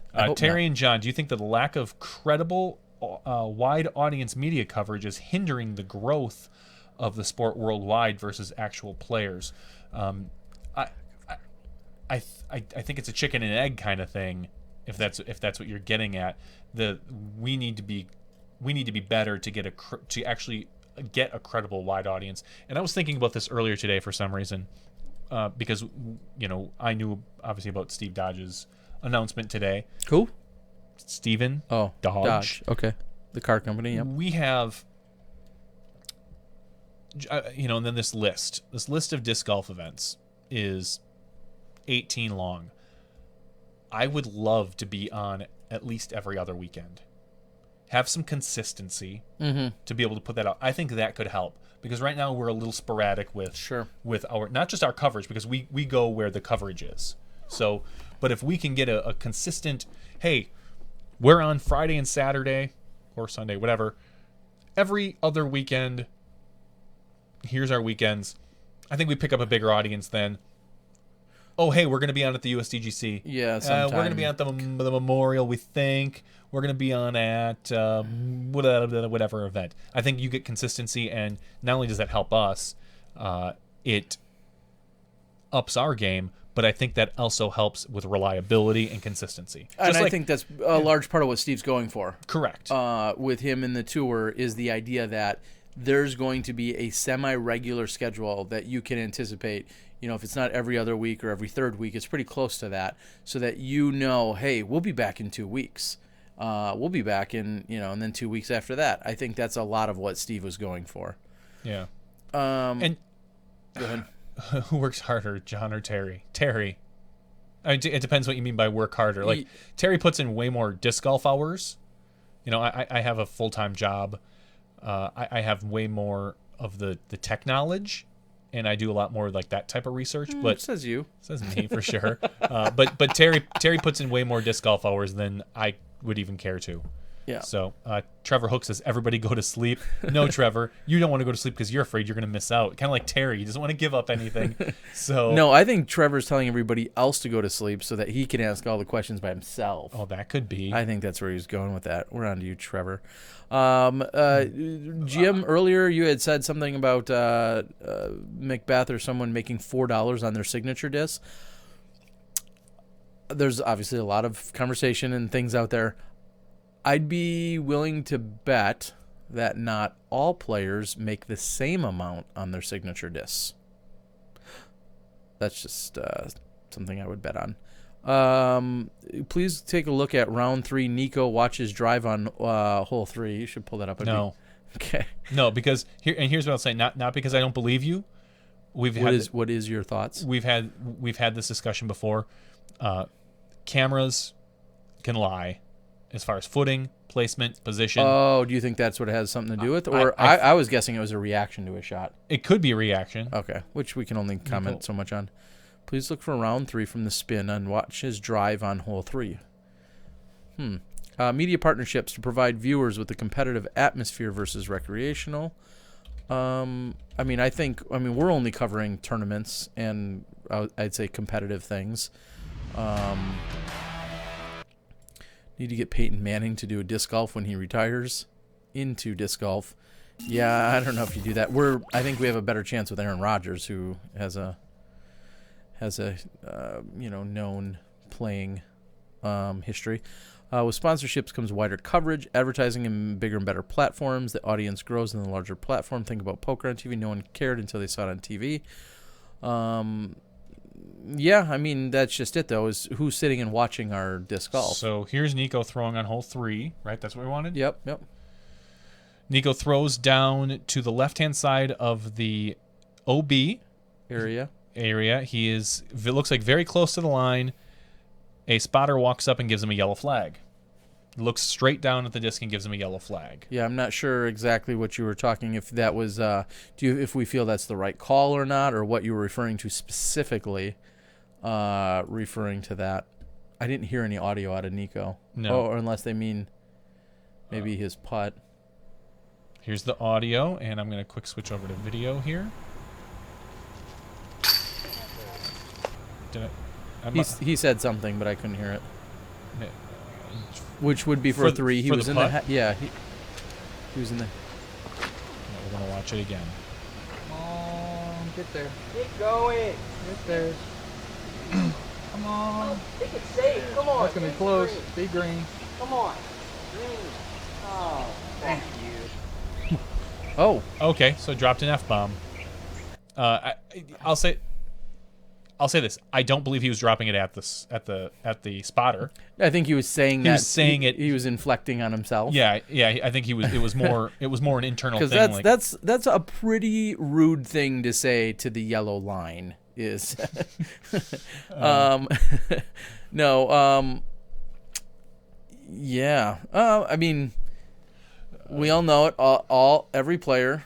Not every. Most players in professional sports at some time or another swear. The question always comes down to is basketball, football, whose job is it or not to censor that swearing? That's a question. And we don't have the right answer. Nobody's got an answer. It's always talked about. And you could pull out Nico and you could insert any other top player who maybe less occasionally lets out an expletive of sorts. Sure. It's always that's such a gray area for us. Yeah, honestly, maybe people will look down on me for that. I've got no problem with that response. I wish it was a little quieter, and I know he's on camera. I think that's the problem is he's on camera. I think that's the biggest problem. But and I'll say it's the F word. It's a word. I know it sounds stupid, but it's a word. It means stupid. It means nothing. What if you said, "Oh, fart me"? Would it really be any different? Yes. It's the same. Yes. It means the same thing to him. It would be different. It means it's no different. It's totally It's different. a word. When I say fiddlesticks versus, the F word, there's a big difference. There's a huge difference. It means the same thing. There's still a huge difference in what you're saying. So here's my question. This is the real question, though. Great, fine, whatever. You liberal. So my question is it on the responsibility, should it be on the responsibility of the editors to edit that out? Because this is a raging debate stemming back to last year's USDGC, actually. Yeah, so if you have the option to cut that a hair earlier. Let's not say earlier. Let's say you can't cut it out, or I'm sorry, you can't. Should you edit it out? You can't edit it. Yeah, should you bleep it out? No. I mean, if they don't want it said, or if they don't want it heard, they shouldn't say it. Period. I'm not offended by the word, because it's just a stupid word. Okay. But if they think it's going to offend other people, then fine. So who should edit it though? That's nobody. Okay. I mean, if he doesn't want to heard, don't say it. If he's upset that it was caught on video, then change your habits. Okay, let's say he's not upset. Let's say the PDGA is upset. Then they need to go to Nico and talk to him. If they say, "Hey," but no, it's not your job to edit out and filter out these players. That's my thought. Okay. Yeah. Scroll up a little. I wanted to see what a little bit more of the the conversation was about that. And Beats here says that if his 7-year-old wants to watch now, he can't let her watch. I understand that, and that's a personal parental choice. But if your kid, if some parents don't care if their kid hears that, and because again, like I said, it's just a word, So, but it's just a light punch in the face. No, that's different. That's an assault. It's completely different. But it's a word that clearly has meaning and isn't generally accepted as proper etiquette. Why not? It's 50 proper 50 etiquette. years ago, they couldn't even say the word ass on TV. Okay, but and now they it's can. currently not proper etiquette in this day and age. It doesn't matter. It's just a word. Oh my gosh! If you say sometimes, if you say, "Oh, fudge Weedles," yes, fine with it. What if you scream it at the top of your lungs when you're at the? Then, according to the rules, etiquette-wise, are you disrupting? Yeah, that's a courtesy. You are disrupting someone. You can't just say it's a word. Yeah. So, but the C word is totally cool because it's just a word. Yeah, wow. I know. There are certain words I don't use. But you won't say them. No. Why not? It's just a word. You're right. It is. And if I said them, that's my choice. I also don't wear really ugly shirts with big signs on them and big things. That's my choice. All right. But but I'm not offended by it. I've got no problem with it. If people want to say it, that's their own business. It's they have to deal with how other people look upon them. I have no issue with it. If you do, that's an issue with you. I understand that you don't personally have an issue with it, but to just chalk it up and say, well, it's just a word though that is no big deal, and therefore others shouldn't have an issue. I mean, that's kind of what you're saying is others shouldn't have an issue with it because he should be able to just say what he wants. Sure, I think he should be able to say what he wants. Yeah. But again, if other people have an issue with it, what mark are we at? We're gonna have to reference this later. And 12, I don't know, 349. So people are saying here, it's not the responsibility of the editor. This guy Jim Brown says the editor should edit. They should edit, but no one should have to edit. Okay. Should have to do the edit. Okay. I mean, it's extra work. I edited, I don't know who it was, recently. It was one of the first times I ever did it. It was a lot of extra work. Yeah. And I'm sure I could get better at it. Next time it'll move a little quicker, I think. But it was a lot of extra work for me to edit them swearing. Mm-hmm. Go on. Mike Harrington says you can get a penalty flag in soccer or a technical foul in basketball, and that's fine. That's the rules. But, I mean, is All right. Well, this heated up. As one might expect, and it looks like there was some ban or some. Yeah, exactly. This guy SNL, you silly Americans and your silly censorship. Because guess what? Wow. You go overseas, and there's topless women on television, and it's perfectly fine. There's no issue with it. But guess what? You would be offended if you saw it on prime time, wouldn't you? You'd be like, "Oh my God, I can't believe they just showed a topless woman." I would be surprised that they did it because that's not our cultural norm. And your kid is sitting in front of the TV. But guess that's what? not our cultural norm right here. Where I live and what we're watching is not our cultural norm. I know, but this is a worldwide thing, first of all. And second of all, it's so prudish. It's so prudish. Like, it's just a word. So then why don't you just run around swearing all you want? I do. I swear. Wherever you want, in front of anyone, all the time. I can. You can, but you don't. You're right. Because, why don't you? Because it's immature or it's unnecessary. Right. I don't disagree that it's immature and unnecessary. but I'm not offended. And I don't mind if other people did. As long as they're not distracting or disturbing other people, I don't care what people do. Okay. Great. Yeah.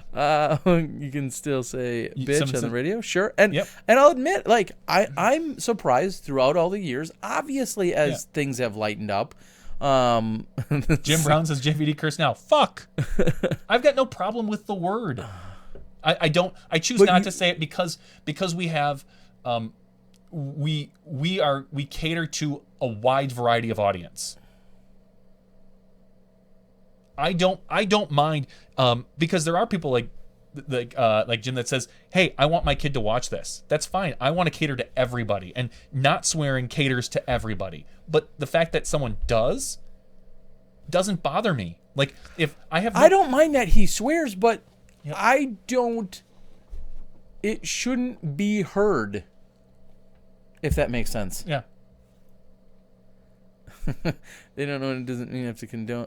They don't. And I think most people use it as a crutch. That's the other thing. I think most people use swearing as a crutch. There are so many more intelligent words you can say. Louis C.K. has a bit about the selfishness of the X word phrases and how cowardly it is to use them.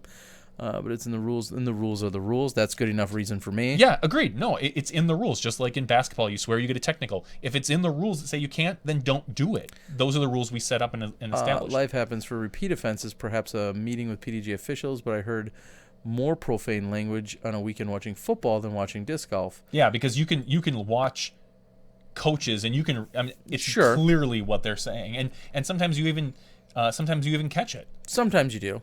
You know, just the other day on the NFL Network, I know it was an accident, but they were in a locker room doing a film. What walks by? Big old penis.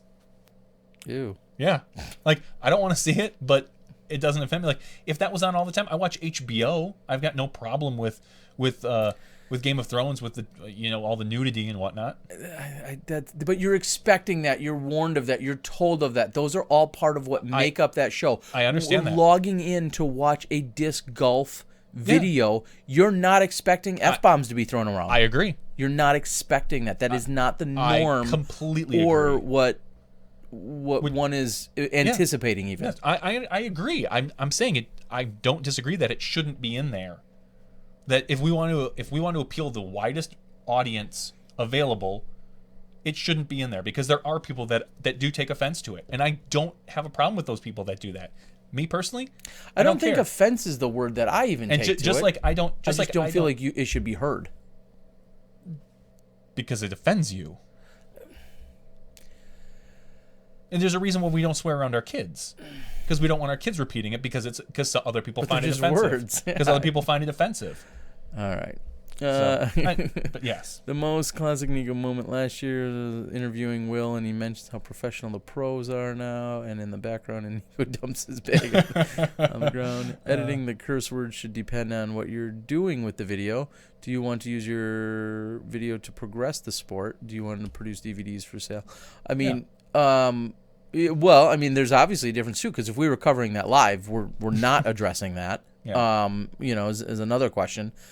It just needs to come out next on the swear box. I mean,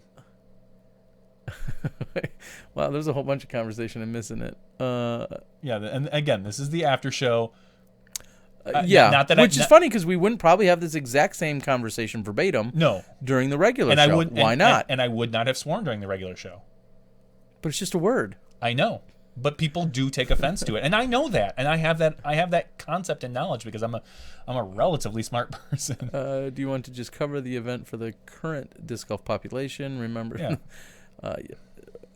if no one has used profane language on a course, you're wrong. If no one has used, of course, I'm not saying no one hasn't.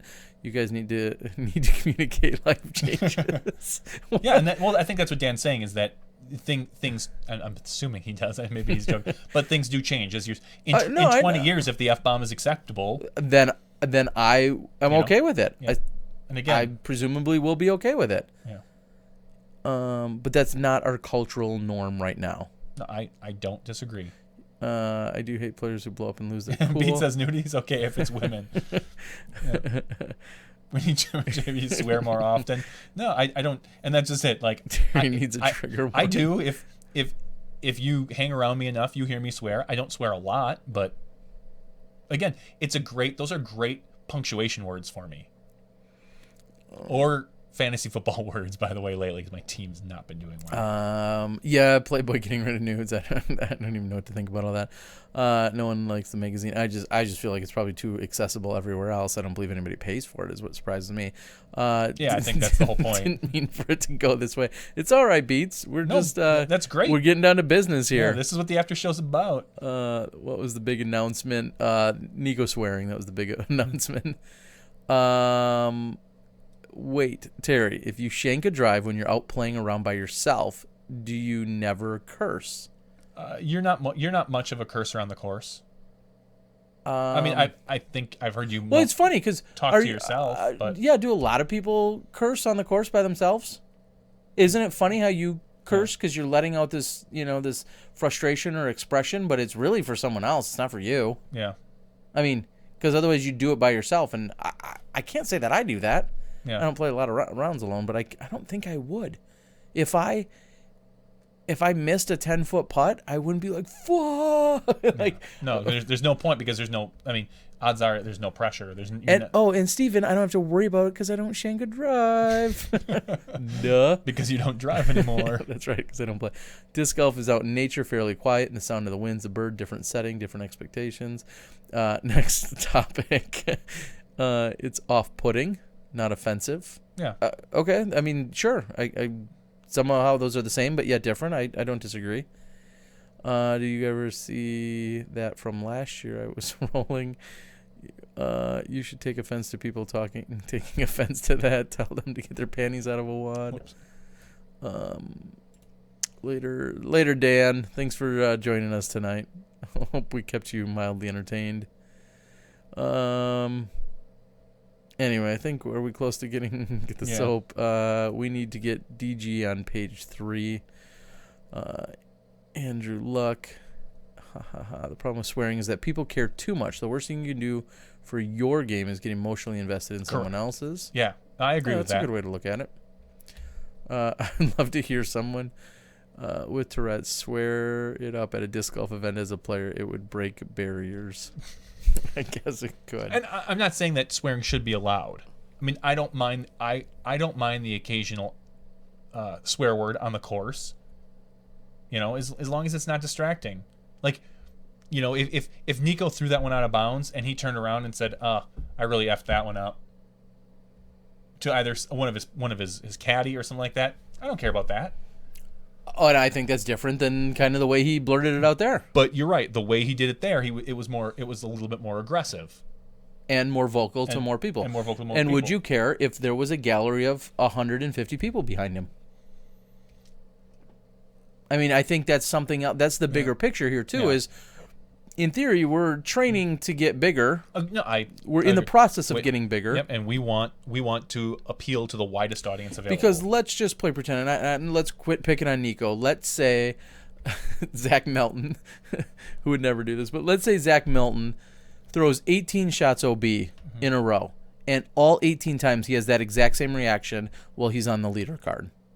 Yep. What is that? What is that doing for us? It's not doing anything. Is it progressing us? Of course not. Okay. Yep. I think that's good enough. No, I agree, and that we weren't. That wasn't the discussion, but.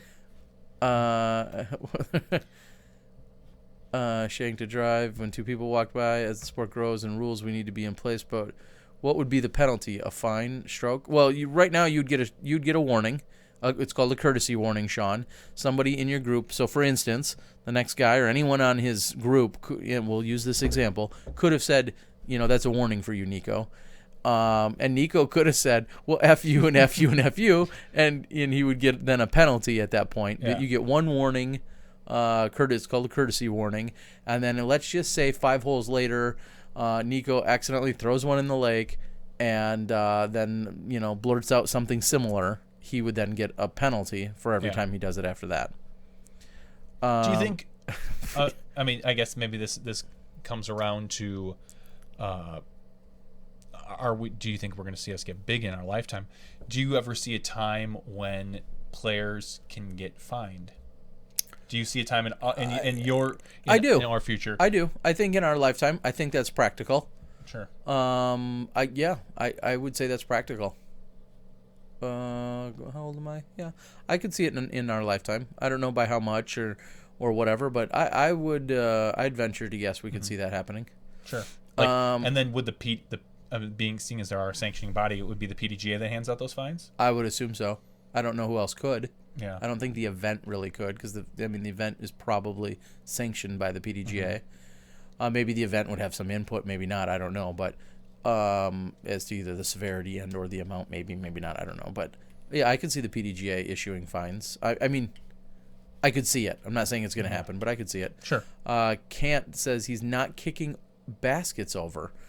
No, so he's not doing something physical in that sense. And I was going to say, let's not set our standard at the worst possible thing. Yeah, I mean, and that's... He hasn't murdered any children today. Yeah. As respect out of the game, that's another way to look at it. 30 seconds with a seizure or post. Yeah, that's a very odd question. the hog is going off a little bit. When I call football for fun if no one is watching, can I call a football?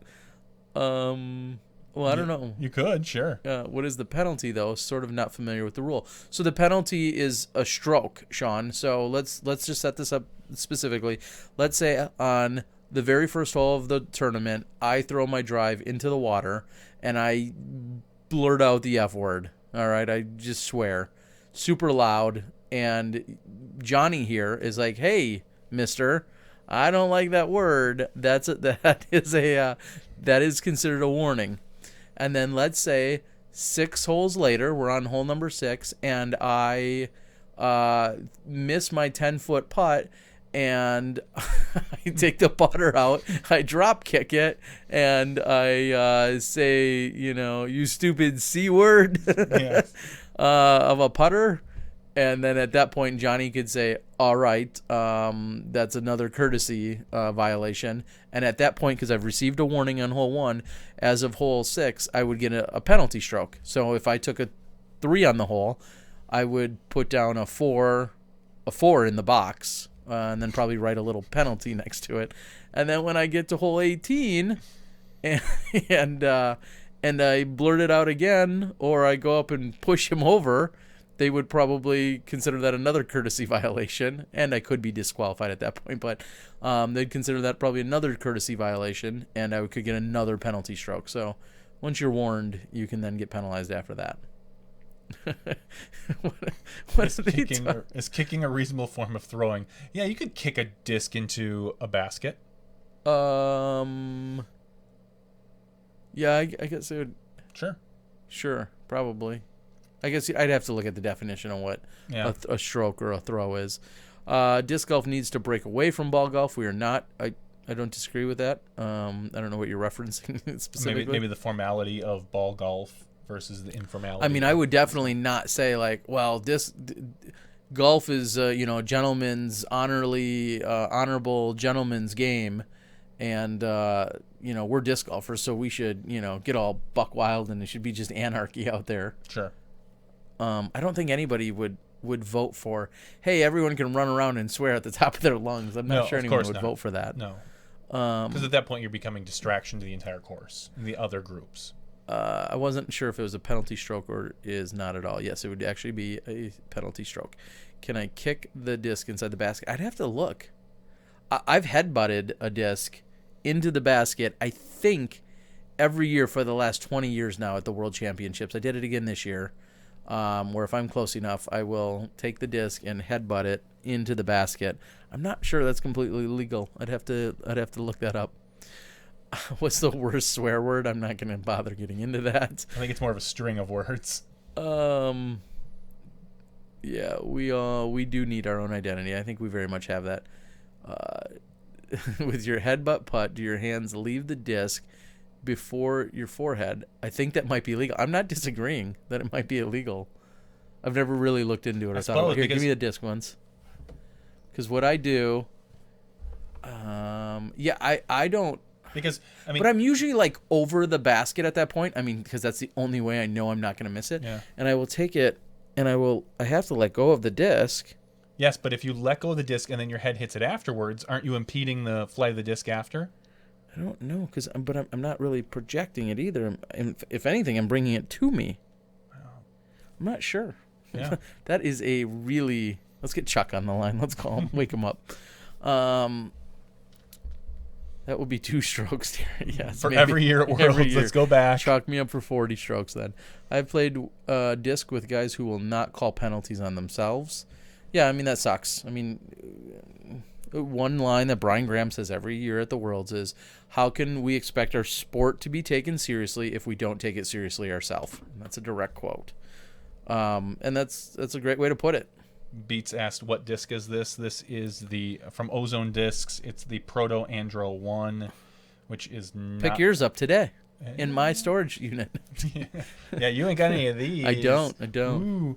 It's the one that has the exact same mold, just different rings on it for different weights. It was like a Kickstarter or something. I thought it would be kind of cool to pick them up. So someday they might be worth money, and then I'll have them, and Terry won't. Mm-hmm. Yeah. So disc can't hit anything after it leaves your hand. Tree, forehead, same thing.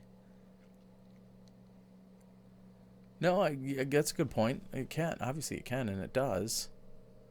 But yeah, what is the throw? Like, does it count if you take the disc, put it on your head, and then put it like that, versus throwing it towards your melon, hitting your head, and bouncing it off? There's a fine line. I would think you could, because let's just look at it this way. Let's justify your headbutt butts. Yeah. Let's say for some reason you need to literally lay on your back. Okay? I would demonstrate if we had a bigger demonstration area here. You literally have to lay on your back. Your foot is planted way up in front of you, right? Mm-hmm. You know, the basket's toward your toes. So you're laying, you reach back all the way on your back, and you got your one leg's planted on the ground, one leg's up in the air, and you go to throw it because you're like on your back because it's a low ceiling, and it hits your own foot and then continues to roll toward the basket. That's a valid throw. You got in your way of your own disc. But, correct. So I would think if you headbutted, I'm all good. Yeah, Jim Brown says you can't touch a disc after you throw it. End of story. I don't know. Yeah. Hog, tell me where it says that. Yeah, I mean, that's the best answer, I think, to any rules violation is when somebody you don't think knows what they're talking about, when it comes to PDGA rules, say, show me where it says that. Yeah. Yeah, because if you can show me, then because you're right. Then if you're all straddled out like that, and you're trying to throw down a roller, and you hit your foot, what do you do? But it keeps going. Where do you take it? Do you take it from where it hit your foot? Do you just take a stroke and throw again? Do you take it from where it lands? Do you call yourself on a penalty, and then just still play it from where it is? Yeah. No, I'm going to disagree. Jim Brown says it's in the rule book. Find it. Show me where it is. Jim? Terry has more aces than I do. I think I've probably got 15 to 20 different aces. And you're probably in the 50. Yeah, I've got like 50-some-ish. You can't touch the disc after you throw it. End of story. That's a stroke. And can't. Stan Zoo says it's legit. I don't know what's legit. Him or... I'm just politely saying, show me, and if you're right, you're right. I could be dead wrong. Yeah, we don't. But I don't know where that is in the rules where it says. It may say you can't interfere with, but I think that's probably under like the equipment area. Beats, you could call yourself on that. If, let's say, we find out that it is a penalty, you throw it, hits your foot, you could tell someone in your group, oh, that one hit my foot, I'll need to rethrow. And then I think someone might have to second that. I don't know. Interfere. Show me where. Everyone knows someone who says they shot X and really shot Y. Only bullcrapping. Can't you call yourself? There's certain things you can't call yourself on, and certain things you can. Yeah. If it's like Sean says, if it's not intentional. Oh, I don't know. Excuse me. Can you pick up your disc and throw it again and not get stroked? I don't know if that's only in reference to what we were talking about. If you hit yourself, I would imagine if it's not intentional, it's fair. Jim Brown, give me my jacket. Wow, you guys are having your own. I could be dead wrong, but you show me in the rule book where it states that, and then I'll adjust accordingly. All right, it's 1:12 in the a.m. Yay. We need to wrap this up because I need to go to bed. I have my wife is out of town. What? Yeah, she's she's about 70 or 80 miles away. No, maybe further than that. 90 miles away. She's in the Dells at a conference, so I need to wake up and take care of people, little ones, tomorrow, and get them to school. Okay. All right. Well, so thank you guys. Here is the Smashy homework. Find out if hitting your disc after you throw it is legal. Yeah, I mean, hitting your disc, like if I threw it and was like and whacked it versus, you're doing this and you accidentally versus intentionally deflecting it, which I don't know why in the world you'd ever do, but I cannot. No. Yeah, Jim, we're not giving you time to find the rules. You have all week. Jim Brown says 804.03. 804.3. All right, should we do it right now? Yes, I'm going to look, even though I think he made that up. We're going to go to rules, official rules of disc golf. Oh, here we go. Finally, somebody's quoting. If that player... Here it is. The stance violations, subsequent stance violations. No. 804. A thrown disc that strikes a person or animal is played where it comes to rest. So I'm a person. A thrown disc that is intentionally deflected or was caught and moved shall be given an approximate position at the point of contact. I believe that is unintentional. I mean, intentionally deflected, like to stop it from going somewhere. Now, if I intentionally hit it as my own throw, that's different. A thrown disc at rest that has been moved shall be replaced to the approximate position. Yeah, no. A player who intentionally interferes with another player's disc in any of the following ways shall receive 2 penalty throws. That doesn't apply to us. No. A player whose thrown disc was intentionally interfered with by another player. No. Players shall not stand or leave their equipment where interference with a disc in play may occur.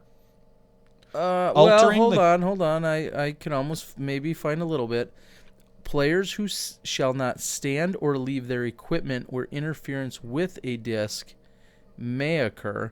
I mean, if you want to put that on yourself, I shouldn't stand or leave my equipment where with it may occur. A player may require other players to move themselves on their equipment who could interfere.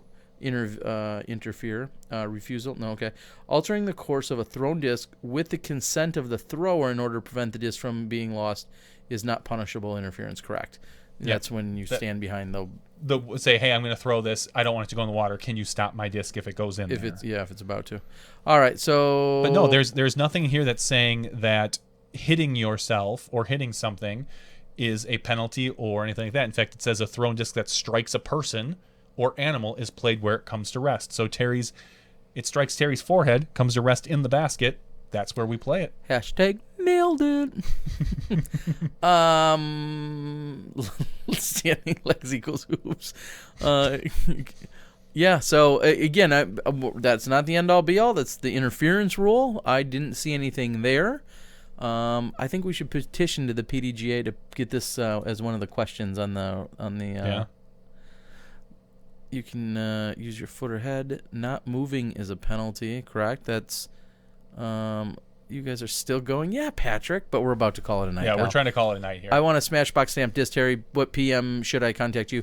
Facebook PM him. Yep, Facebook PM me. The Disc Golf Guy. The Disc Golf Guy account? Yep, the Disc Golf Guy. If you go facebook.com/the Disc Golf Guy, you will see me. So please PM me there, and we'll see some stuff there. All right, so we're going to call it. I feel like I should swear. No, I'm just kidding. It is approximately 1:15 in the morning. It is now officially my daughter's birthday. Happy birthday, because I know she'll be listening to this. Okay, never. For Johnny V and myself, this has been the after show of podcast number 58. Again, thanks to Dana and Steve for joining us during the regular podcast. If you don't like our after show, I don't blame you. It's a lot of, it's a lot of babbling and a few heated discussions. I think that's what people like the most. But that's what we're here for. So thank you guys for tuning in. We'll see you guys next week when, of course, you step inside the Smashbox.